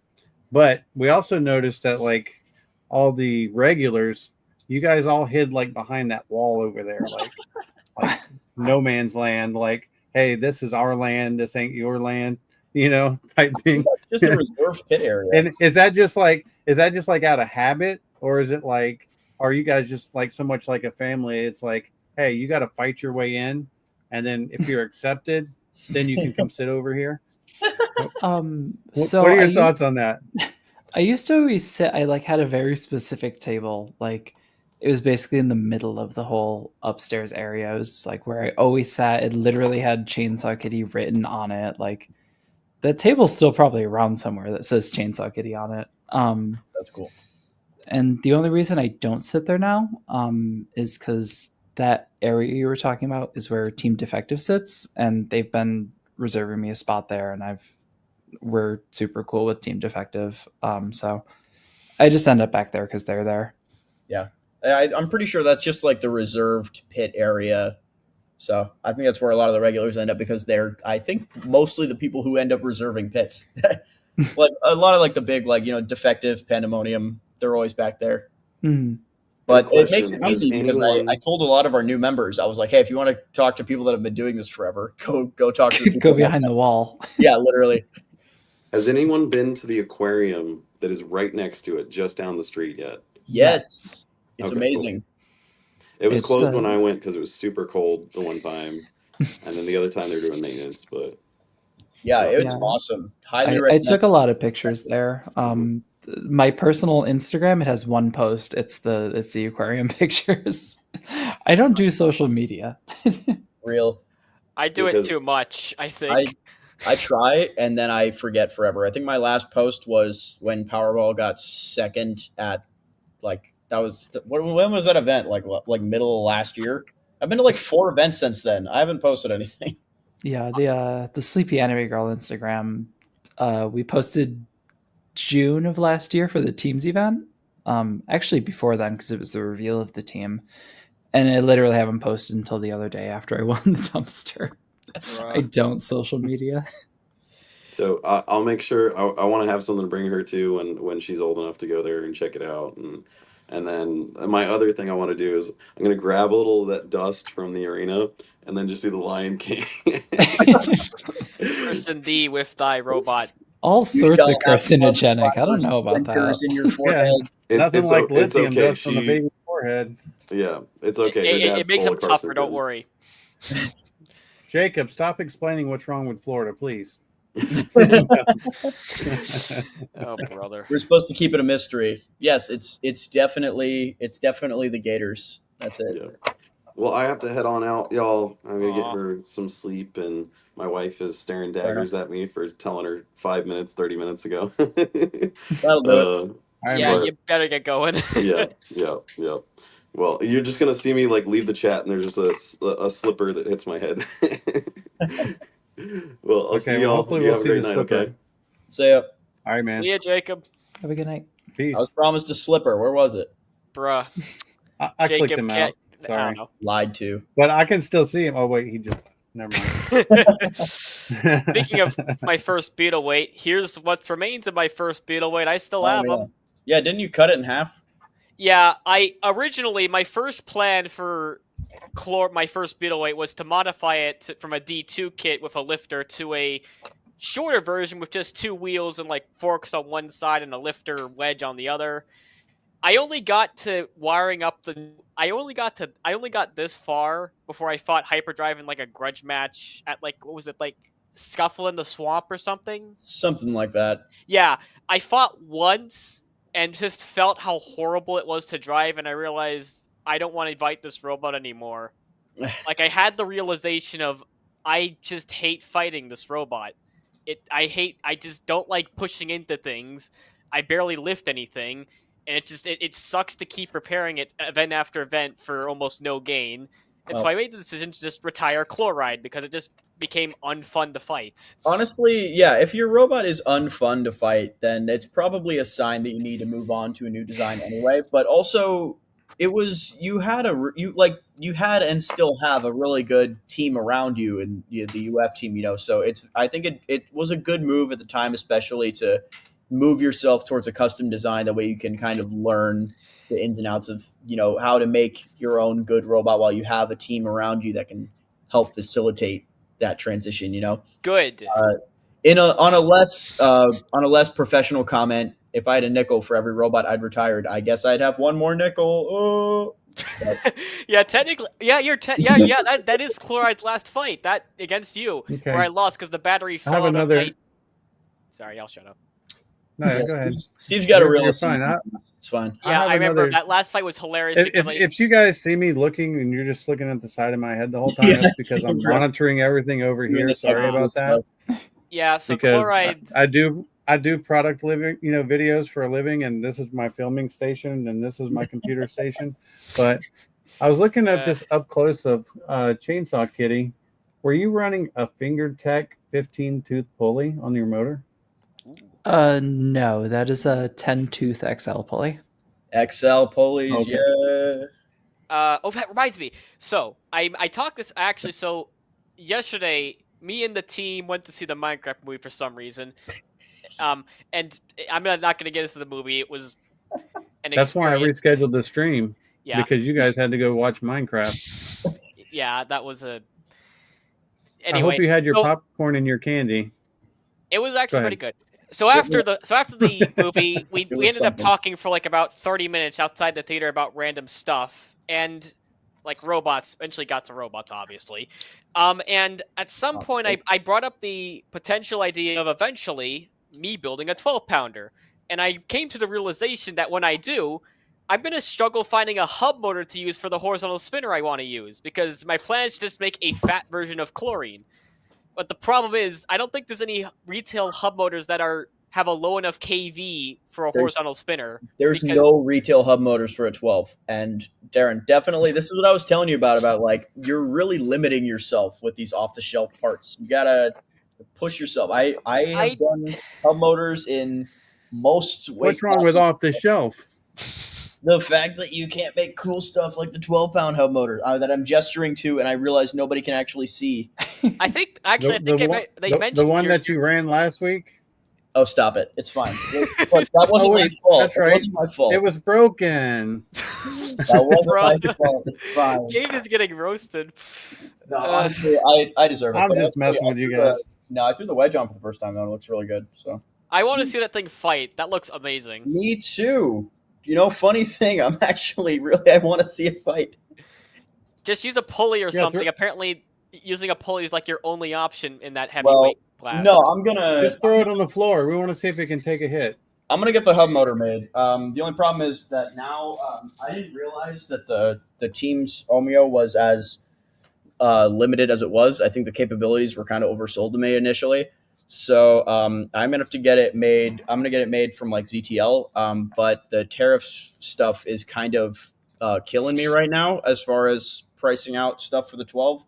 So we will see. I know I was talking about I'd love to do a 12 run and then bring back hyperdrive for a Beetle run later in the year, but it's going to kind of depend on tariff stuff because hyperdrive has 2 good beaters right now, so I'm not too worried about needing like stuff from out of the country. But Powerball definitely would need parts out of the country to get that like level of accuracy and tolerance that I need. So we will see. It does kind of just come down to money, I guess. Isn't that what it always comes down to? Yeah. Gosh. Yeah, fun fact. These 2 components on chlorine cost $500 because What? I made these 2 carbon fiber bits from the like version 1, like actual version 1, because I got them from Sencut Send. You got it from that giant carbon fiber from Sencut Send. In my defense, I had a $500 gift card to use, so I figured I'd use it. We literally have that exact stock. We could have cut it ourselves. I realize that now. Hey, that's Florida problems. In my defense, I had a $500 gift card that I got for my birthday for Sencut Send that I hadn't used yet, so I figured I'd use it. You could have used it on anything else. Yeah, and the problem is there's I no can't defense use for this that. now because the holes are all wrong. So this is kind of now just kind of a waste. I mean, I could still use it. I could just modify it for the new motors. Darren, you know how I like beg you to 3D print your prototypes and test fit them before you buy things? This was before that. This was like with the original motor, like version 1. That's not the point. The point is you should have been doing this from the beginning. I didn't know that the KV thing would make the thing explode. All right, let's ask Keziah. Where do you get your carbon? Do you use carbon fiber, and where do you get it from? Yeah, Kitty's bottom plate now is carbon fiber. The top is G10. I last got them both from CNC Madness, which used to be the go-to for good cheap prices. Now the tariff situation. There are some domestic. I can't remember who they're with or their names, but there are a couple people in the NHRL server offering cutting services now, which is probably going to be the way to go going forward. Yeah, not Sencut Sen. CNC Madness has been a little. But I heard that. Yeah. I heard CNC Madness because Andy, he does a lot with them, like all of his kits and everything. And it was my understanding that he basically drives his parts across the border and then ships from within the U.S. That is what they used to do. They can no longer do that under the current situation. Oh, okay. So, in addition to having paid the tariffs on things, you also have to get DHL shipping, which is $30. Oh, to my understanding. Yeah, DHL shipping's man. That's so unfortunate. CNC Madness is so good for like a hot minute there. No, absolutely. I think most of the stuff on Hyperdrive right now is CNC Madness, and you know what? That does doubly suck because I was literally about to put in a quote with them tomorrow. So I'm gonna have to go searching in the Discord and see what people are offering, I guess. Yeah, they're definitely much smaller operations. The couple of people that are running in NHRL, and they don't have quite the material availability that CNC Madness had. So I'm kind of worried about being able to get some parts, especially Nyan. She has like a 6 mil carbon fiber weapon supports, and it's like, who's going to be carrying 6 mil carbon fiber? Yeah, if you know what, if you find out, let me know because I'm working on some ant weight shenanigans that require 6 mil carbon fiber. I think the way to go with that is just going to be I get a sheet and give it to somebody. Like, I don't think anybody's going to have that in stock. Yeah, the problem is that like we have the capability to machine the carbon fiber in house at UF, but also like John is the only one with like the safe N95, and then I ask people to do so much machining for me for Powerball 12. I would feel so bad asking anybody to do any more machining for me for like a year because I have a Mac. I can't run the stupid CNC machine. I have to ask anybody else to do it. I know, seriously, Mac problems. I know, and I literally the whole time I was there, like last week, I was trying to like dual boot my Mac, and it was like, you don't have enough space, and I was like, I don't want to delete Minecraft, and then like it was a whole thing. I found that funny. No, it's like the only thing on my computer that takes up like storage. Like I don't have games on my computer. I had like Minecraft and Stanley Parable. That's it. That's all I had. Wow. Stanley Parable did not take that much data. I offer it to a select few, which I usually offer to some of you guys. Is I can CNC flat plates and stuff out of carbon fiber here. And what I normally do is I just order a sheet off of Amazon and cut out however many I need. So I'm lucky to be able to do that. But if you guys ever get in a pinch and really need something, just let me know and we'll figure it out. I won't charge you for cutting it out. You'll just have to pay for your stock. I might have to hit you up for that for some hyperdrive carbon fiber for Tampa. And that goes for you too, Kazaya, if you need anything. Say, hey, cut me out this top plate. I don't think I could find 6 mil though, like you said. That's you'd probably get that from the master. Luckily I stocked up on those, so hopefully she'll be good. She's probably only doing like a couple more events this year. The Hive's having an event in July. I'm gonna bring her there to like make sure she's working properly now. Please work properly now. Right. And then I want to bring her to another NHRL later in this year. So maybe she'll qualify for finals. I don't know. That'd be kind of cool, but we'll see. Awesome. I don't know what stops this robot if she actually works properly. I know it won't be. It was pretty intimidating, the overhead Hammerbot saw action at NHRL. She does some crazy things. We literally saw 3 robots in a row get smoked by overheads. So many right before we went in. No, it was 2, and we were the third. And we're like, we're not going to be the third, Carter. We're not going to be the third. And that's when we fought Chippy, so we got lucky. But they were smoking people left and right. Every time you looked at Cage 6, there was a big plume of smoke and the fire extinguisher going off, Mm. or so it seemed. Yeah, hammer saws are scary. For sure, yeah, it's definitely interesting that we don't like have really any in Florida. Like we had drop saw for a little bit, but like Yeah, I got it beat by wasn't. drop saw. It was Well, it fun. wasn't like a very modern evolved. It was. I mean, it was literally a 1-to-1 of saw blades, which like was cool. Yeah. You know, and it was effective, but it doesn't quite match where the hammer saw meta is at today. So I feel like we, as the Florida gang, we're at a slight unpracticed disadvantage against some hammer saws going into NHRL. And I kind of felt the same way almost about horizontals because here in Florida, like we have like fast spinning vert beater after fast spinning vert beater. Like we have so many of those, and we do not have any like modern hammer saws, and we have now two horizontals in the beetle weight class. Yes, Oh, Darren. right. In beetle weight, I mean Darren, for like NHRL prep. Yes. And only one that works. Rougarou, and we have now chlorine. So When it works, it's going to hopefully take names. There you go. Yeah, but I feel like we were a little unpracticed in that sense going into NHRL. Like I know my wedge, I've had this wedge forever now, and I brought it to NHRL last time that I was fighting Hyperdrive, and I thought about it, and the last time I had used the wedge was the last time I was at NHRL. We don't have like anything like that in Florida, and I feel like we got to like discuss who's going to make what different type of beetle so that we can get some better practice. Yeah, I plan on doing a redesign with Rougarou, the vector style body. The robot just kind of outgrew that, and cool. The chassis was just too flimsy. I was cutting my own belts, so Hey, you know like what? we talked last time, I was really thinking about taking this and doing a Thagomizer style 3-pound. Oh, that'd be cool. Yes. Hey, you know what? I realized there's a lot of like Caldera-esque horizontals now. Like you look at like Melon Ballers, very like Caldera-esque. If you want, I'll offer my design services for free if you want to turn it into something like a Caldera-esque robot so that I can get the practice fighting something like it. That's all right, I'll tell you what. My rate is good, but it's not free good. You design the bot. Yeah. I'll build it. Yeah. I'll cut out your carbon fiber in exchange. Even better. You know, belts are nice. You know what's better than belts? A hub motor, because there's no belts to snipe.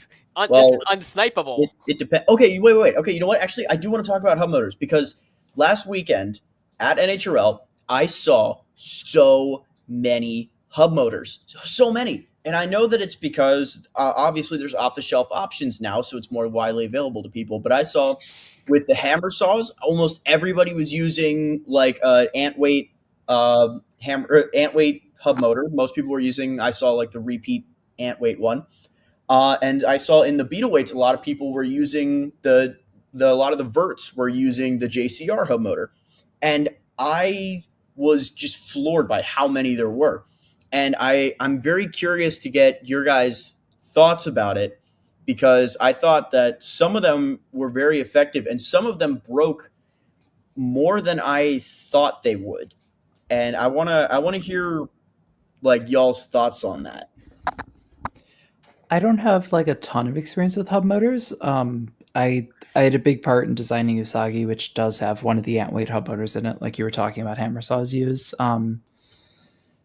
They're just so accessible. Like you just get this thing, you bolt it on a body, and there you go. You have a weapon. You don't have to even think about it.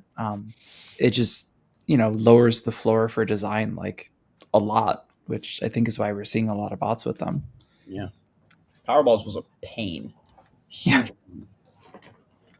And now what I think everybody has one. Look, I still like the. Sorry, continue. Go ahead, Darren. No, sorry. You speak. I apologize. No, you're fine, buddy. I mean, hub motors are goated, man. I finally made the decision to switch to an actual proper hub motor rather than using a drone motor with like a threaded shaft, which eventually just kept breaking because I was dumb and didn't realize that breaking was bad. And eventually I switched to a hub motor, and it took like 4 direct shots the entire last event I was at, and it just kept working. It still works. So yeah, these things, when they work, they work. Well, it's definitely going to be I wonder better who hit it. than it was definitely going to be better than the drone motor you were directly mounting to. I saw the one you were using, and it was. I feel like with the very long bar and the way you were mounting it and the motor you were using, I feel like you were stressing that motor very, very hard. I feel like it was maybe crying for mercy in most fights. I actually have like what I was using. I was using this basically. Yeah, is that Yeah. that's like the Eco 2306? Yeah, and here's the weapon I was kind Oh of my gosh, using. I'm so good. Kind Yeah, so those are pretty good, but those have like I want to say those have like a 2 mil internal shaft. So Darren, picture like your whole weapon sitting on like a 2 millimeter shaft. Like, and Yeah. then picture like if it gets bent, what happens to it, you know? Yeah, this So snap. Eventually, the weapon was actually working, which caused the motor to just snap. yeah, so Okay. that's why definitely sorry, what was that? No, I wanted to chime in about the hub motors.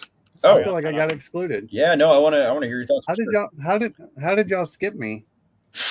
We got distracted. I'm gonna. I'm just kidding.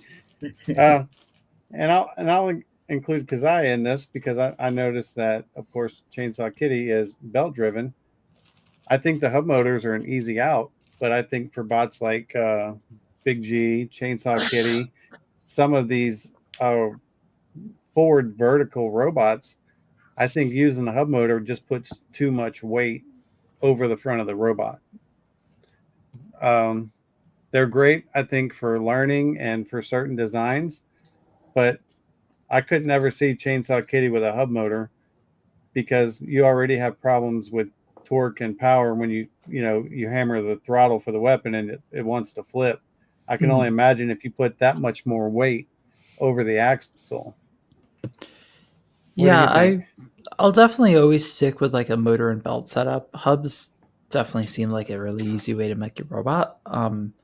But I like making bots with like a stupid amount of weapon power and weapon breaking maximized so I can just do dumb things with it. It's what Kitty does, it's what Nyan does. You can't get that out of a hub motor. Like they work, but they're never gonna have as much torque as a belted system with a reduction in it. Yeah, and definitely. I think a lot of people underestimate, or I don't want to say underestimate, but a lot of people, they don't put torque into the equation along with like tip speed. Because like when I fought Turbo Fiend, or I say me, I build Big G, Carter drove it. But when we fought Turbo Fiend, Julian came to me and he's like, I knew your robot hit hard, but I was surprised at how hard it actually hits. Because, we shattered their hub motor and they gave me that glorious trophy. But what it comes down to, and the real secret, is the torque of the motor. Like the motor that we run in Big G, it's a 5150 kV motor, which you would think, okay, that's a very high kV, so it's not going to have that much torque. But that motor actually has enough torque that if our bearings lock up on the bolt, it'll just spin the bolt and saw holes through the chassis. Damn. And I think with that, and we have to be careful of that because we've actually had to try to fix that, between matches. But I think there's not enough people utilizing the torque of their motor. Like if you have a spinning object and you hit the bot, you're going to get a good hit. But if you just have that little extra oomph behind it, that torque to really translate it through the other robot, I think it makes a difference. For sure. That's why I switched to the 2320. Yeah, I switched to the 2320 on hyperdrive rather than the 2315 for a couple different reasons that I was kind of mathing out. But it's definitely made a huge difference with a lot of like power things, like especially like when I'm upside down, being able to flip back over. It used to be like kind of like it kicks up and kind of spins, and then it'll like when it kicks up, it's able to spin enough to hit the ground and pop me back over. Whereas now it just boom hits the ground, pops me back over. And it's just small things like that I feel like are like the little optimizations that make the difference. And then of course stuff like spin up time for like box rushes and whatnot. But yeah, the 2320 has been really nice. I just need to stop shooting them out of my robot apparently, and it'll be a lot more effective. They tend to work better inside. Weird how that works. Yeah. So All right. It's been Go great ahead, having Keziah. me. It's been great being here. It's getting really late for me. I'm I'm certainly a sure it morning person. Fair enough. Well, Yeah. I want to say thank you very much for, like I said, coming here. I really feel honored to have you on this humble little channel and to hang out with us, Florida, the Florida gang here. Congratulations again. It was amazing. Thank you. The only thing that could top us winning a golden dumpster was to watch you win the golden dumpster, because that moment is going to be like NHRL history for a long time. Like, it's going to, when they recap 2025, they're going to use your clips more than anybody else's.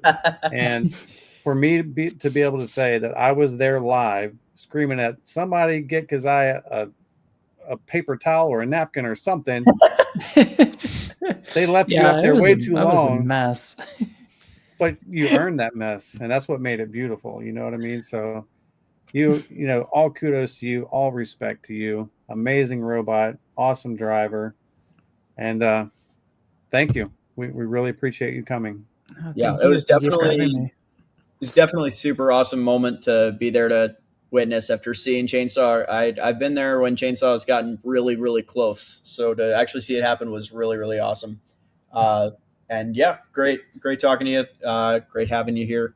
Thank you for joining us. I know you're joined us super short notice and stayed here for a while. So thank you for that and for answering our questions. I appreciate it. Yeah, no worries. Thank you. Yeah, thanks for joining this silly little chat thing and putting up with me. Oh, you're fine. Thanks. Good job on winning. I hope one day I get the chance to face you with this rainbow colorful mess when it actually works. Do Our it. battle will hopefully be good. I'll She probably hopes to get lose, to but fight I that will too. lose in style. Yeah. I Thanks do for like joining. fighting horizontals. As we saw in the finals. Yeah, Glenn must be getting sick of me by now. Brother. Yeah, thanks for joining. You guys have a great night. You too. Thank you. That was fun. All right. That was fun. Different. Yeah. Yeah. I had to kind of keep like reeling it back in. I wasn't trying to cut you guys off, but I was no. Yeah, it's all good. we kind of have Keziah here, and she doesn't want to talk about arenas. So Right. Yeah. Arenas are so cool, though. Yeah, man. Have you seen that UF Team's cool hexagon arena? Gosh, it's so awesome. I wish they would freaking use it for anything. Like we almost destroyed my truck once, getting it to like a building. That was fun. We did, yeah. Oops. Yeah, it's fine. I knew what I was kind of getting into, and it's a Ford Excursion. It's designed to be used like a cargo vehicle.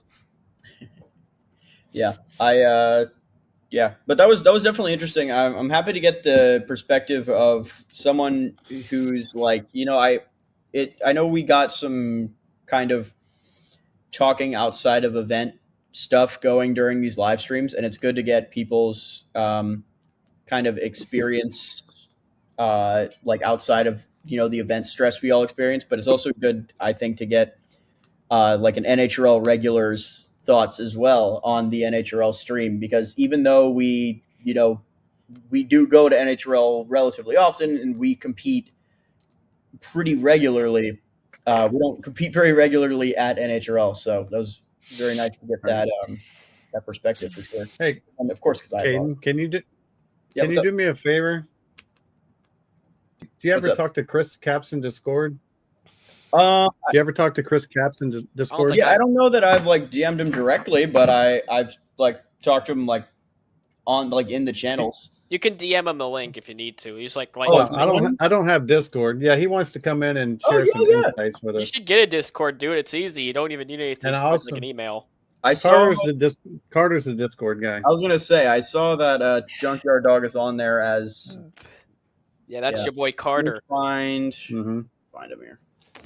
And I'm also bringing Jonathan in too with Jupiter Robotics.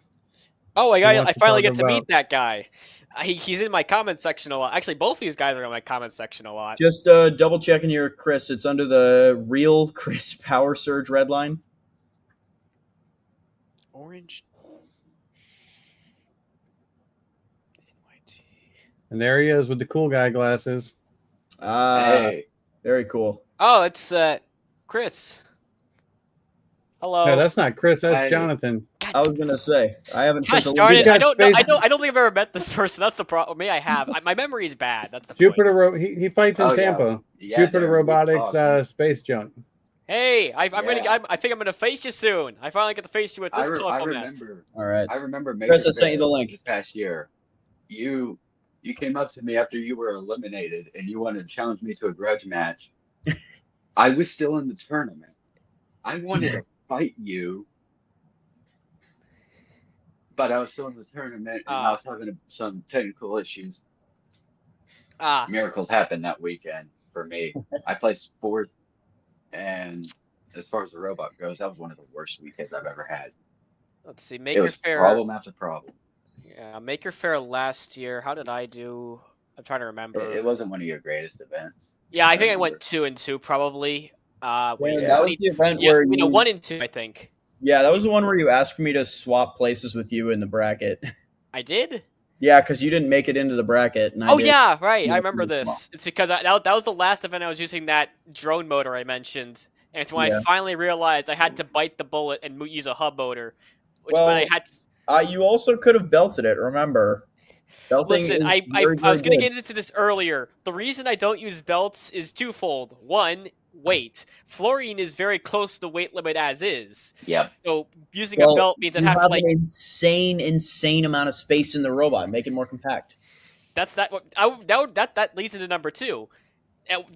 Using a belt means I would have to actually put like several hours into remaking the model and like having to figure out where all the parts have to go and then actually making a proper. Is super easy. Super easy. I get it. Yeah. I mean, I know also with belts, the risk with belts is you're going to cut your own... Someone's going to cut your belt and you're down a weapon. Isn't Impulse basically just, like, belted Florine's weapon style, and didn't he, like, win Antweights? I think he did. I don't remember. Yeah, probably. But again... He won everything that he entered, I think. I think he got second in one, and I don't remember which one it is. I think he got second in ants, maybe, and he had first in plastics and first in beetle. I don't know. Yeah, you know what? That sounds right. I'm not sure though. Maybe he got second. No, I think that sounds right because I know he got first in beetles. So, hey, what's hello. up? So, how you doing? Shirt, hell yeah. Hell yeah. All right, that's so my boy. After all, I am Lars's pick guy. After all, so yeah, we got to get Lars on one of these streams. One time. We have to get we have to get Bob in here. Yeah, that'd be fun. He betrayed us. He left Florida. I think you should get Alexander. I would love that. Archery, Anthus Bain, one of our other teammates. I would love that. He's super chill, and I love his designs. He makes the coolest looking bots. Anthus Baina, beautiful bot. I know I've mentioned this before, but like I consider myself a pretty darn good designer, and there's very few people, and he's one of them, where I will look at the designs and I will just be like, geez, how does he do that? Yeah, no, trust me, I know all about it. And he has his CAD design business and a lot of top ranked bots in NHRL. A few of them use his designs.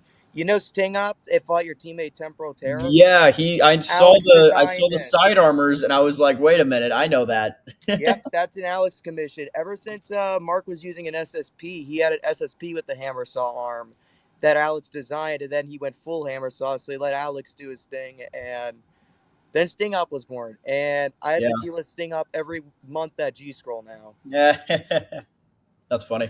Okay, yeah, I gotta advertise my commissions more. Yeah. I just wanted to say real quick, Jonathan and Chris, I made you guys wait a little while to come in because I was already having a hard time getting Kazai time. Like, she wasn't really like giving information, so we had to ask questions, and I felt like if we had too many in, it would be hard to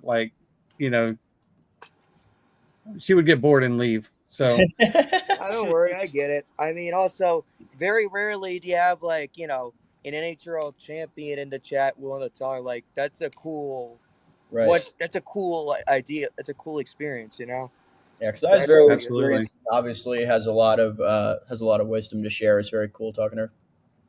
Oh yeah, Keziah's great. I've been talking to her since we started because we both started around the same time. Like I talked to her like every NHRL. She's awesome. Her team is amazing. Yeah, for sure. Yeah. So Jonathan, Yeah. what's going to happen? What's going on here? Can we get drunk while we're fighting robots at the MakerCon? Please don't. I honestly don't know much about their new venue other than it's a big restaurant. I've seen pictures of the place. Wait, it's a restaurant? Huh? Yeah, they're holding. Yeah. Yeah, they're holding the MakerCon. I did not know about that. I thought it was in the same mall as before. Wait, we're talking about Miami or no. Tampa? Tampa. Tampa. Okay, Tampa. good. Tampa next month. Yeah. Ooh, really? The Gulf Coast MakerCon, they got a new venue for this year. It's right across the street from the mall. It's Okay. like on the north side of Busch Gardens. There's a few buildings separating the restaurant and Busch Gardens. And yeah, it's going to be held in a big restaurant. I think, if I'm saying this right, the Yingling Draft House and Kitchen. If I mispronounced that, I got that from Steven. No way. Previous video BattleBots of his. in a draft house. I know. Oh god. Oh boy. Dude, you Here's want to the hear something good funny? news. Here's the good news. If you get out early, it's not that big of a loss. Oh, brother. No, you want to hear something real funny? I called up a friend of mine after they announced the venue, and I described the new venue to him, and he goes, "Oh, great, robots and alcohol, the perfect combination." Oh goodness. I feel like that's He had a- everybody's immediate reaction there. Yeah. Yeah, that's everybody's reaction. Pre-game I'm sitting safety. here. Well, No, Oh, my please. reaction was finally getting. you got to take a breathalyzer before you go through safety. Oh, gee. But I mean, Yeah, they we'll had see what alcohol at NHRL, but it was a strict no fighting and drinking policy. Yeah, I don't think Oh, they yeah, serve yeah. to anybody with the 100%. wristband, right? Yeah, Right. they typically do that. Yeah, that sounds about right. I would imagine. Of course, I would like one day. I think it would be fun, like if I like got out early, or if I was just even better if I was just there to spectate, like Yeah. and like my team was fighting. It would be nice to just like chill and do that and just watch them fight. But then also like I spend so much time up in the pits, like talking to people and working on robots and helping people out that like I feel like I can never actually do that. Yeah. Dude, that was a pretty fun time when I remember once it was when I was in the beginning stages of Power Surge, back when it was still a concept or like in the beginning stages. I had all the parts. This was an older version before it was a Black Frost kit. I went there for 2 days. It was a 2-day event back in June. That's when I met you, Kate, in Hyperdrive 2022. And I didn't even fight or anything. I just sat there. I sat in the pits upstairs, worked on the bot, shoot the shit with some people, and fought some grudge matches. I didn't even fight. I just came there, build my bot, fight some grudge matches, and catch up with friends. Yeah, that was a great event too. That was the one where the final was Twin Beast Eruption, right? That's right. And then that was the first time we saw Twin Beast, and oh my gosh, god, what a finals! What a finals! That was the first Twin Beast time nearly swept the whole thing, I think. Well, I think it was Eruption beat it twice. Yeah, Eruption had to win twice, right? So yeah. No, Eruption beat Twin Beast in the beginning, so Twin Beast would have to win twice. Was it Twin Beast had to win twice? Yep, Eruption. Are you sure? Because I thought Eruption had an early tap in their first finals match, and he went and No. So Eruption won. I think they met in the semifinals or the finals, and Eruption won the first one. Yes. Then the second one, Twin Beast had it. Brian took some damage, so he tapped quick because he said, "Okay." Yes, yeah, and this was like the finals, and then he came back. Then the final, Twin Beast went on fire. And the lipo fire. That was, oh my gosh, I remember losing it. I have that on video. I have it on my channel as a short somewhere. I think I have a video somewhere. That was an insane final. Super cool. And Twin Beast also changed a lot of our team's like philosophy about stuff. We had a heavyweight in the works for BattleBots because it was still on at the time, right? And we got back from that trip and we literally scrapped the entire design and changed to a double beater design. And then eventually that's how we got Doppelganger out of it, is because Doppelganger was a prototype for the heavyweight. which now probably won't happen because we all know the state of the TV show.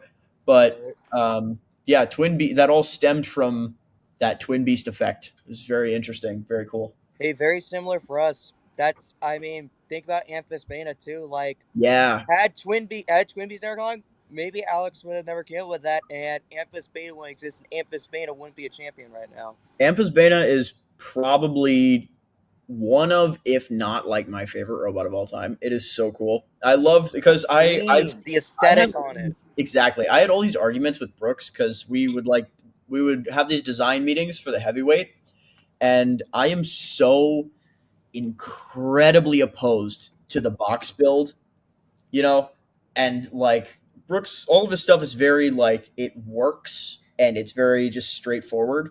So like in our meetings, we would always like butt heads about like, no, but we should do like this because it would like look way cooler and we could add like this stuff that would make it look awesome. And he'd be like, but then that's not like an optimal layout. And I'm like, that's not the point.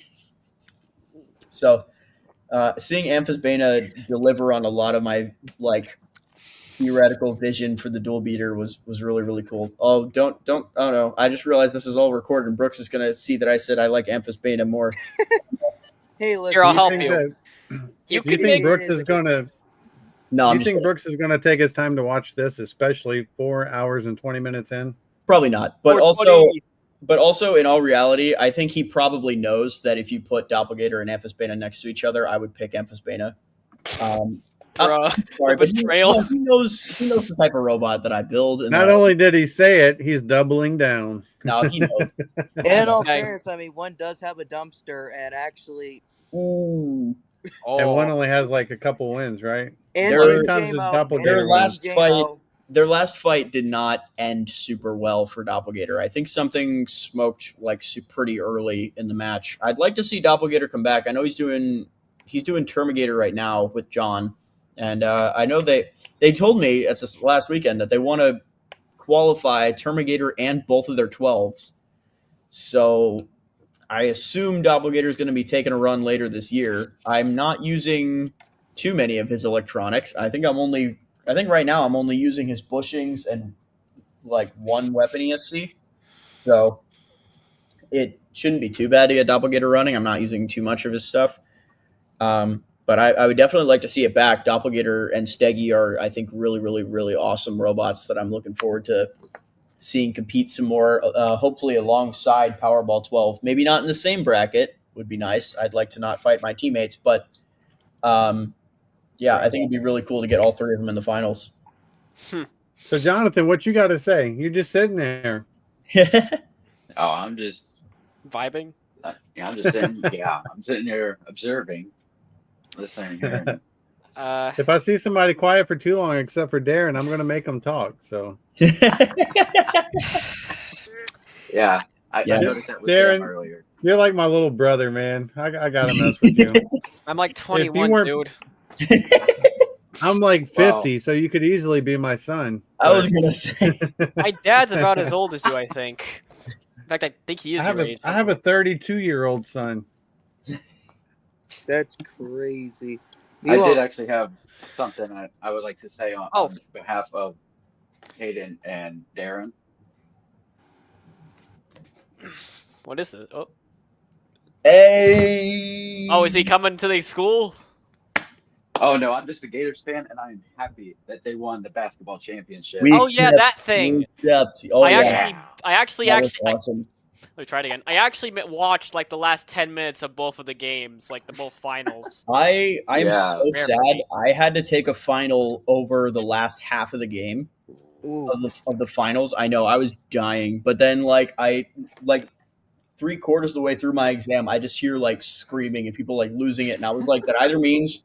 Yeah. I was like, I thought like, oh, that means we won, and then I thought about it. I was like, that tells me nothing because if we lost, I feel like the reaction would be exactly the same with all this screaming. It probably would have. I think it would just be way more existential. Oh yeah, I'm happy we won. It was really, really awesome to log off my exam and be like, double reward. My exam is done, and we go Gators. Yeah. So, Chris, you need me to loan you a knife or something? He said you're like using a steak knife. Kind of. Who works on a robot with a steak knife? So what happened is what I do for Power Surge is I have a problem with the hub sometimes ovaling out the wheels toward a part to where it doesn't really grip on the hub, and then the drive doesn't drive as fast. So I get like some goop, some shoe goop, or some E6000. I put on the hub and it glues to the wheel, but it's a real pain to get off when you need to switch to wheels eventually. So I'm just getting a steak knife to, like, get in there to. Which wheel hubs are those? The Repeat Gold hubs. Repeat Golds? Okay. I'm not Those super are nice. They're I'm a not lot super better than familiar with them. I fingertip know hubs. the reason why I'm asking is because I know the is it the FingerTech ones that have like the fins? Yeah, the that twist hubs. grab into the foam. Those are pretty cool. I go. So on the old version of Power Surge last year, I would go through like a pair of wheels like every 2 matches to keep my speed, because when I was running 5S, even 4S sometimes, the FingerTech hubs would just destroy the insides of the wheels really fast. Oh, really? Yeah. So I haven't used like a off the shelf hub for a foam wheel in a hot minute. I don't really direct drive anything. I do. Direct drive is goated. I will hear no arguments against it. I feel like there's a lot of good arguments against direct driving, Darren. It depends on your design and your setup. Like, if you're running like a simple 2-wheel drive beater like me, then I mean, just get like some Maxes, because my opinion Maxes are super durable. Get some foam wheels and just get like some TPU or some UHMW strips, and you're good to go. I don't even use wheel guards on the ant weight because I don't have the weight for it, and it's never really been an issue for me. Like, Florian has taken wheel shots and just kept on trucking. It's like a Ford Excursion, except not as good. I see that I am actually very outnumbered in this direct drive argument here. Looking around, I should have looked around at the company here before I made comments. But you know what? I stand by. What's wrong with direct drive? You can make it better. It's more durable if you're not going right into the gearbox when stuff gets hit. That's all. Just don't get hit. Jeremy, I see in the comment thingy. Thank you again for letting me buy that weapon off you. I'm still using it. Means a lot, dude. I just want to get the opportunity to thank you again. Right, that's my piece done. Oh, I also bought something with my gift card from St. Lucie finally for Polymaker. What'd you get? I got this.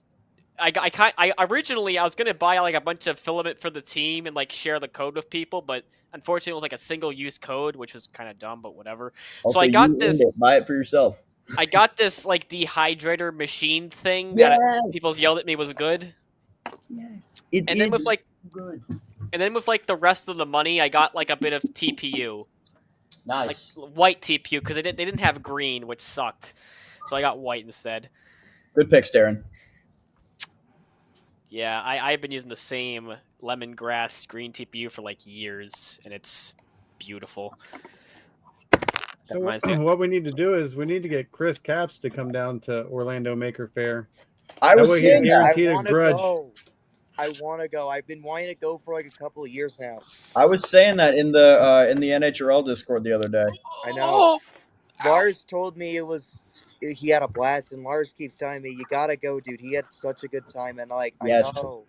I hope Lars comes back this year too. I hope he comes to like defend his titles.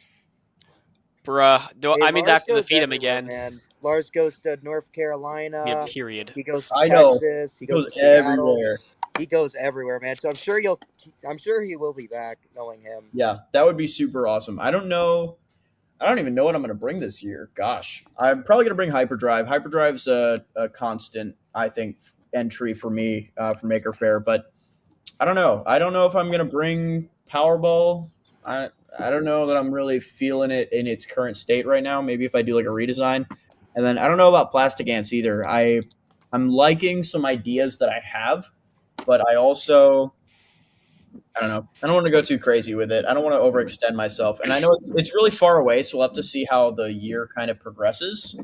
But yeah, I definitely want to bring Hyperdrive. Then I want to bring probably one more robot, and it'll probably depend on how the year goes, what I bring.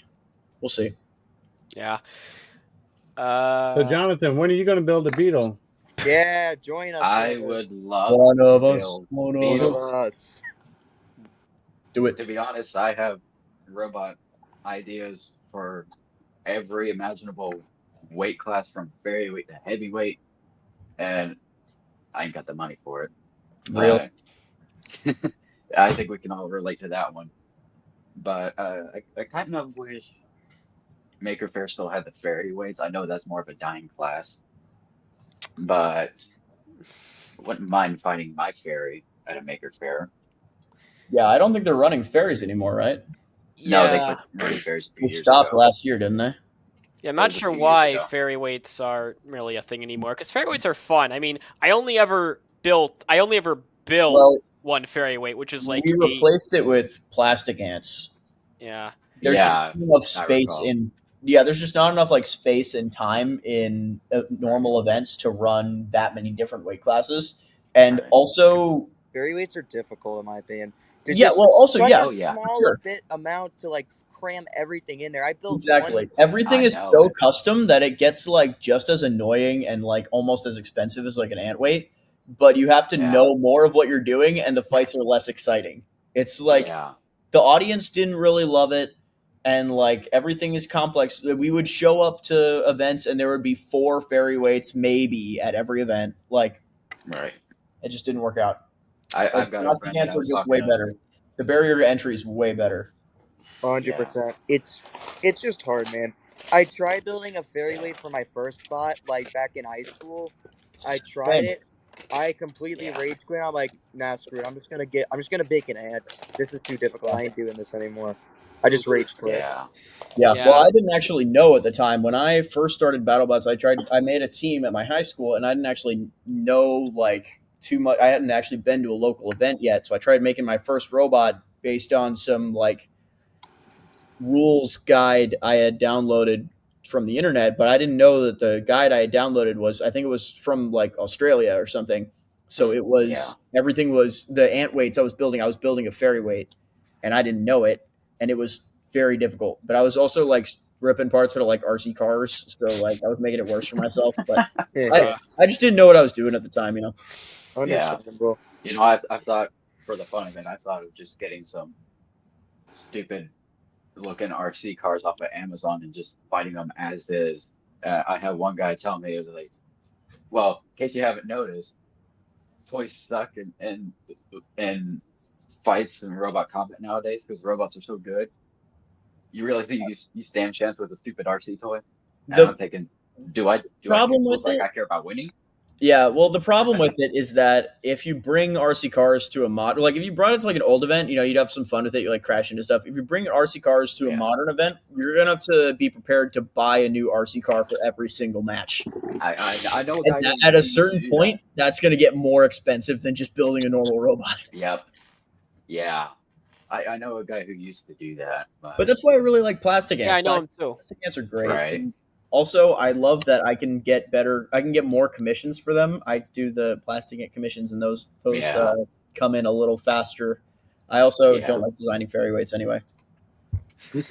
Yeah, I remember when I first tried to get our ferry assembled, let's be honest, I was paranoid at first because I tried to assemble this within 1 week from scratch. This is a kit. I tried to make it on my own. I didn't get it pre-soldered or anything. I had to solder it myself, and I had to do it within 1 week before MakerCon last year, which led to dropping out. And I finally got it working. Was able to fight it at Roboticon this past October. Lost both of the fights I had, and I've been working on upgrading it since then, and I can show off those now. But yeah, it takes time. Don't try to assemble a robot in 1 week, especially a ferry. They're tricky. What? I've never done that. I've never ever. Robot in a week could not be me. Was never the plan in the future either. Was never going to do that except for the events where I was. Yeah. Yeah. I had people they're telling me like, well, just wait on trying to put it together. Don't try to do it in 1 week. I said, no, it's simple. I can do it. I know how to do it. Yeah. Having the know-how and the skill are two different things. Exactly. Yeah. Well, like now the thing is like what I wanted to do is because I did want to start making like the YouTube videos because people have like asked me in the Yeah, past, me too. when are you making like videos when not like, hey, you make good videos. So I wanted to too. make the video and I wanted to do can I build a competitive battle bot in a week? And No. here's the problem is that, well, no, for me, I know the answer is yes. This Okay. I've been keeping track of this because I'm counting my billable hours, right? Yeah. This whole thing was designed and assembled in 20 hours. What? Wow. Yeah, Electronics and and everything? 10 of 20 it, hours is pretty good. yeah, 10 of it was design and 10 of it was like printing and assembly. I wish I was as good as you at building robots. So I made like a little weapon lock too. It's so fun. Oh, that's neat. I like that. Right? Yeah, but I really like the commissions one. Also, you probably can't see it because of the light, but it's got like the name on the back and everything too. It's got belted drive, and it's 4S full brushless. It's very fun. Sweet. It was That's a pretty Bruh. fun commission. Yeah. But Yeah. the thing is that with stuff like that, I confirmed to myself, yes, I can build a. Well, I don't know if it's competitive per se, but I can build That's a the only battle one way to find out. in a week now. Yeah. So I didn't used to be able to do that, but I can now. So Yeah. now it becomes a question of, okay, well, how do I challenge myself even more? And what I wanted to do was can I build a battle bot in a week? But then I was going to drop that whole like thing in the intro of the video about like, well, I know I can, so I'm going to challenge myself a little bit more. And I was going to make it a shuffler because I've never built a shuffler before. I know very little about shuffler systems. I only know about Hellfire. Really, is the only shuffler I have pretty in depth knowledge of, having seen it a lot. Right. But I don't want to do that style of shuffler, so that knowledge is moot anyway. So Right. that's what I want to do. Is I wanted to do like, can I build a competitive battle bot in a week? And then I was going to make it a shuffler, and I was going to try to make the whole thing in a week. And I was going to do it a little bit in advance because I wasn't going to count like ordering parts and like shipping time in my week. Yeah. I was just going to like the design and assembly in a week. But the problem is that I was going to go do it for Miami, and then I'm going and visiting family in Miami. And then I was like, okay, well, it's fine. I can still give it to my friend for Miami Maker Faire. And then he just told me he has a wedding that weekend. So, ouch. Why don't you give it to one of the team members? Because the team members all design their own robots. Some people actually, good point. Never Yeah. mind. Also, not only that, no, I don't think anybody from the team's going to Miami. It's too far. I think I was the only one going. Bruh. Me and Miami John is honorary member. Average cost for commissions. I am so glad that you asked. Because I get a chance to advertise now. It is 20 for a design meeting. It is an hour, and we go over. I have forms that I go over where we go do concept stuff and math, and you tell me what kind of robot you want, and then from there it is 25 an hour for the design work, which I feel like I do very well and very quickly. Remember, this only took 10 hours for the design, but this guy also wanted to hire me to build it too. So I don't really know a good rate for that, so I just went with the same rate. But it's a good rate for what I deliver very quickly. Sorry to advertise on your stream, Steve. No.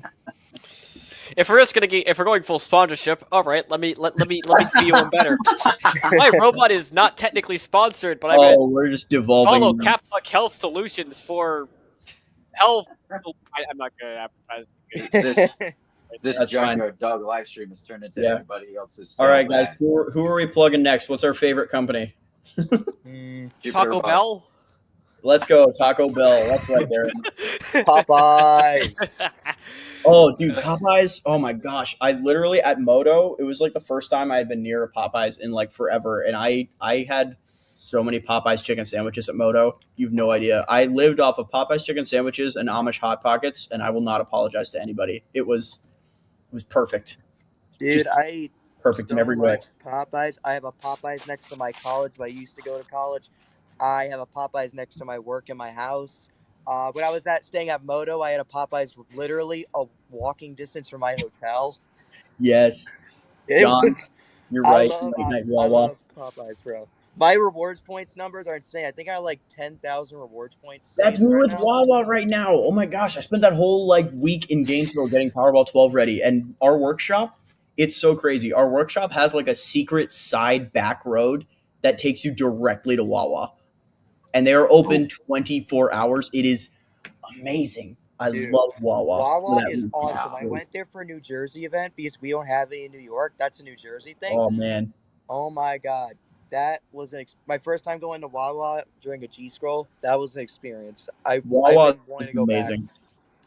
It's like there's really a couple like odd religious experiences you need in your life, and like I think Wawa and Buc-ee's are really like they make Yes. the top of the list. I've Yes. never went to Buc-ee's. There's zero Ah. Buc-ee's where I'm I've at. been to a Buc-ee's once, and it Me too. was intense. Same with my brother.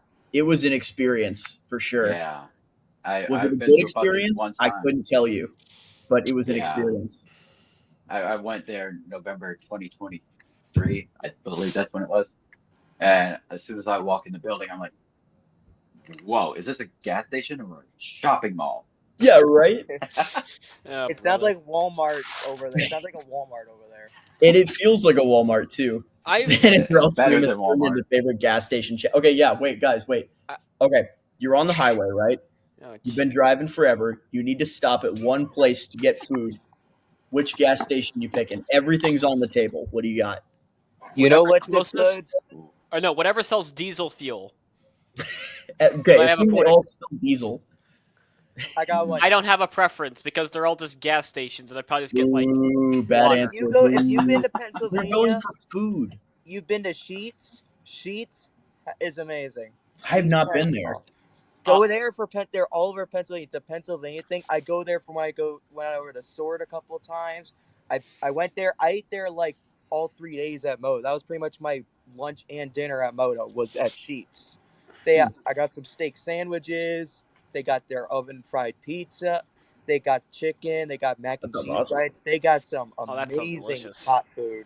See, Their I feel like steak sandwiches are amazing. I'm seeing some. I see the comment here too. Sheets hands down crushes Wawa.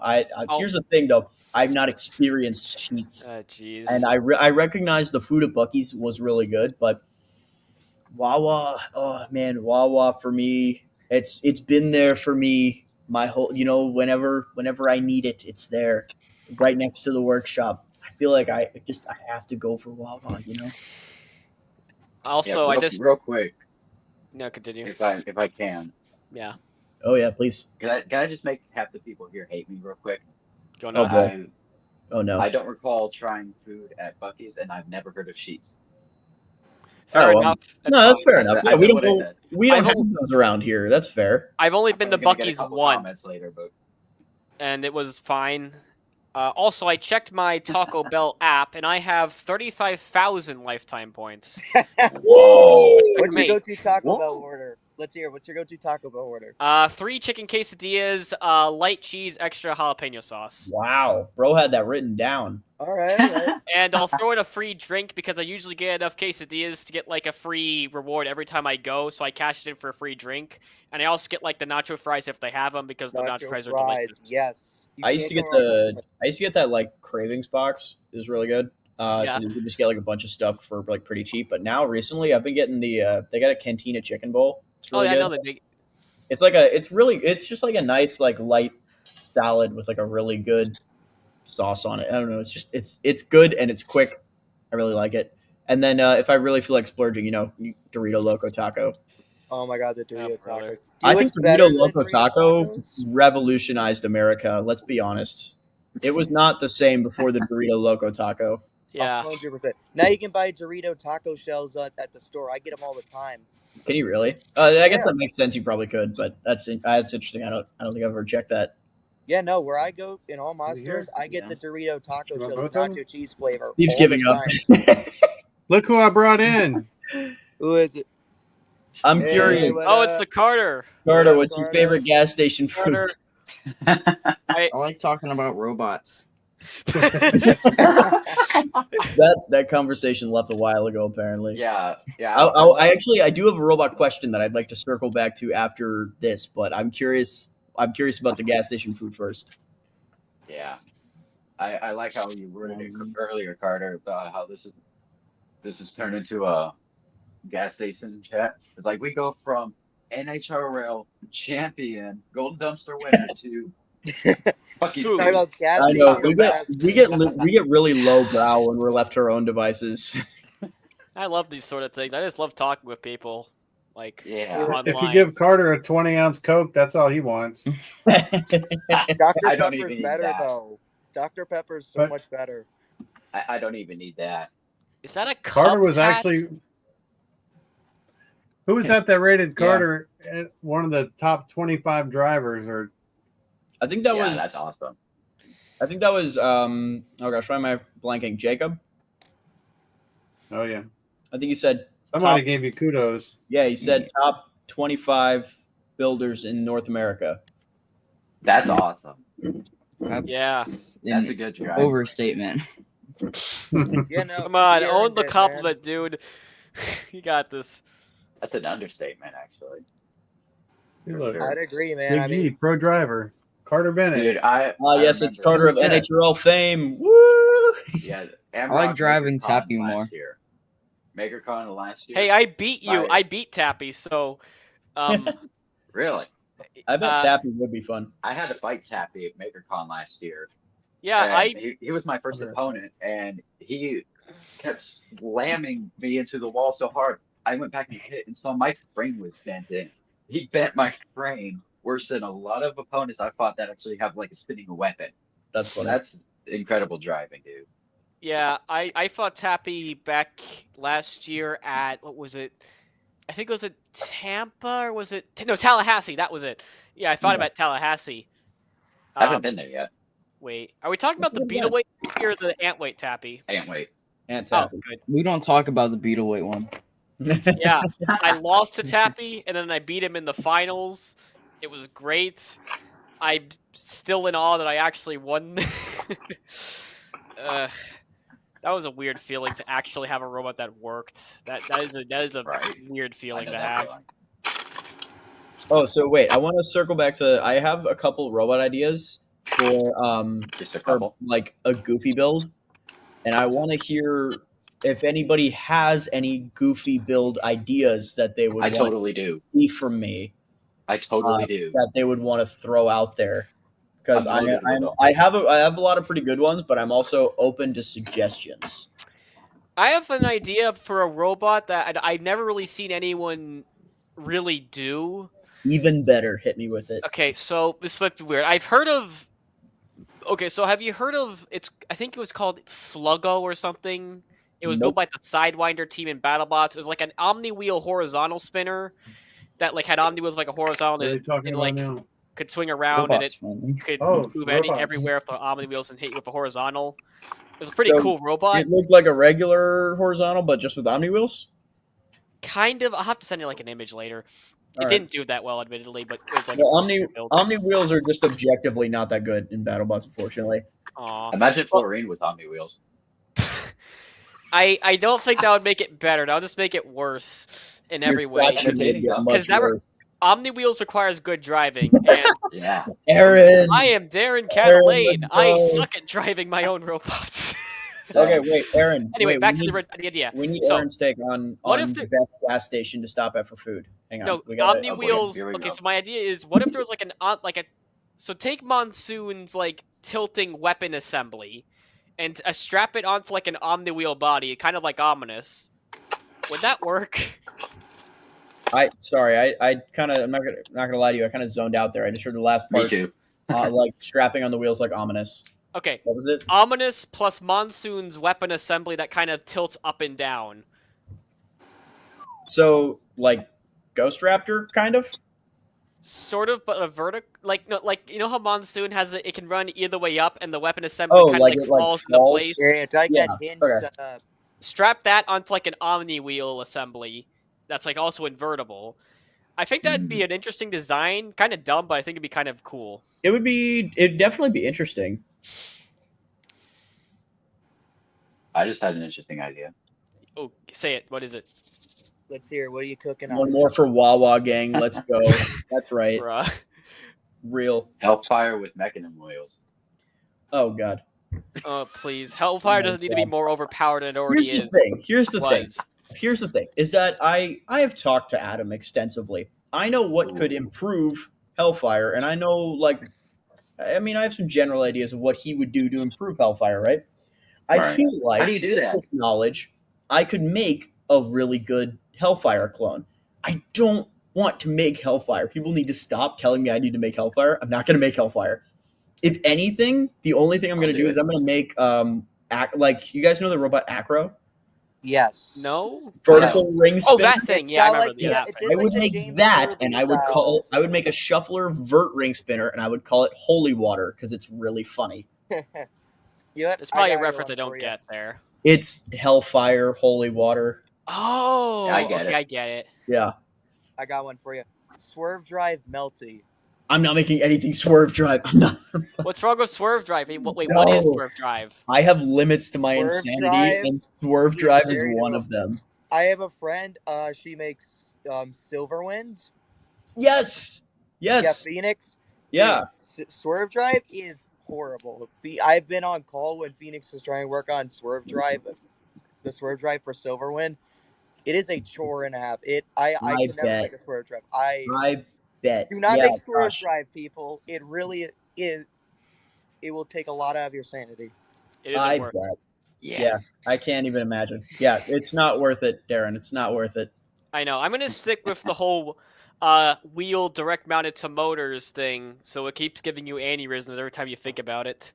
I'm kidding. Don't worry. But I do this because it's simple, and my brain is I like simple. Simple. I just like simple because that means it's easy to replace. We If I have a break robot idea in the chat. Hang on.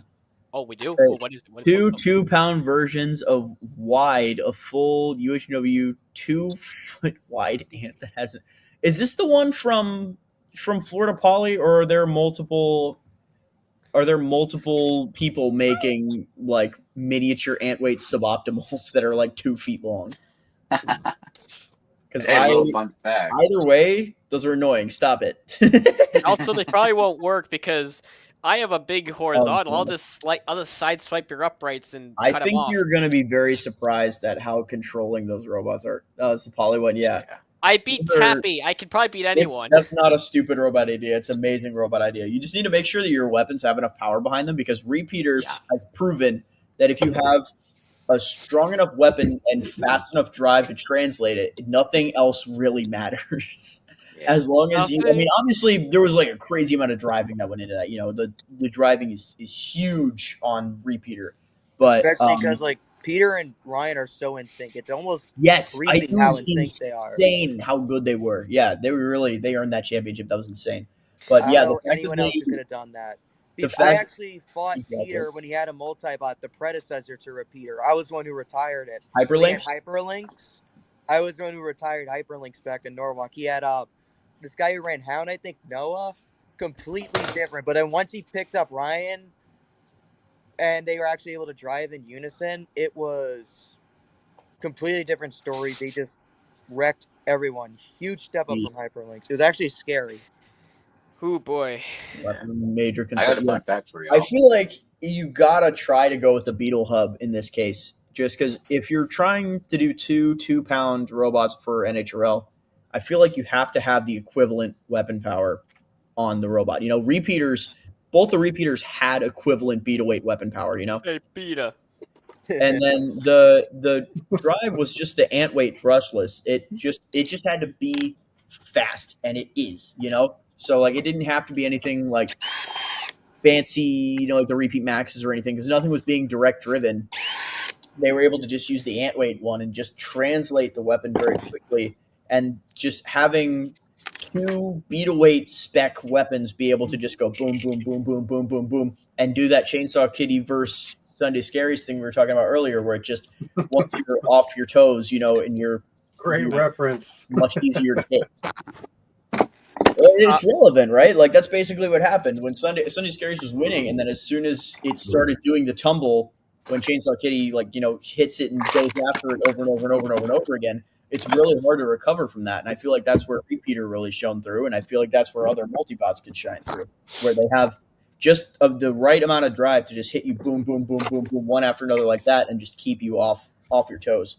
100%. That's how they got Catalyst. I mean, Corey would roof one with Catalyst back in Newbots when they. Yeah, that was awesome. Yeah, no, Corey would roof one. The repeater would come right from eyes, smack him in the back, send Catalyst flying. It was like clockwork. Every time Corey hit one, the other one came right in. It would smack him around. Eventually, Catalyst killed itself. I believe something came loose, and the weapon actually started ripping out its own wires. And Corey just didn't have an answer. He would hit one, then there were the other one. Show right up. It's smack him with super that. hard to deal with. Yeah, I know. I saw there was a lot of people that I talked to that was like, oh, well, repeater, I could beat it, because they look at it and they see the little 2-pound robot and they're like, okay, well, my robot could punt that thing, right?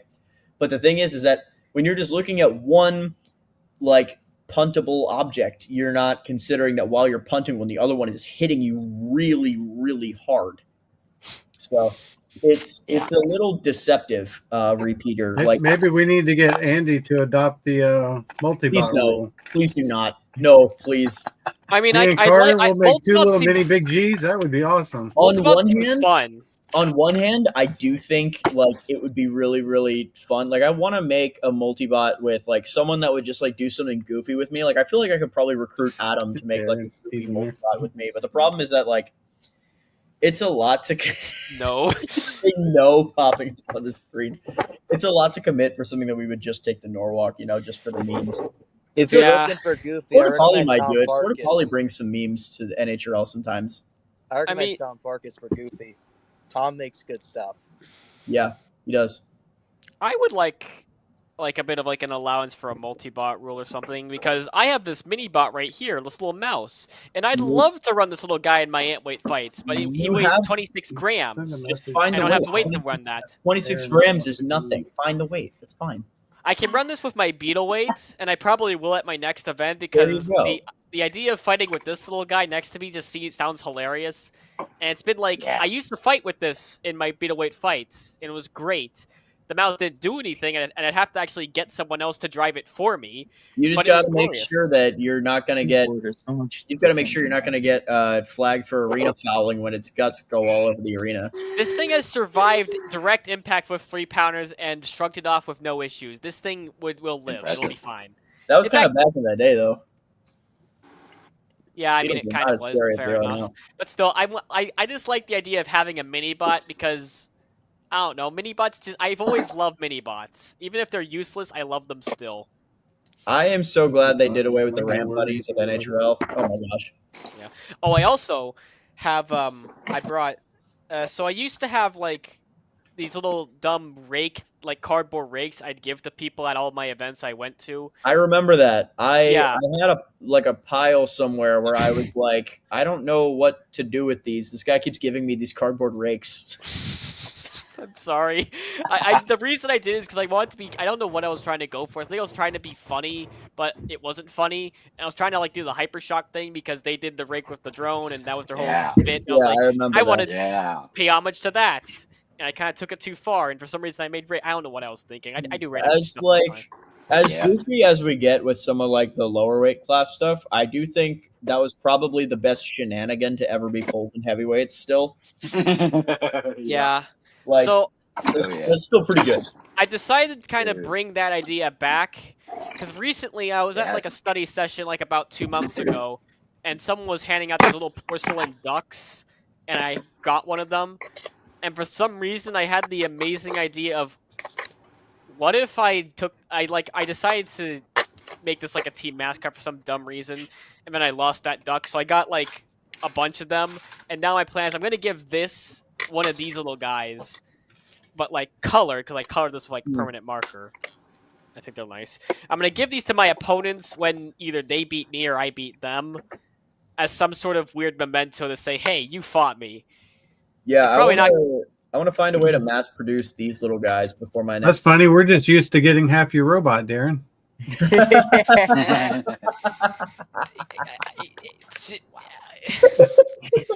Oh, I don't even know what to say to that. I can't even think of a response. Gosh I want darn to it. make like a little like. Have you guys seen like the kit cards that you like 3D print and you can like flip them out and that's assemble them cute. together?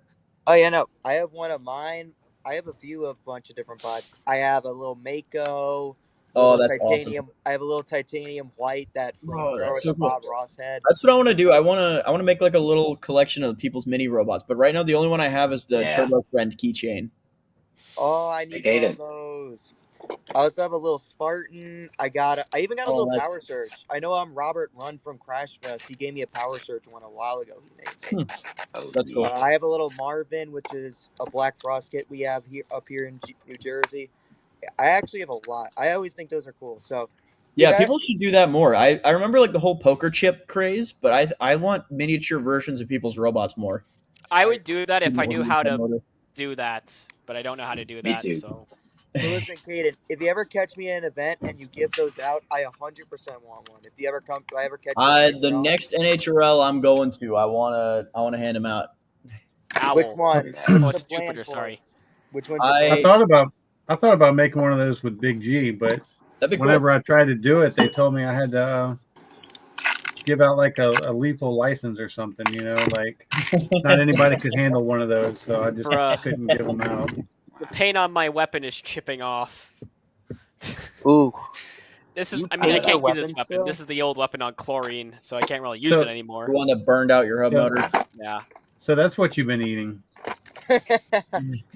Look, I will give. I probably need to give this to you at my next event I see you, since I can't use it. So I might just give it to you. Give it to me. I'll put it on a robot. If you do, you're obligated to keep the paint scheme. Like, I will provide. I can't give you the marker because I own them. But if you use this thing, try to keep the paint scheme consistent. I was thinking a while ago. I was looking at someone gave me a weapon blade. I bought a robot called Yokai with Siege at NHRL in 2020, early 23 maybe. Stop painting your weapon. No, don't listen to that. And yeah, he gave me a full weapon blade, and I was like, this thing is actually pretty cool. I wonder if I could like use this for something. And I started getting like ideas and thinking about shenanigans that I could do with the weapon blade, and then I was like, no, stop it. You should just spend your money on your current robot. It's fine. But now I'm getting in my little like, antsy phase right now, where I'm like, I kind of want to build a new robot, and the commission satiated that. That's why you just design a horizontal. Oh my gosh, I thought about it. Why? I've thought about so many different. No, for Junkyard Dog. One of the ones that I want to make is before the shuffler bonus goes away, and this might be my 1 week build. I want to make a shuffling large diameter horse. Yes, okay, but I'm gonna try to make the 12. It's expensive.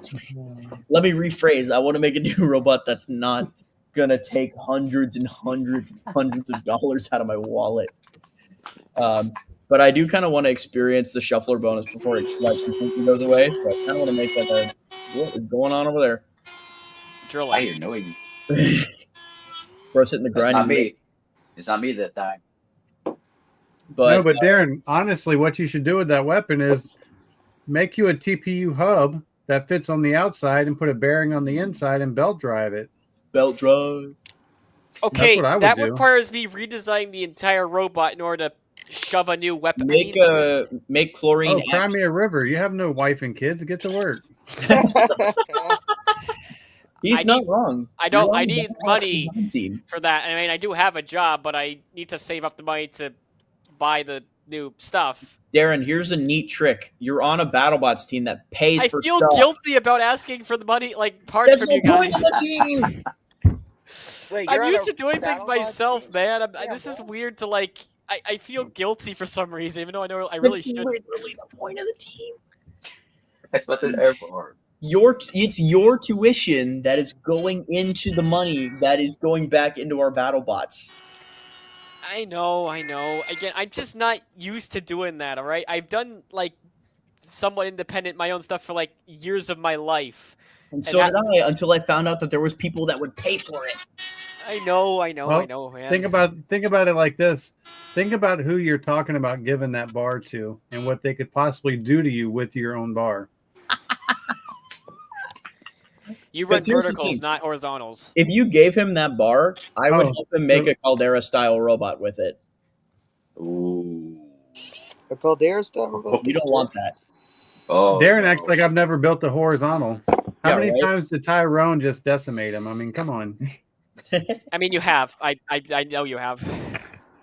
Maybe I need to Yeah. get I mean, back you've into gotten me Oh, right. back, Speaking of, to be fair, but maybe I need to get back into a horizontal. I've considered it because my I first need- bots were actually horizontals. My first beetle was a horizontal. We need more horizontal beetles in Florida. That way I can practice against them. And Yeah. actually, I hesitate to say hammer saws because I hate fighting hammer saws. But at the same time, I feel like there's so many at NHRL now that I need like the practice. just Oh yeah, just beat them. It's Yeah. easy. Just win. they're a That's Yes, they're a mega growing horizontal. trend here. Yeah. So Oh, I Very might Landon's regret. making a horizontal. I might never get regret to use saying my this wedge. here. My wedges are some of my favorite parts ever. This is Yeah. I think it's 1/8 titanium wedge for a hyperdrive, and it is Imagine needing Nice and thick. a wedge. awesome. And it's a different Carter style. Carter was begging to fight a horizontal and went to NHRL, and then he fought Melon Baller. Oh, We Yeah. still haven't found all the pieces. I gotta hand it to Melon Baller though. That That thing thing looks awesome, shocked the dude. shit out of me when Carter fought, because in the past that thing has always had reliability issues. It's been to just about every event I go to. That thing has come a long ways, and now after seeing what it did to Drum Gun, I'm actually concerned about it because I'm fighting it May 3rd because it's signed up for the May 3rd event, so I'm gonna get to fight it with Power Surge at May 3rd. I'm Yeah. actually have to keep my eye on now. I think that thing could be a dark horse. Seeing what it did to He Yeah, definitely that was made pretty a lot of extreme. improvements to it. Yeah, and that's one He of those. completely revamped it for this event.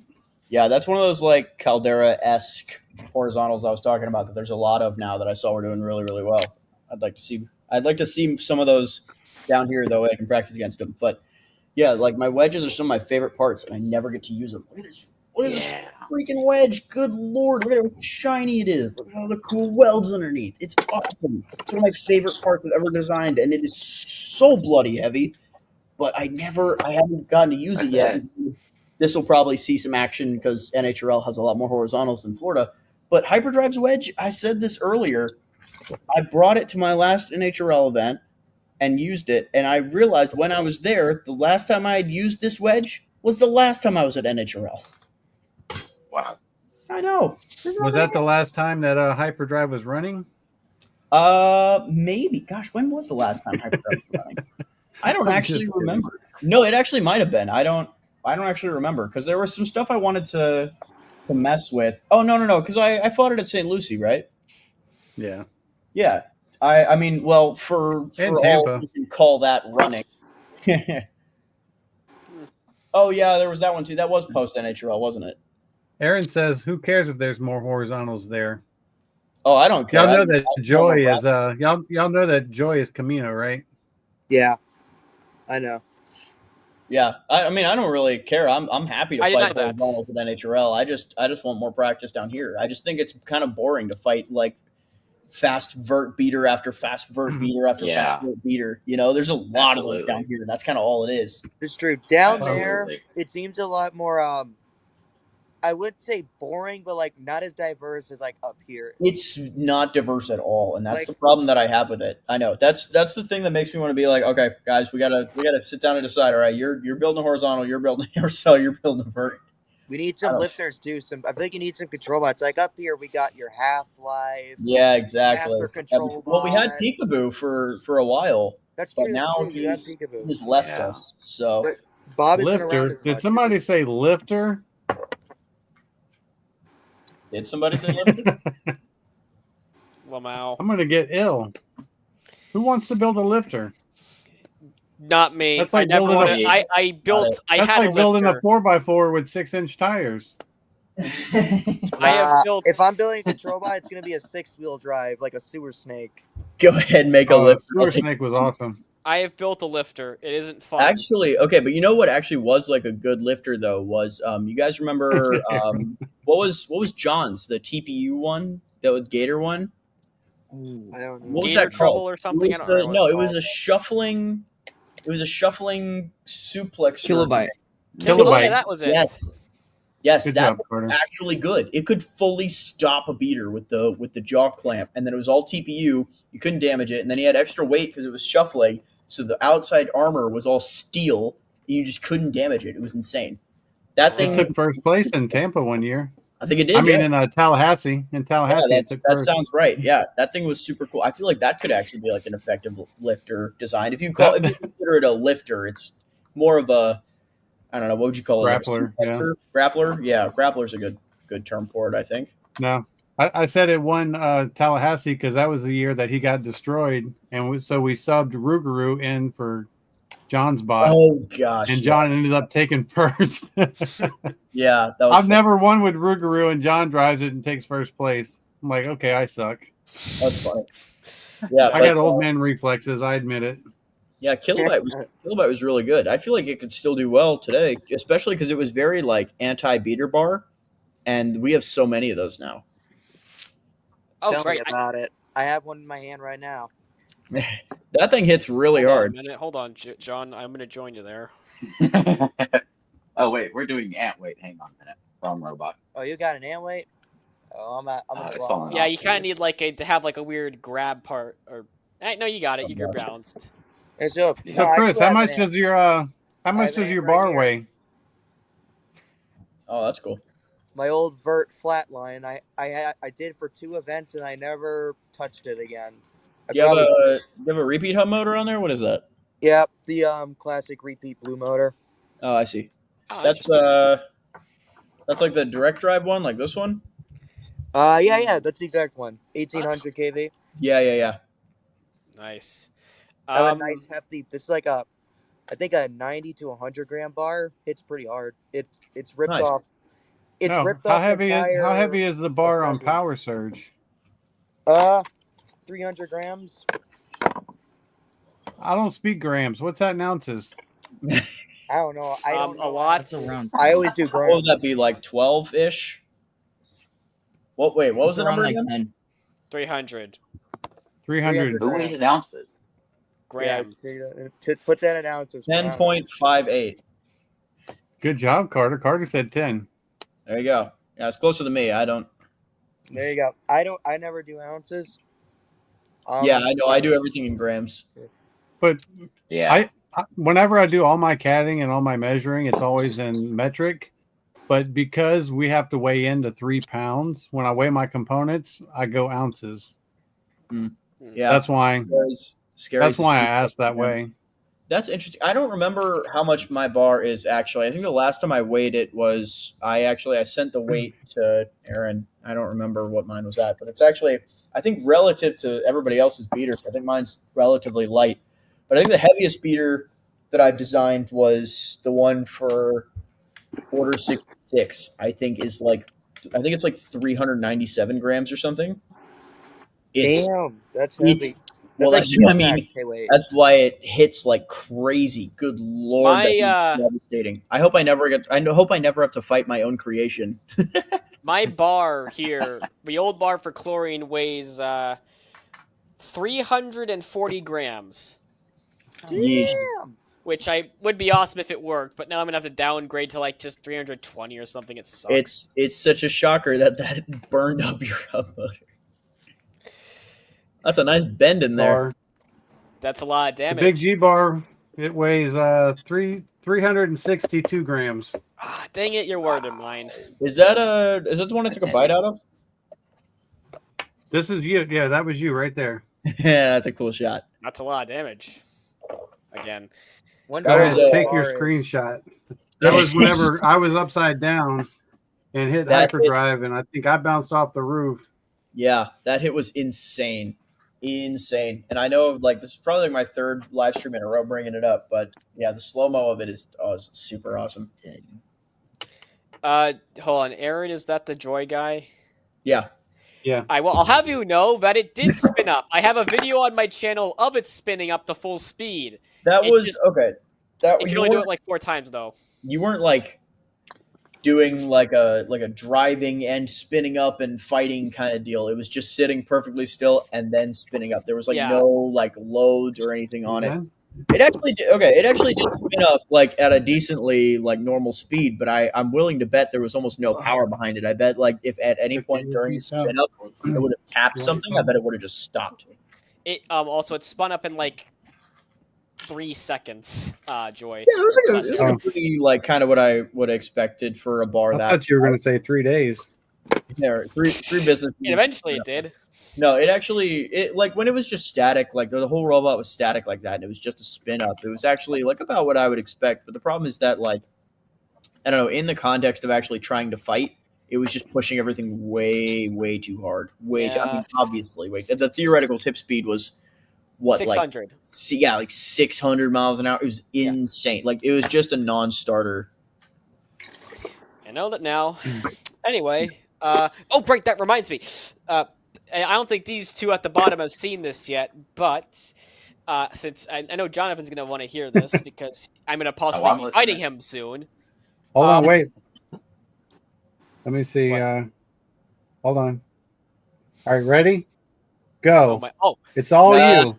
Okay, so you'll notice that despite being a multi-time champion, Florian still has a very obvious Achilles heel in the fact that the motor wires run on top of the robots and are easily within sniping distance.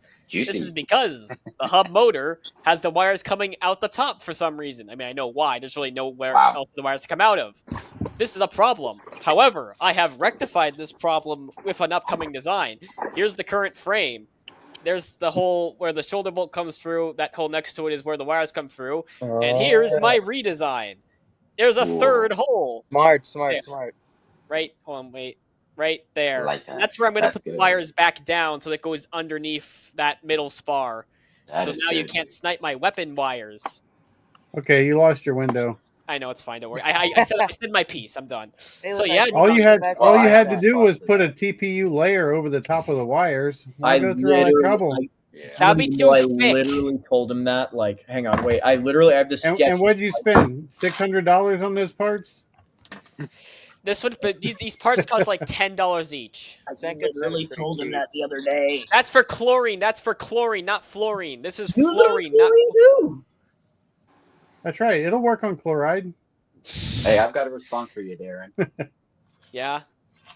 And I might regret saying this to you, but horizontals are my weak point. Shouldn't be. A lot of times, horizontals beat me. I have beaten horizontals. If it's a scalar, it's pretty much a guarantee I'm going to lose. But with Florine, I didn't fear that thing, especially now that it's like the top ranked bot in the nation right now. Oh gosh, don't remind him of that. Yeah, I don't know how. I don't know why. He's gonna go on a whole thing about it. I won't. I'm sorry. I'll shut up. Well, if he wouldn't, I would. But anyway, I do want to fight you on a good day. When I'm having a good day, at least.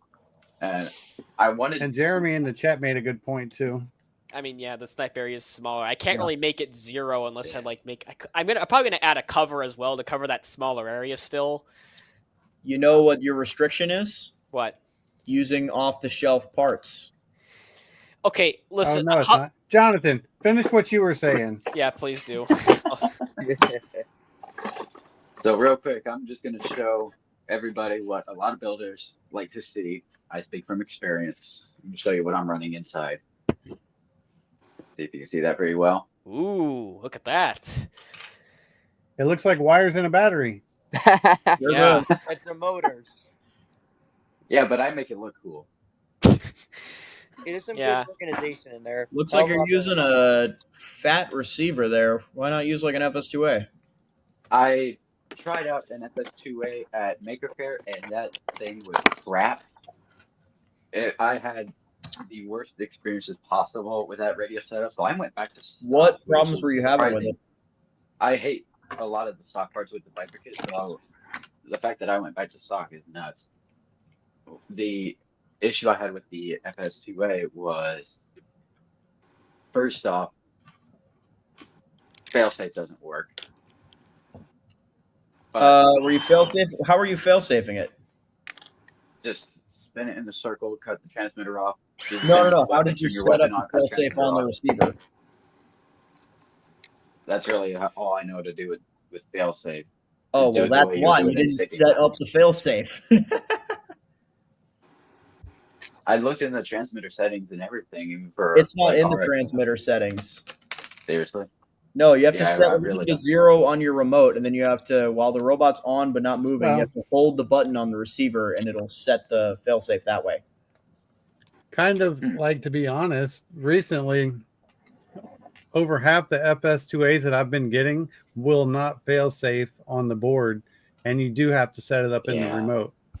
Failsafe was just one of many problems I had. I ordered 4 from Amazon, wired them all up. Me too. Not a single Can't one get of it the from 4 Amazon. You cannot get it from Amazon. I'm gonna be would not fail safe. I'm gonna be that conspiracy guy, but there's 2 different boards on the FS2A, and this is true. There's a square board and a rectangular board, and I don't remember which one is a good one, but I know that Seth, Jessica's Robotics Seth, sells the good one. All right, if you're gonna get an FS2A, get it from Seth. He sells the good ones. They work properly without fail. You're kind of losing in the chat, Caden. I think everyone's kind of going against you there. I don't care. This is my TPU belt argument. I'm gonna stand on this. If you're doing FS2As, Hey, I will second the TPU belt. Boom! I got you back on that one, bro. I'm One TPU of us. belt clan. One of us. One of. I think we started an FS2A debate in the comments. But Jonathan, for real, if you, I can show you if you have the basic radio, whatever it's called at this point. I can show you how to set up the failsafe for the FS2A through your radio. Oh, yeah, we needed to do that sometime. I would like to get that to work. Yeah, if you're not going to use an FS2A, use one of those new fancy like ELRS things. The stock works perfect. You want to hear something insane now? Look at this comment, Caden. Okay, well, you know what? My TPU belts work great, and they're very cheap and easy to make. I love my TPU belts. Look at this. Well, he's just saying they're only cringe. He's saying the FS2A is garbage. Yeah, I can. Look, I can agree. I don't use it. I understand that some people have had like poor experiences with FS2A, and I get that, like, because there is so much of that like unreliability of like, oh, do I have the good one? Do I not? Like it. There's a lot of. I definitely understand that opinion of the FS2A for sure. And if anyone was ever like, I'm never using an FS2A ever again, like Brooks, he refuses to touch an FS2A ever again.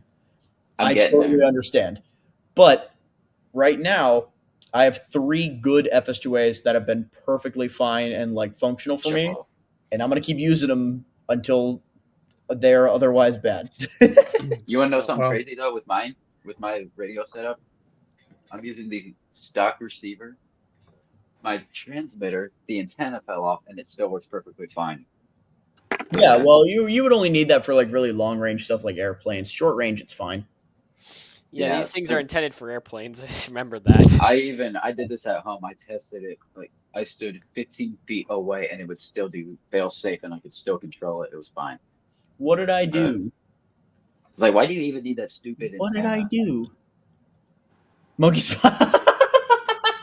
I don't get the joke, man. I think I'm losing. Probably right. I mean, I know what the monkey's paw is. I just don't know what the joke is. He's so right. I can't believe I did that out loud. Hang on, my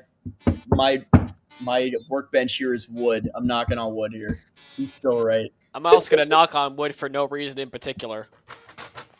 There you go. Well, I can tell you, we've been running FS2As for at least 2 years, and I've only ever lost one in a match, and that was at Maker's Fair with Big G whenever the weapon motor came unplugged, and it sent a spark through the whole system and blew the receiver out. But that was my fault for not taping the connectors. Yeah. I actually sparked an FS2A on Powerball, and it still works. And I feel like some other part of the robot is not turning on. I have not done a full diagnosis yet, but I sent like the full battery current like through the receiver, and it like sparked, and I thought I saw some smoke, and I was like, oh god, that thing is totally dead. And then it still works, and I was like, okay, it's weird. You know which receiver is total garbage? What? Radio Link. Don't ever use Radio Link. Never. I've heard some stuff about them. I don't know anything about Radio Link, so I tried to know. put a pistol grip on Rougarou and a Radio Link in it, and flew my butt 11 hours across the country to Seattle for the national championships, and lost 2 matches in a row due to the Radio Link browning out. Oh, that's and then tragic. whenever Peter with Repeat sent me Scalar X to fight, and I brought it to Tallahassee, I lost 2 matches back to back with Scalar X because the Radio Link would cut out after 20 seconds. Bruh. I went back to the FS2A and had a decent run at Makers, but I'm not a Radio Link fan. Is that what you have? I see the comments here about FSI6 being bad, Pocket being same price and miles better, but I have been using this remote since 2021, I think. Oh, I use that remote as well. I'm stuck with it now. I think that's what I use. Did you see what we ran for Big G at NHRL? No, I didn't. What'd you run for Big G? See, okay, look, if I was starting now, I'd probably get a Radio Master and use ELRS, right? Like, totally would admit that. But here's the thing is that I already have FS2As on hand, and I am emotionally attached to this remote I've been using. Yeah, there you go, FSI6, yeah. Yeah. Yeah. This is from 2018. The antennas broke off. The switches are falling through. This was Carter's first ever radio, and we still run it. Yeah, that's basically what I'm doing. Well, Yeah, it's not even sunk cost. It's just I don't want to spend extra money. I don't know if that counts as sunk cost. It might, but I just don't want to spend And extra money. I know it inside and out, so it's not a problem to, like, if I need to adjust something or change something, it's just super easy and quick. Exactly. Yeah, it's nice that I already know the remote and everything. And as soon as if anything happens to these receivers or the remote or something, which the remote is already pretty broken. I'm going to be honest, these little switches are broken off. But I until it actually breaks. I'm probably just going to stick with it because because I have it. Sell your FSI6 to some poor soul. No, I can't do that. I'm emotionally attached to this FSI6. This one specifically. This is what Carter's switching to. Is that the ELRS? He just got the Radio Master Pocket with the ELRS. Yeah. I don't know what any of this means. That's what Carter's going with. Yeah. So you probably can't see it, but this is remote number 4. Numbers 1 through 3 either broke in check bags or have been lost to space and time. But remote number 4, Gator BattleBots. You see, it's all faded off from my hands being there for bazillion fights. This is my emotionally attached remote. Nice. Damn, I'm doing pretty good. I'm still on remote number 1. I got the same old remote I've been using all along. I'm not sure. Not sure what number this one is. I just know this one's I think it's the second remote I think it's the second or third remote I ever bought. The first remote I ever bought was back in 2019 or 2018 when I got my D2 kit. It was a pistol grip. I ended up never using it because I hate pistol grips because it's I prefer this because it's this one thumb controls everything, the direction of the robot. There's the weapon. Are kind of weird. I did try one once. I used one for a little bit on Falcon Light. I don't know. I didn't love it, but I didn't hate it. I think maybe if I had started with a pistol grip, I would have maybe liked it better. Yeah, but I just feel like after using the regular steering remote for so long that I just kind of got used to it. I think that's fair. It also depends on the style of bot you're driving. I feel like pistol grip is more is better for more like a pointer, point and shoot style of I was strategy. just about to say that. Yeah, definitely. If you're using if you're using Lynx's fighting style, then pistol grip makes sense, right? I guess. But if you're not, if you're doing more control or driving based, then something like a remote, like a regular remote, would make sense for you. Of course, I used to race. It makes it easy to go straight. Yeah. Back in my 20s, and this was back in the mid 90s, I used to race RC cars, and the pistol grip was way better. And it's just like Weekday Warrior says right here. It's because it's easier to go straight. People, when you fly, when they drive with a stick radio, they tend to drift to one side or the other, mostly to the right side, on a box rush or when they're trying to go straight. They think they're going straight, but they're not. They're drifting to the right. The only downfall for me with the pistol grip is trying to control the weapon as much as you need to. Yeah. So you need like I actually thought about making a connector that went in the radio to make like a foot pedal so I could control my weapon like an accelerator while I drove the robot with my hand. No. But I've just never. Wait, hang on. Wait, I got to respond to a comment. I'm not saying you can't drive control bots with a pistol. There's great examples of it. Like Crash Test was driven with a pistol grip. I just think he had more experience with it. I think it might. Yeah, it's hard to keep track of what everyone's saying. But yeah, I think like he had a lot of experience with like the RC cars up front. So I think he already like really had like a really good feel for it. I think for someone maybe starting out, I feel like it's easier for someone starting out to get started with a more drivey, control-y bot with the stick that's more like free, just point it in a direction with your thumb and it'll go in that direction versus something like the pistol grip where it's a little more like, I don't want to say you have to like keep track of more in your head because that's not necessarily the case, but I feel like the pistol grip's just a little harder to get used to for control-y robot DDR pad. Yeah, especially you don't have much experience with it. Yeah, I feel like if you like definitely if you started with like RC car racing, I can see like being really good with a control bot with the pistol grip like Robert. He obviously was very, very good with the pistol grip remote.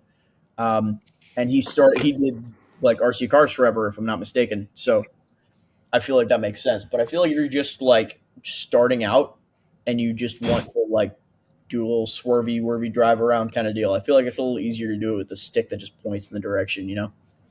100%. Although the DDR pad was legendary. Yeah. That was awesome. Yeah. Or the drum set. Or the drum set. Here's the thing. The only thing that I'm a little annoyed by is that I told someone in the Discord, we had a guy that did like a bunch of like really in-depth like computer science stuff. And me and him, I was like, hey, could you get this Guitar Hero controller to control my robot? And he was like, yeah, I could do that. So I brought the Guitar Hero controller and we were trying to work on it forever. And we just like, he like was busy with a bunch of other stuff and we never quite got around to it. And then since then, 2 different people have controlled a robot with a Guitar Hero controller. Chubby Unicode, and there was a guy at a Texas event that also did it. He brought a Guitar Hero controller and controlled a robot. And it comes back to that thing I was saying earlier about like I can't believe I've never had an original idea in my life. First Johnny Pneumatic and now this. I cannot believe it. I think it would be pretty awesome if you could control your robot. Like you should make a voice command control for your robot, Caden, but you have to sing to it. Like you sing high to go forward, you sing low to go reverse. How funny would that be? You're on the NFL, like, that would be pretty funny. Yeah, the thing with that, you'd have to have the whatever software recognizes the voice to work really, really, really, really, really, really, really fast in order to control a robot effectively and not get destroyed immediately. You can do it. My Engineering students, we're not thinking about how to make it work. We're just talking crap. My question with that is if you start singing, oh shoot, that wasn't good, what's gonna happen? You know, that could be dual. Like, you ever see like Real Steel where he's got the little headset, like, he's telling the what to voice do. control the shadow boxer mode. No, do the shadow boxer mode where you're like this. How are you supposed to do that? You just sit in the front of the arena and you go yeah, you just do shadow boxer mode like Adam from Real Steel. You know, they do have those remote control cars where you put the wristband on, and when you turn your hand right and left, forward and back, I actually do it that way. Considered that because those are really, really cool. I've actually thought about that. That when I was talking to our tech guy about the Guitar Hero controller, I was looking at one of those too, and I was like, I wonder because it had like the Omni drive, so it would be a little awkward to like translate it to normal drive. But if you were someone who knew what you were doing tech wise with the gosh, what's that board called? It's like it's not like ESP board, is it? Or maybe it is something close to that.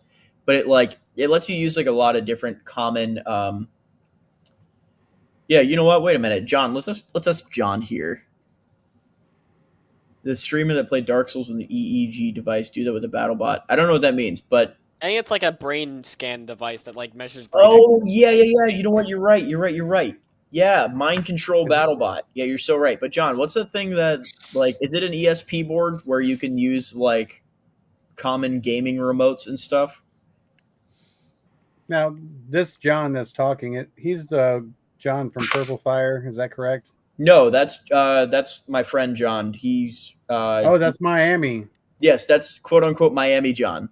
Miami John. Okay. Sovereign John. There's too many Johns in this sport, especially down there. It seems. ESP32. Okay, cool. I'm not crazy. Yeah, so you could use one of those, and you could probably. I mean, I can guarantee that's what Chubby Unicode was using to control with the DDR pad and the Guitar Hero controller, Rock Band drum set, and all that. So I bet you could probably set that up to control your robot with like if you were really comfortable with like a gaming controller, you could use like an Xbox controller or like a Switch controller or something. Couldn't you just do that with like an Arduino and like basically set the Arduino up to control the robot, and then whatever gaming controller you decide to use, whether it's a guitar, the drum pad, the DDR pad, I think that's it should all work. I think that's basically what it does. The ESP32 board, I think, is just easy. It runs on like the same like protocols and stuff as the common controllers, if I'm not mistaken. John would know way more about this than me, but I know. I don't know if you ESP used to use Arduino framework, so it's a similar thing. Yeah, that's basically what I figured. So yeah, I know like Pearl Gray. If you ever see Pearl Gray in the NHRL Discord, makes a really cool ESP32 board. That's why Injection, the hammer saw, is controlled with a Steam Deck. It's really, really I cool. love Injection. That's one of the coolest spots I've ever seen. So cool. This whole It's like a Steam work Deck of has like art. the gyro. Like it's so cool. I do want to say this in case you guys don't know. Chris Capps is like the robot encyclopedia. I definitely He knows about everybody's robot. If it's ever been on YouTube or if he's seen it fight, he knows everything about it. I know names. Well, think about it. I've been going NHRL since like 2021. Like almost every NHRL since 2021 I've been going to. Like I know my way around. Yeah. I mean, yeah, my first NHRL was 2020, and I definitely do not know as many robots. I was definitely surprised when you knew like basically every Florida bot. Like that was pretty crazy. He's the robot guru. Yeah, we're not exactly some of the bots I fought. Like example, nobody. I think people sometimes forget about Katrina. Dude, I fought Katrina. Katrina was my first step with my original beater bar. That was my first ever fight. Was against Katrina. Yeah, Katrina's pretty fun. Katrina was awesome. It wasn't good, but it was fun. That thing was scared the shit out of me when I first I was brand new to this, and it was its first ever bot for my old beater bar, but back was a fingertip beater. I was terrified, man.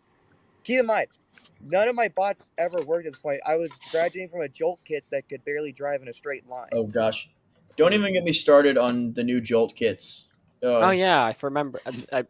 Kits have come a long way, actually. Now that I think about it. No, it's come a long ways. I'm actually good friends with the builder of it. I've actually fought the builder a few times, and he's a regular at the New Jersey events. Him and his daughter. The only thing is that I'm sure he's noticed and fixed this by now, but every Jolt kit that I've seen of the new, like since it got revamped, every single one I've seen has smoked out in the first 30 seconds.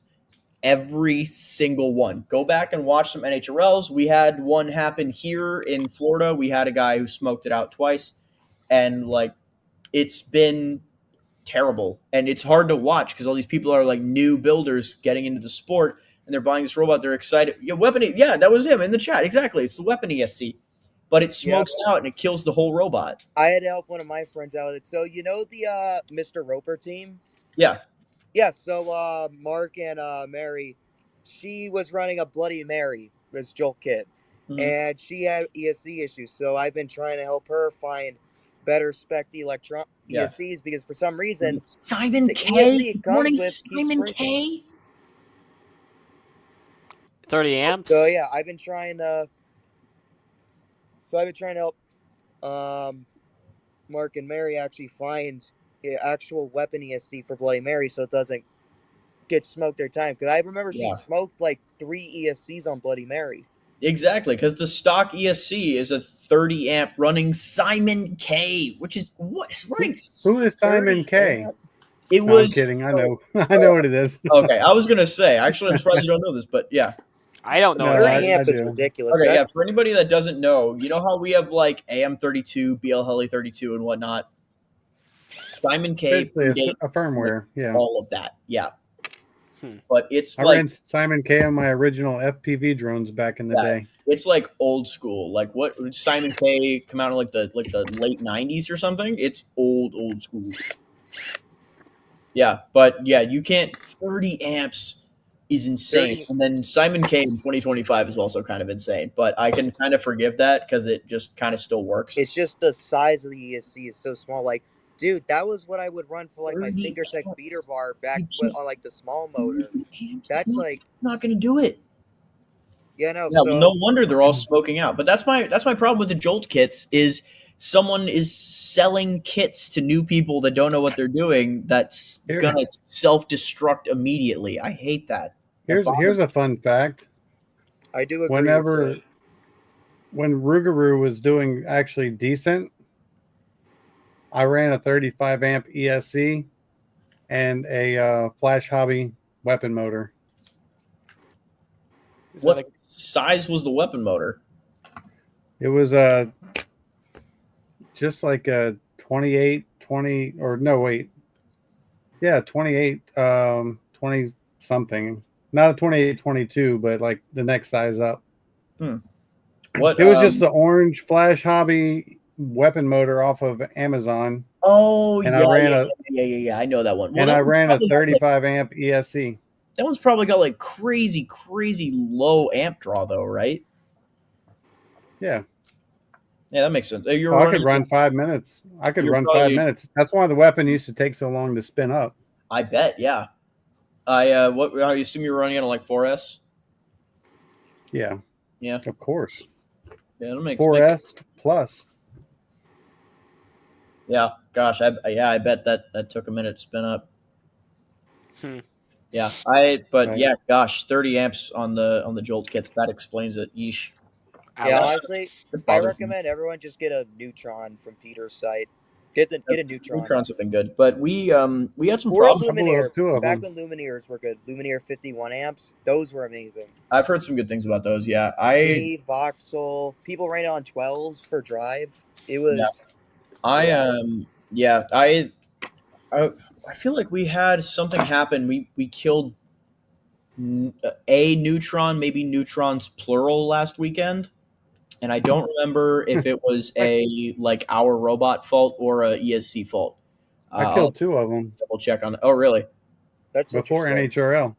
Oh wow. Well, I ran one whenever Big G did decent at the last event. I think it was St. Lucie. I went 6-1. Mm-hmm.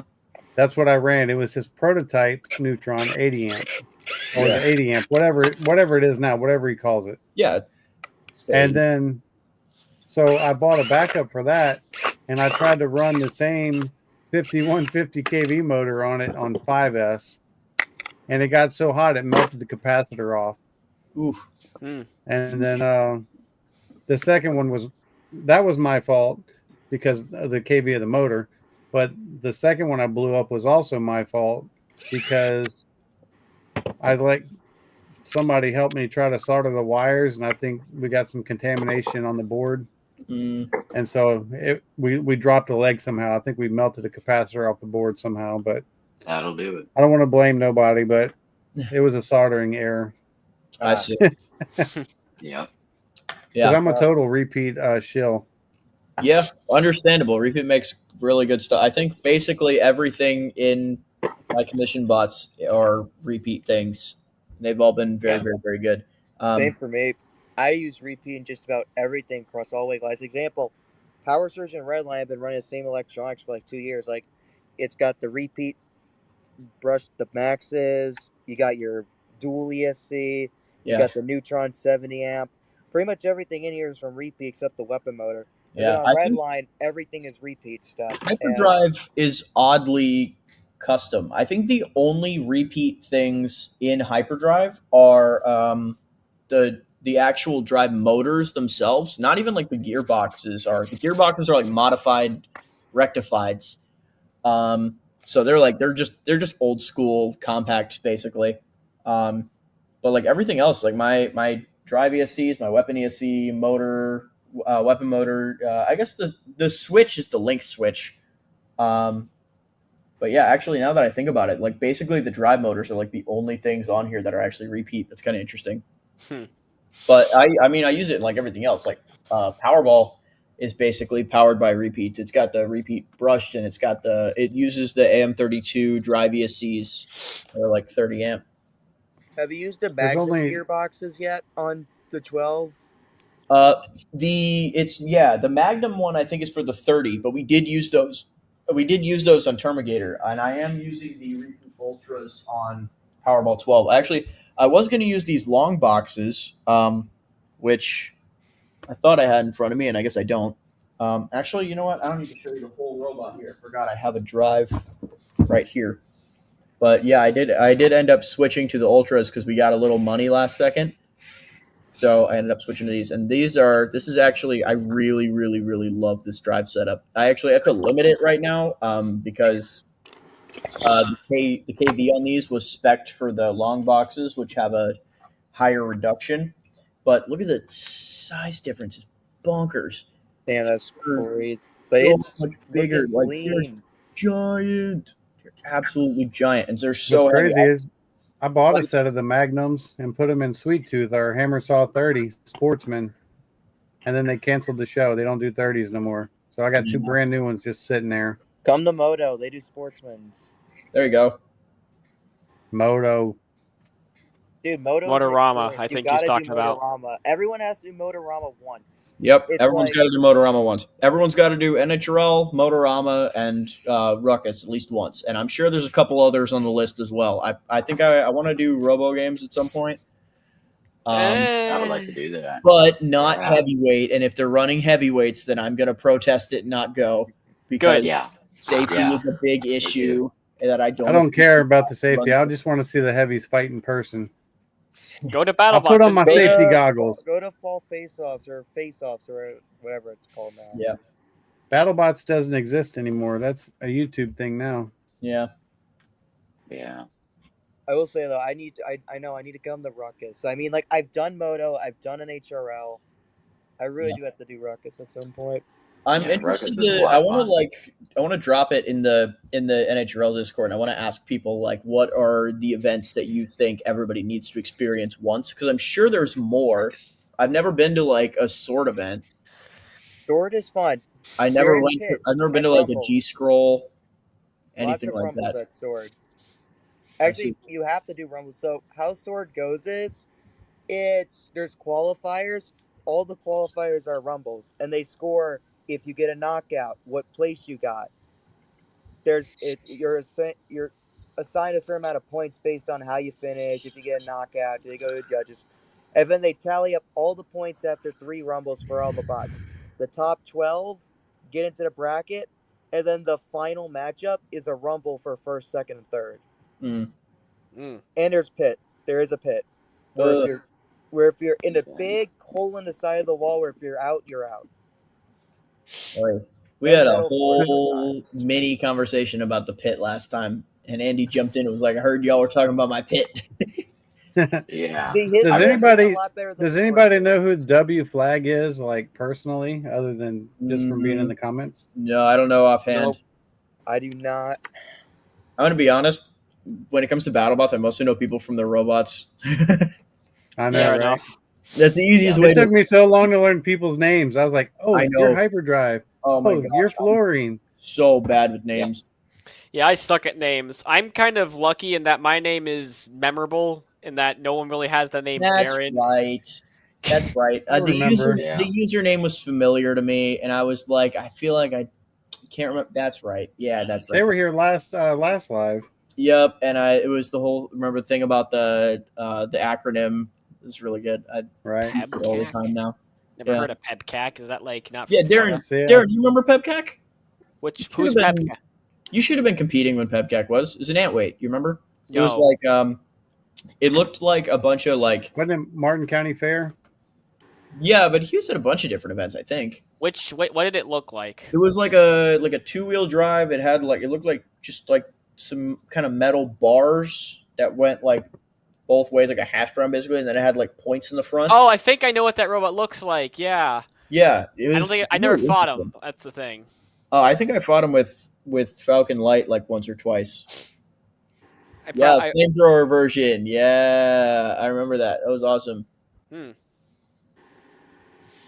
Yeah, when are you gonna come back and build a If I remember, if I remember correctly, wasn't Luke having ignition problems, and he was talking to Luke to help Luke like try to figure out how to fire his flamethrower?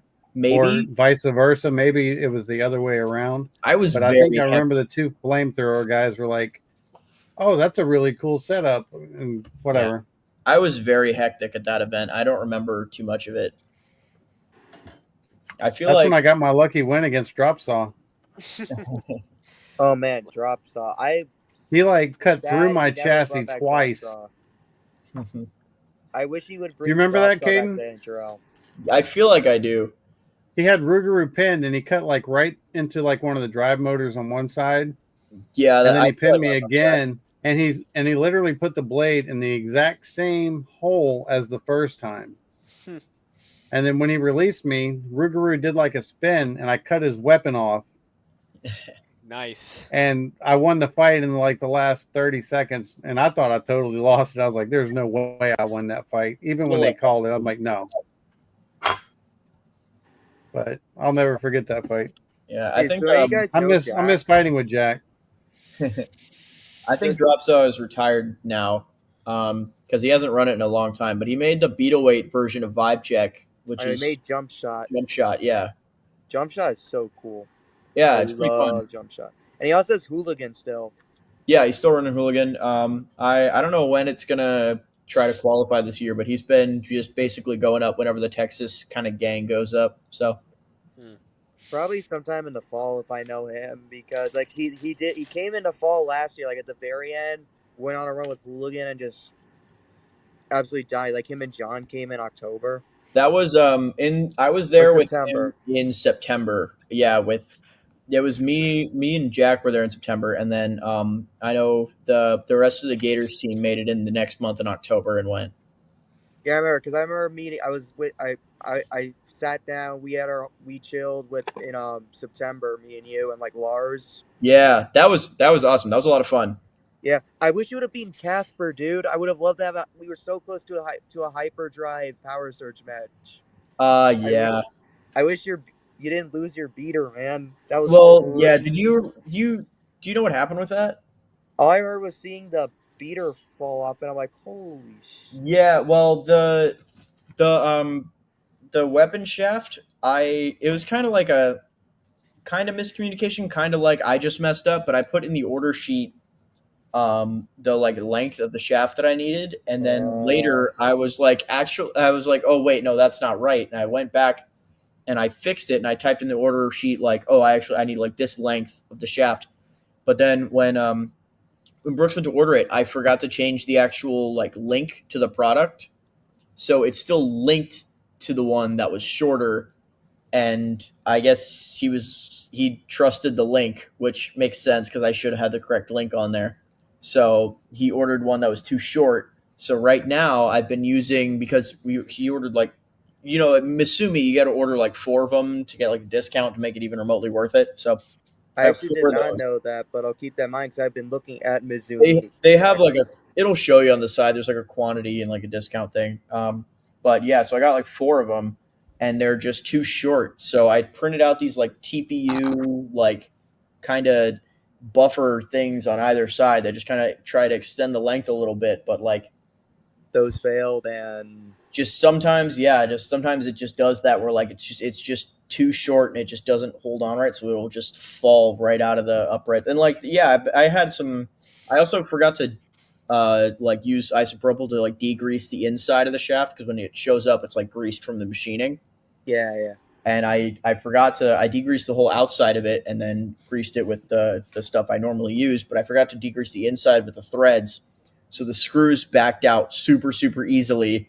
And then it wasn't retained in the robot anyway because the shaft was too short.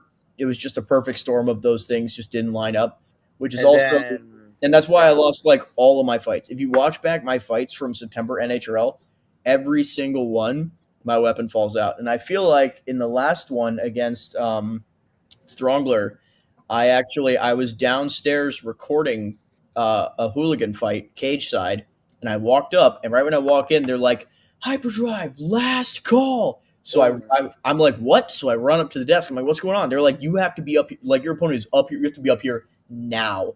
So I ran to my pit, screwed on top plate as fast as I could. I was still screwing on the top plate when I made it up to the front. I never saw my opponent because they posted the bracket while I was downstairs, and I was just one of the first fights. So I never got to see my opponent. I never got time to swap anything. So I went in this fight against the horizontal using my forks, and so exactly. So I was still winning. Tragic. I was still winning, but then You the took a problem lot is of damage.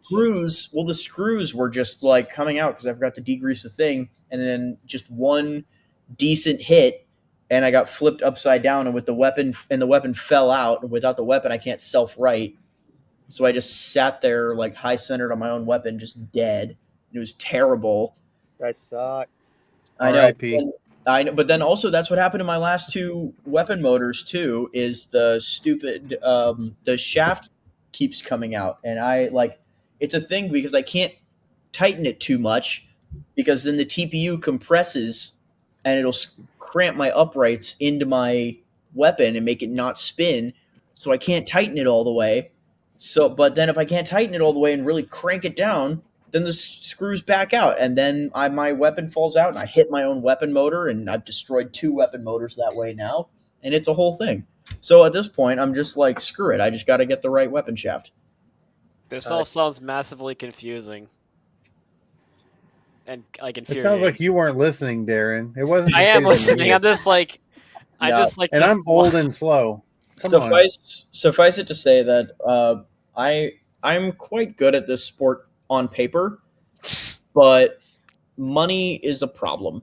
So commissions are good because I work with other people's money.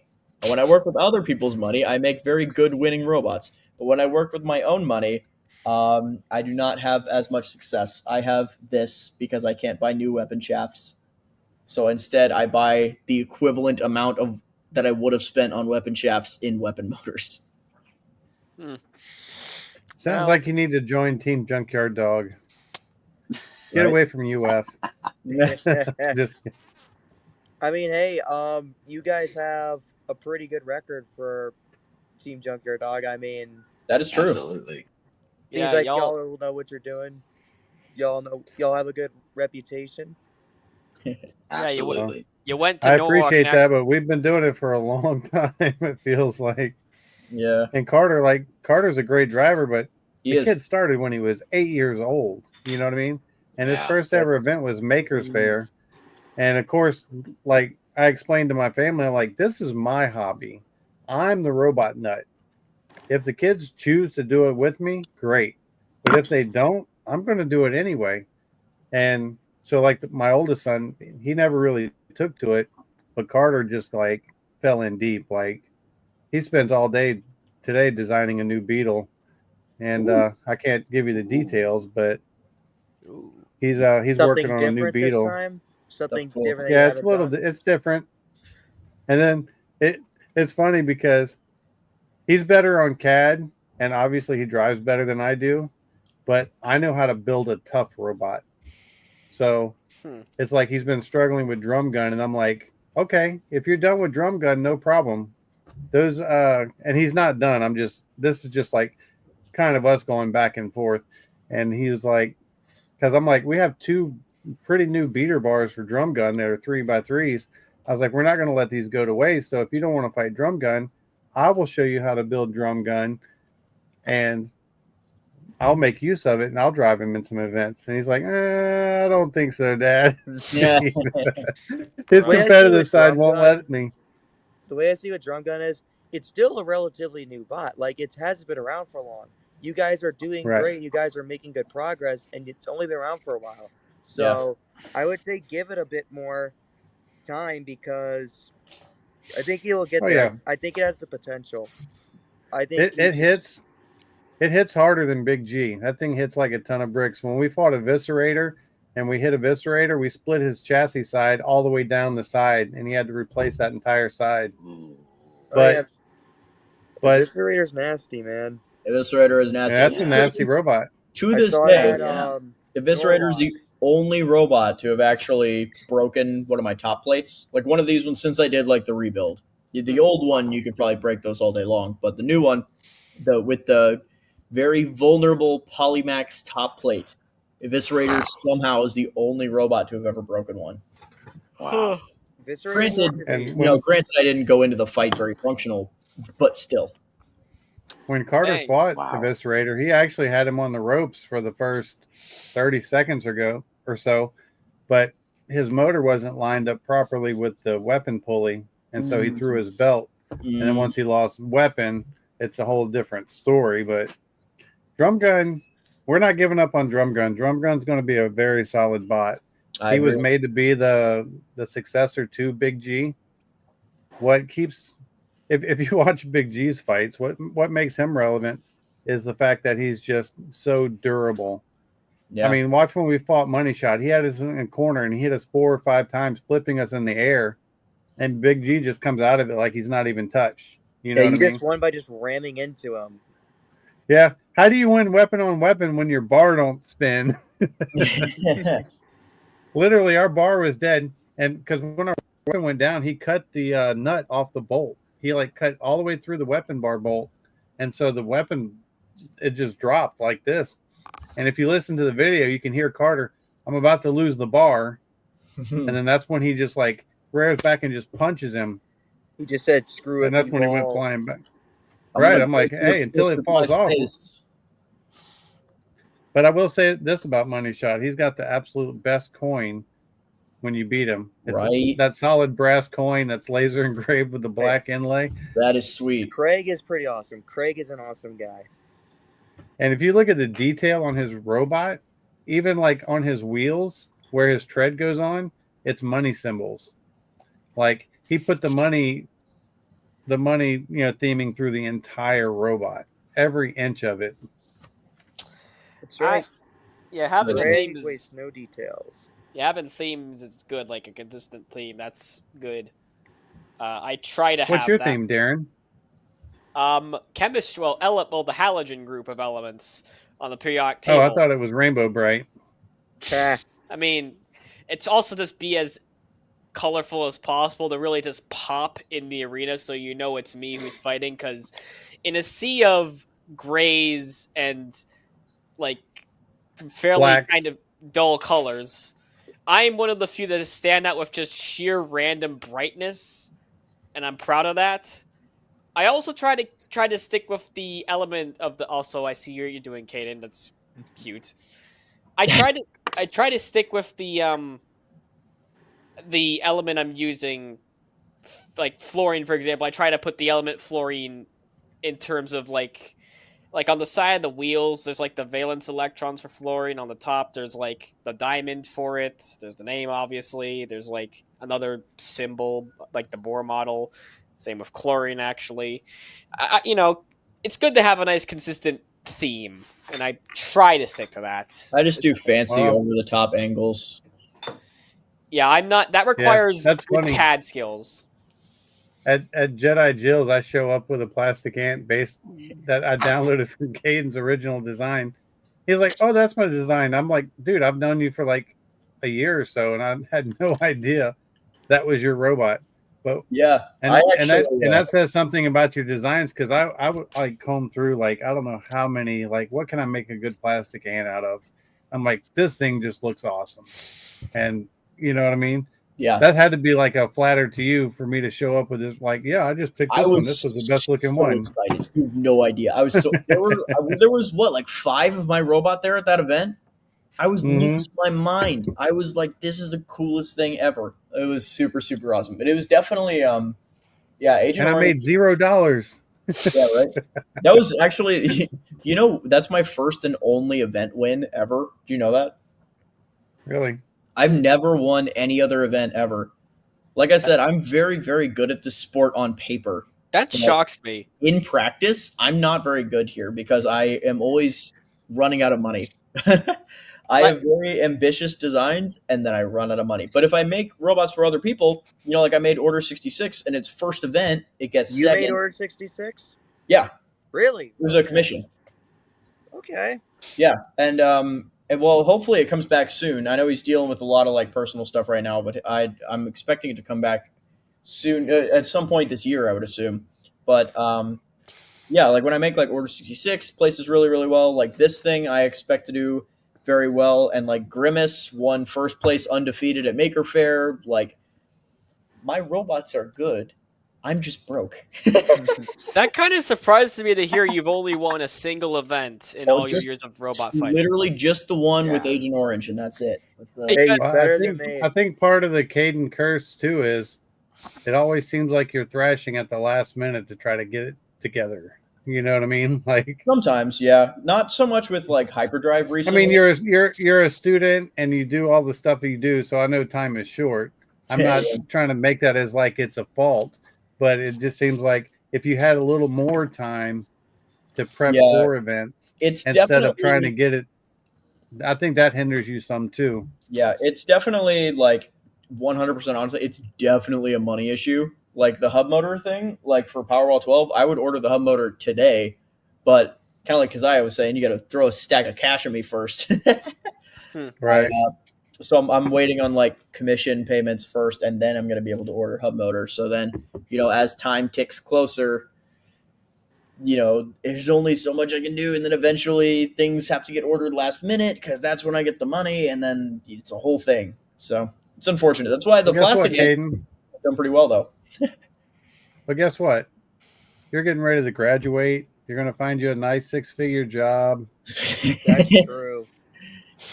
All that stuff's going to go away, man. Oh, I'm hoping. I'm sure you'll be fine. You're a smart guy. That's the hope. Yeah, like I said, it does legit shock me that you have not won more events because it feels like you should be more successful than you are because you're you.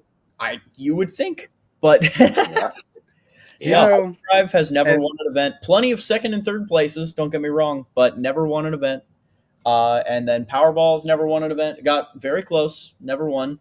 And then Double Agent has one win, and I think I didn't really run Double Agent that long, honestly. I only ran Double Agent in like maybe 3 events, and then I gave the design / Grimace to Mark, and then he just kind of took over. And Grimace has how many first place trophies? Like a lot, but and of course the undefeated Maker Faire run, which I'm forever going to have in my heart's pedestal. But my personal robots, they don't have an insane win rate. You rate. have to look at Grimace as your personal robot. You know what I mean? That's right. Yeah, that's your design. And I kind of do. I definitely. If you had the money to throw at it like Mark throws at it, then you would have the same result.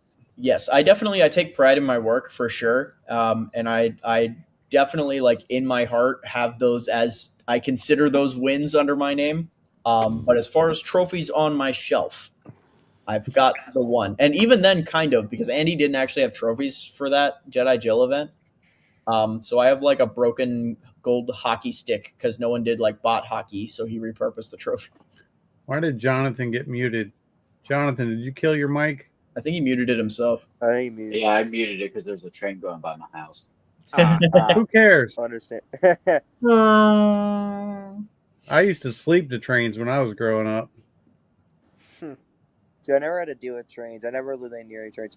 Ironically, I was sad because when I was a little kid, I loved trains. Whenever I see houses nearby trains, I would be so jealous. I don't know. I don't regret it, but yeah, I probably would have been happy. I'll tell you train as a kid. The truth about living next to a train track. When I grew up, literally, it was my house, and it wasn't even a house. It was a mobile home back in the 70s and the 80s. It was a church parking lot, and it was a train track. And I could literally look out of my window and see the train track, but you get used to it. You learn the schedule. And it's like when the train comes by, you can just fall asleep. You'll sleep right through it. Yeah, exactly. But if one ever comes through not on schedule, you'll wake up. But what I used to do as a kid is I used to go and line up old toys and stuff down the track, and I'd sit there and like hide and watch the train run the stuff over. Well, one time I thought I was being smart, so I found like 2 railroad spikes, because if you ever walk down a length of tracks, you'll find railroad spikes everywhere. And I put them both on the track, and I knew the direction the train was coming, so I spiked them towards the train. So I go home, and I'm like sitting on my couch, and I open the curtains, and I'm looking out the window, and here comes the train. Dude, when that train hit those 2 spikes at the same time, it probably lifted the train maybe an inch or so off the track. Not very much. That's crazy. But when that train hit the tracks again, it shook the ground. Like it was like boom. And I went into full freaking panic mode. I was like 10 years old. I'm like, oh my God, the cops are coming. They're going to take me away forever. I almost derailed this freaking train. I was like full blown panic mode. I think I quit messing with the tracks after that. It's a valid fear. Wow. I mean, I would be terrified too if that were me. Yeah. Yeah. And if you put your ear to the tracks, you can hear them when they're far off. I know. So you don't cross the train bridge. I hear it all the time.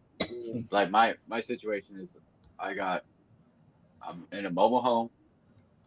The only thing separating my house from the train track is a 2-way street, another mobile home, and some grass. That's it. It's right there. Like I could show you out my window and you'd see it. It'll rock you to sleep at night. It does. It really does. Been there, done that. Yeah. I don't have much experience. Never mind. Sorry. I know, Darren. Let's hear about your pampered life. No, I'm kidding. You know what? It's not how you start in life; it's how you finish, people. That's all I got to say. Let's talk about robots. That's good advice. Darren, how much did you? How much did you spend on that piece of metal there? In your hand. Let's see here. I think it was it's about $15 right there. I would say. That's it was about 15-ish, but I think the total order I got like 3 of these. Yes, I got like 3 of these in an order from Second Son. It was like $44. It wasn't that high. It was pretty reasonable for this. And is it like 60-61 or 70-75? It is 60-61, I think. I'm not sure if there's like a difference. I assume there's. You had me until you said that. I don't know if there's like a difference. I don't know if it's cheaper, but like. You don't know how much pieces of metal were? A lot. Which that ones? wedge looks about hundreds. $35. Here's the plot twist. I don't actually know how to calculate it well because we just got the stock from McMaster and water jetted ourselves. So we still got a lot of stock left over, and we cut some stuff for other robots as well. Oh man, I would kill to have a water jet. Hold on, Steve. What's wrong with 60-61 aluminum? Nothing really. It's just the 70-75. No, it'll be fine for. It'll be fine for ants. Yeah. Just don't if you go into Beetles, use 70-75. Yeah. Should I switch to 70-75 when I order the new version of the frame? I mean, you might as well. 70-75 is much harder and doesn't bend nearly as easy. Yeah, I switched to 70-75 on hyperdrive, and it's made a big difference. Yeah, I can tell you that too. I mean, it happened with Beetlejuice. So Beetlejuice used to run aluminum uprights before it went a dumpster. It ran 60-61, I believe. That stuff kept bending, and it would high center Beetlejuice. Their weapon would stop. So eventually they just stopped aluminum altogether. They moved the carbon fiber. And I know Ariel's been killing with the carbon fiber lately. Yeah. I mean, I know she won teams. Yeah. When she was running carbon fiber. I think the only reason that my ranking at NHRL is like decent for the amount of time that I've gone in my record is because I was not supposed to win my qualifier against Beetlejuice. Like I know for a fact, like coming in after like forever amount of time with hyperdrive, like I was not supposed to beat Beetlejuice. And it was like a quick match. And so like the time plus probably like the ranking, everything, like I'm pretty sure it did wonders for my ranking. Absolute that's geek. impressive, man. Beetlejuice is hard to beat. She kicked my ass a while back. She kicked my ass last time we fought. It was pretty ugly. Yeah, I just kind of smothered it out of the box really quick, and also 1/8 titanium wedge go burr. Nice. That's different. You had a wedge. I just ran a big fat beater. I just spun up and tried hitting her, and she kept clipping my sides. They were they might have also been they were having a little bit of remote issues. I don't know if it was during the fight, but I know after the fight when we opened up the cage, their robot turned on and started like driving, like while I was turning off my robot. And like I like freaked out. I was like, "Oh, whoa!" Because like that's a big no. And then like safety came over and I know safety came over and yelled at them, and they had to. I think they probably got a demerit on the badge. Yeah, and then they especially had for a veteran team, they're not gonna. And they had to re-safety too. Bruh. I know it happened to Corey and Synthesis at Teams, I believe. When Synthesis, he was turning on Synthesis, and all of a sudden, the disc started spinning up when his face is right next to it. He's turning it on. Bruh. Did he take his weapon lock out? Well, yeah, no, his weapon lock was everything, and he was. This is when but the door was open. He was doing it, going through the power on, weapon lock out, and then all of a sudden, the thing just starts spinning up right next to his face. Why did he have the weapon lock out when there's a whole thing? I mean, you can look. It's in the Discord. Well, he said he had powered it on, and then you remove your lock, getting ready to shut the cage, and when you remove the lock, then something caused it to start spinning up. Yeah, it just started spinning up randomly. So then he didn't even get to fight it because he just like, no, I'm just gonna drop at this point because it wasn't safe. I remember that. Yeah, I'm sure that was like terrifying. Pretty terrifying, yeah. Like I had an antweight weapon not fail safe right, and I was just like testing it next to me. It was my old antweight AlphaTauri named after the racing team. It like the weapon like spun up next to me, and it was like terrifying. So I imagine like Synthesis weapon 30. Yeah. The 30. The 30. Oh my gosh, it was the 30. the Beetle. Whoa. No, it was the 30. Whoa. Oh my god. Yeah, I would have been right like next to Corey. You would have had to get me new pants after that. My god. Bro. I want to hear a nice one. When you have a 30 spinning right next to you with no protection or anything, it is terrifying. Nope, hard pass. I don't know if y'all saw the video, and I might have talked about this before on a stream, but I had ordered some beater bars from PCB Way, and PCB Way does not do hardening. So I ordered one of those like little like forges, like kilns or whatever, for like $60 on Amazon, and I could get this 2 small ones to like heat up and cool down, and they had a nice ring to them, so I knew they were hard. No idea how hard they were, but I was having trouble with one particular, 4x2 bar, like full size bar, and I kept heating it up, cooling it, heating up, cooling it, and it just would not seem like it was hard. So I was like, you know what? I'm going like ghetto on this thing. I'm like going forged in fire. So I heated it up to glowing red, and I threw it in the driveway, and I just hosed it down with the hose, and which is a no-no. But anyway, it didn't sound much better, but it did have a slight ring to it. So like, okay, well, I'm going to try this one out, and somebody's going to get the satisfaction of fighting Big G and this beater bar exploding, because I'm not just going to waste it, right?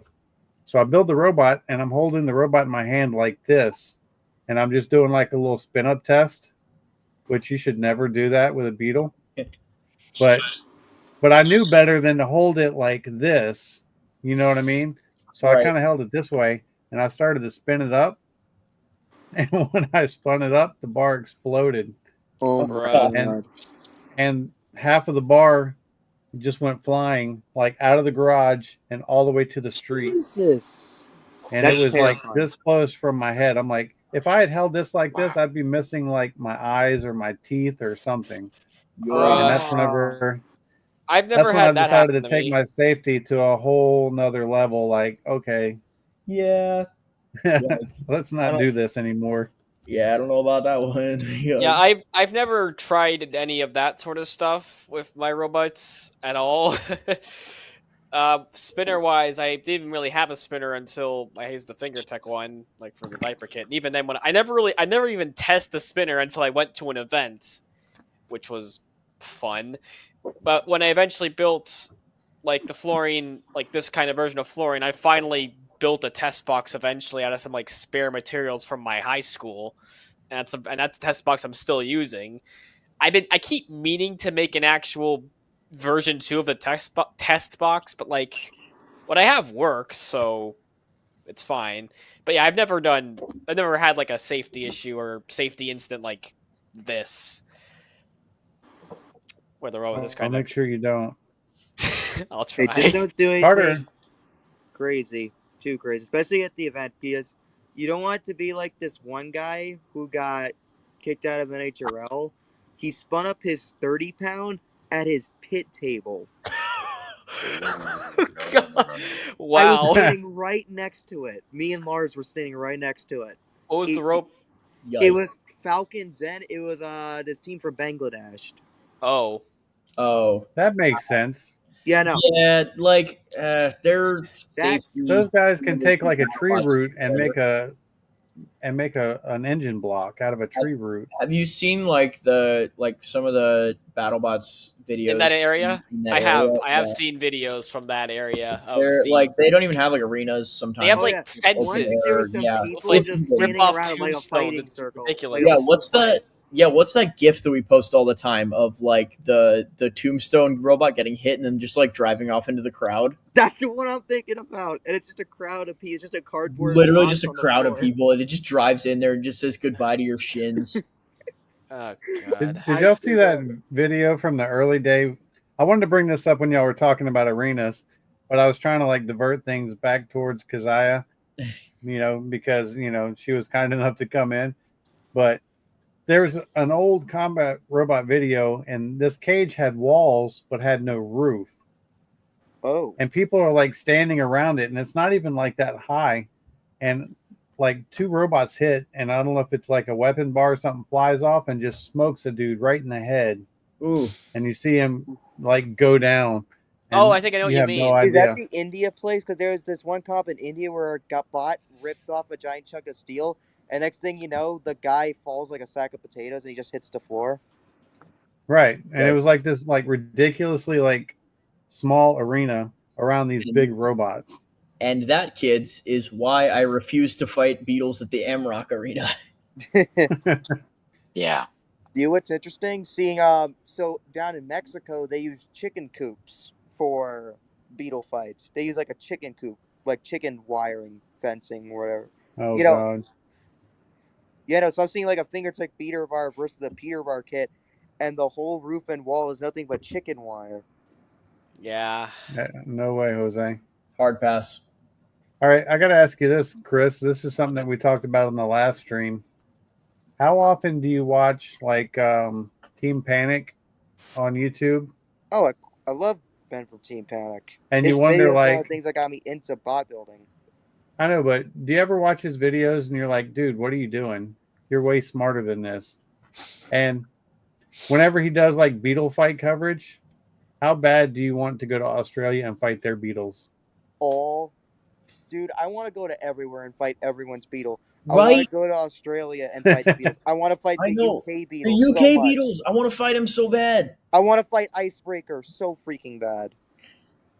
I want to fight Gizmo. I want to fight Baby Deadbot, which I know Baby Deadbot has plans to come back to Norwalk this year. That'd be awesome. I almost got to fight Night Fury, and I was really excited about it. It didn't end up happening. Dude, that would have been awesome. Let's see who else. We said Night Fury. End Boss, Baby Shrek. Definitely Baby Shrek and End Boss. I wish Daedalus was still around. Daedalus was awesome. Oh, I feel like I remember that name. It's a horizontal spinner. It did really well. From Bugglebots. The cool, unkillable hub motor. It was like this unkillable hub motor design for a horizontal. Hit like a Mack truck. Darren, sounds like something you should look up. I didn't know they used the hub motor, but that sounds cool. I think Look one up of the funnest Daedalus places. from I have. think- I've seen Bugglebots, so I know what robot you're talking about. I did not know they used a hub motor. That's news to me. Yeah, no, Cosmin, I believe we ran a hub motor. It looked like a hub motor. That's I cool. think saw one of no the most vents. funnest places to go fight would be Brazil. Yes. Oh the my robots- gosh, yes. Street pods. Those guys are I would love those street insane. Those guys are so intense. I know. I want to fight them so bad. I feel like they would mess me up though. Like I feel like compared to Brazilian Oh, yeah. robots, like Hyperdrive You're is. going to get your butt handed to you, but you're going to have fun doing it. Oh yeah, I like mean- Hyperdrive is actually pretty tanky. Like all things considered, aside from the weapon system, the actual body of Hyperdrive is very tanky. But compared to Brazilian robots, I feel like Hyperdrive's made of glass. Those things are just bricks. I mean, I will say, Robert running Crash Fest has won like the last 3 like Brazilian events. That is true. I did see that. That was pretty cool. That's pretty insane. So there could be a chance. I mean, Yeah, I do feel like the Crash Fest style though is a pretty hard counter to basically like the Brazilian entire meta. that's true. Like you got like, especially like they don't. Well, have this a lot is of what ground Brazil game. loves. They love have- the 2-wheel drive beater. Yeah, they don't have a lot of big ground game, which is Crash Fest can just scoop them up. Yeah, not take a lot them of ground through. game. That is true. They don't run big forks, so they do run forks like these really, really. You get the little small... itty bitty ones on the side of the big drums. Everything is Exactly. like an aluminum chassis and like TPU, skirt armor. And some carbon fiber top and bottom. Biggest And then drum you got you've ever seen in your life, carbon fiber top bottom. And then when you got, like, open those up the rubber robot, wheels or those you got those. yeah, the cool, Brazilian like, wheels, rubber yeah. kind of wheels. When you open up the robot, all you see is just a giant battery, and then you move the battery, and there's just a little 4-in-1 basically Yep. taking the top of the robot, and then that's Dude, it. It's when insane. I saw the inside of Twin Beast and Sombra, that was insane. Absolutely bonkers. The inside of I Sombra was is blown away. insanity. Absolute insanity. I don't know The how 30 they. as well. The 30 was pretty cool as well. I never got to see the inside of the 30 actually. Also Did y'all ever seeing, see this Toro. comment? Watching the inside of Toro. Oh yeah, about the I've seen that. Ugh, gosh. Oh yeah, Can you I know imagine what you're talking fighting about. robots with a tether? Oh, let me try and find a video actually. Let of me just that. plug my robot into the wall. Let's go. I've seen videos. It's I'm running AC motors, baby. I remember It's that about to video get now. real. He had a drum bot and he ran. my robot is powered with a full-on ceiling fan motor. Here's a good one. Get the blender out. Here we go. I don't know if the links will work. That's the problem. Links? Not that kind. Yeah. Not that link. LINKS. Not Just LY. I know. Send me the link in the private chat, and then I can put it on the screen. I was talking to the BattleBots team when we were in the airport, and I was like, I feel like I have like BattleBots brain rot now. Like anytime anybody says like links in any context, I'm like links. And then anytime someone's like, I'm taking like a physics class, and they're like, so this is how you calculate the impulse, and I'm like you know what brought it up is I was looking at the map of our concourse in LaGuardia. Let me pull it up here because I also found. I looked at it and I had to like shake myself, and I like looked back at it again. Yeah, this is this is like the tether one. I also found this is cool. I also found the video of that incident where the robot hit a piece off into the audience and it injured the driver. I found the videos of that. Oh gosh. At least is that one. But look at the weapon on the front of that thing. It's not spinning, but if that thing was spinning, if it was, it's about to spinning, start spinning in like a second. Once now he's spinning it up. That's a chunky bar.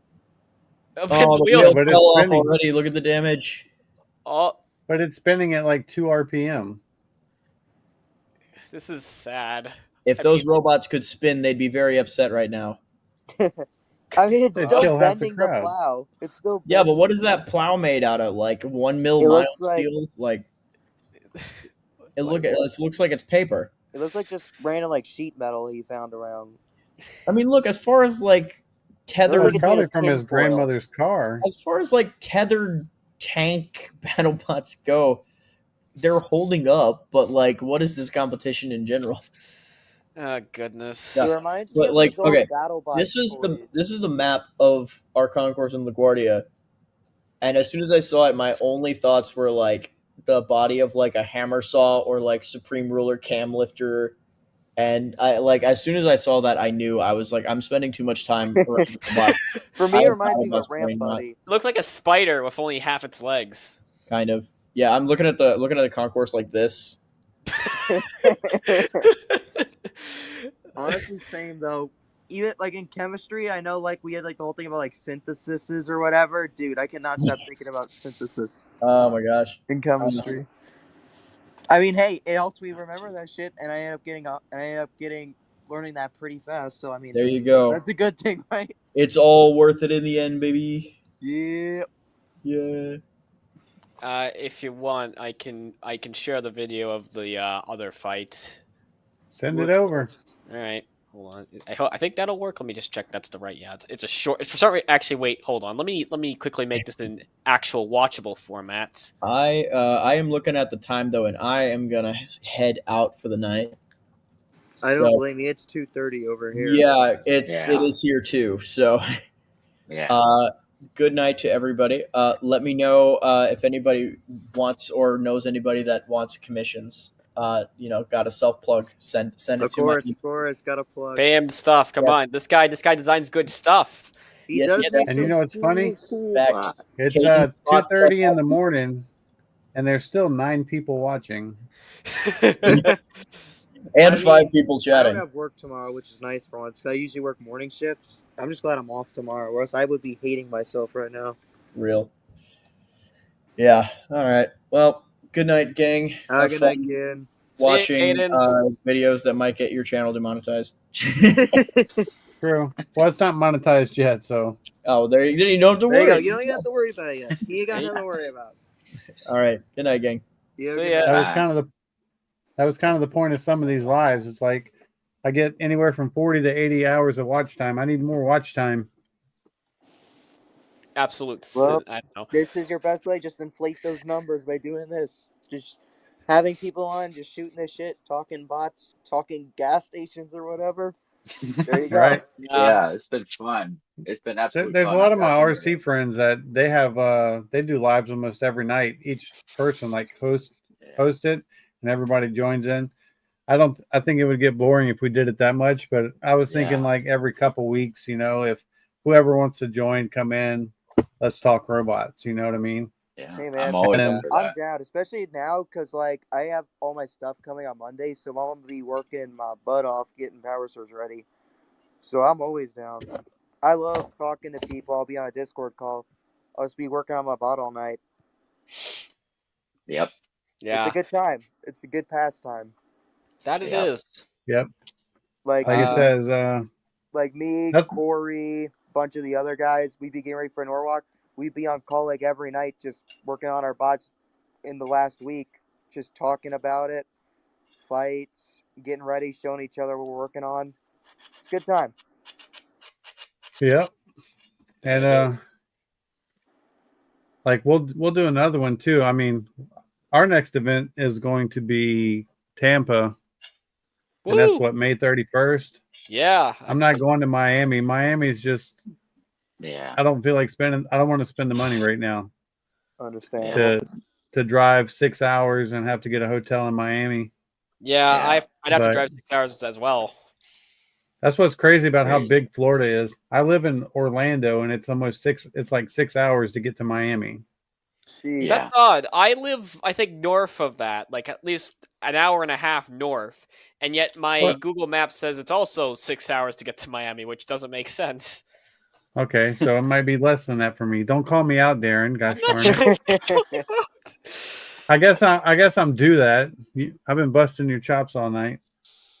Listen, we're gonna have an epic rematch, you and I, at some point where you can get your kicks in then. Or you can get your get back. You can get some licks in for tonight. Get some get back. Hey, I mean, the best way to settle, in my opinion, is in the ring. That's the best way to settle it. Oh man, dang! I wish I was about to say I'm currently on Sencut Sen and I'm about to order a new weapon frame for Fluorine. I didn't know. I was kind of waiting. I was gonna ask Caden if I should go for it yet, because he is smart, and Well, you have his phone number, right? Good, dude. Caden's smart. I don't have his actual phone number. I have his Discord number, I guess. I mean, phone numbers are so like 2000. Nobody uses phone numbers anymore. I think it's also like a privacy thing. Like Discord, it's more like I don't know what to say. I think it's more of a privacy thing. People don't give out their actual numbers to just anyone. Yeah. Well, cool, guys. Tampa. What about Tampa? I'm just curious. I'm just looking at who's competing, since 3 of the 4 of us are going to be fighting there. I'm trying to scope out the competition to see who's the easy opponents, who's the guys we should worry about. You know what? Good These idea. guys. I'm gonna look at New Jersey right now for May 3rd. I'm gonna worry about these guys. I'll worry a little. I think I'll be fine with Space Junk. Even if I lose, I doubt I'd take much damage. That's kind of how I approach every fight ever, is if I lose, will I take damage? That's kind of how I approach every single fight I'm ever in. I'm always worried. I'm always nervous before every fight I'm in. Yeah. You know what sucks for me, though? What? Is I like to trash talk my opponents, but with the name Junk, that doesn't always go in my favor. Yeah. Here's the thing. Oh, never mind. That's what you tell them. I need space for my junk.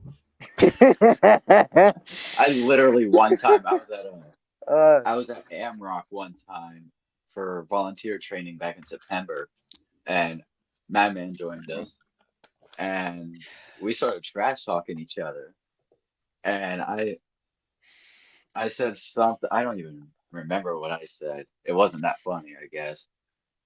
But then Madman, he just looks at me dead in the face. He goes, "There's a reason why your bot is called Junk." He just walked away. Oh my god. Yeah, that's a burn, all right. Oh, you got roasted right there. I feel like everyone has that one person that you guys just trash talk, have some banter like that in this sport. Like, I know I have my people, like Glenn and Caldera. We always have our back and forth. Or Alex, the G Scrollio, whenever I fight him with Barcode. Yeah, it's always a fun time.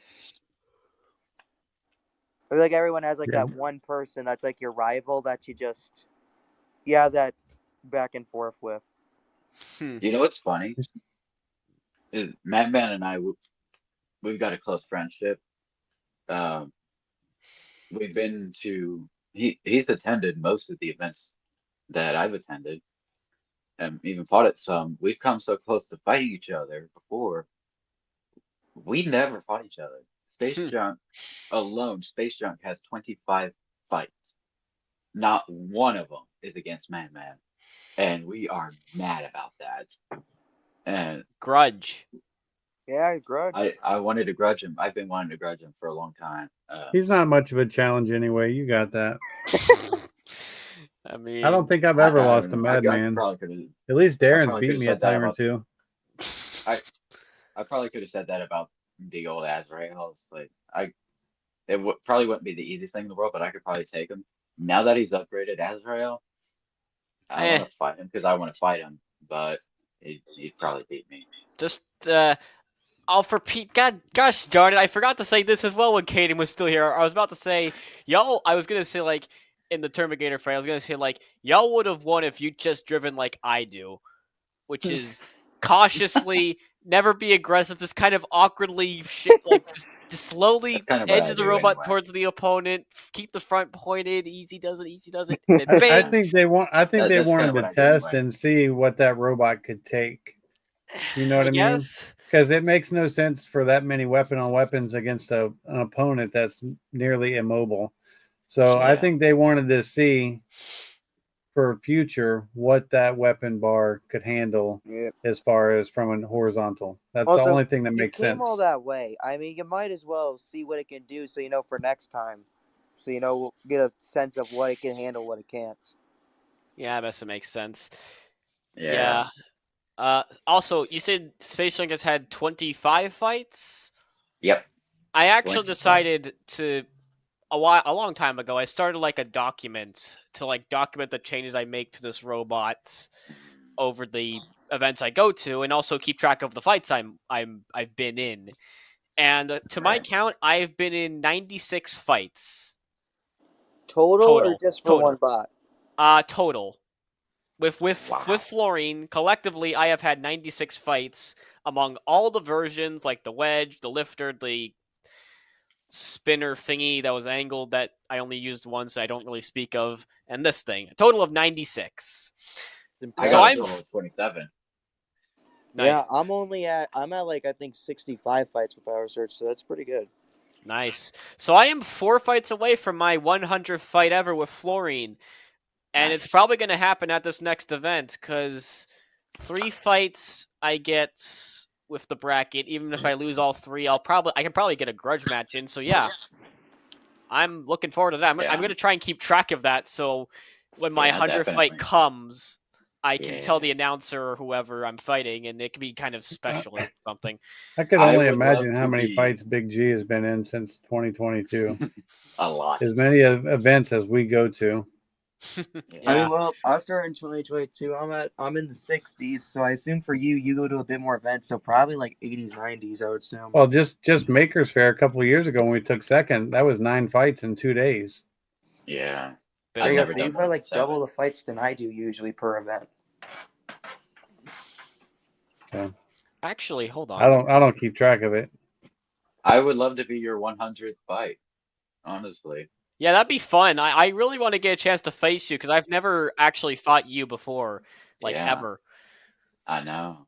And that's the thing with me and Madman, we talk about this a lot, about when we finally get our first fight, we're going to hype the crap out of it, because I've said it outright. It might just be the greatest thing anybody's ever seen when we finally get that fight, no matter who wins. And I love how he worded it on the previous stream here. He said the day that we finally get our first match, the world may stop. I love how he said that.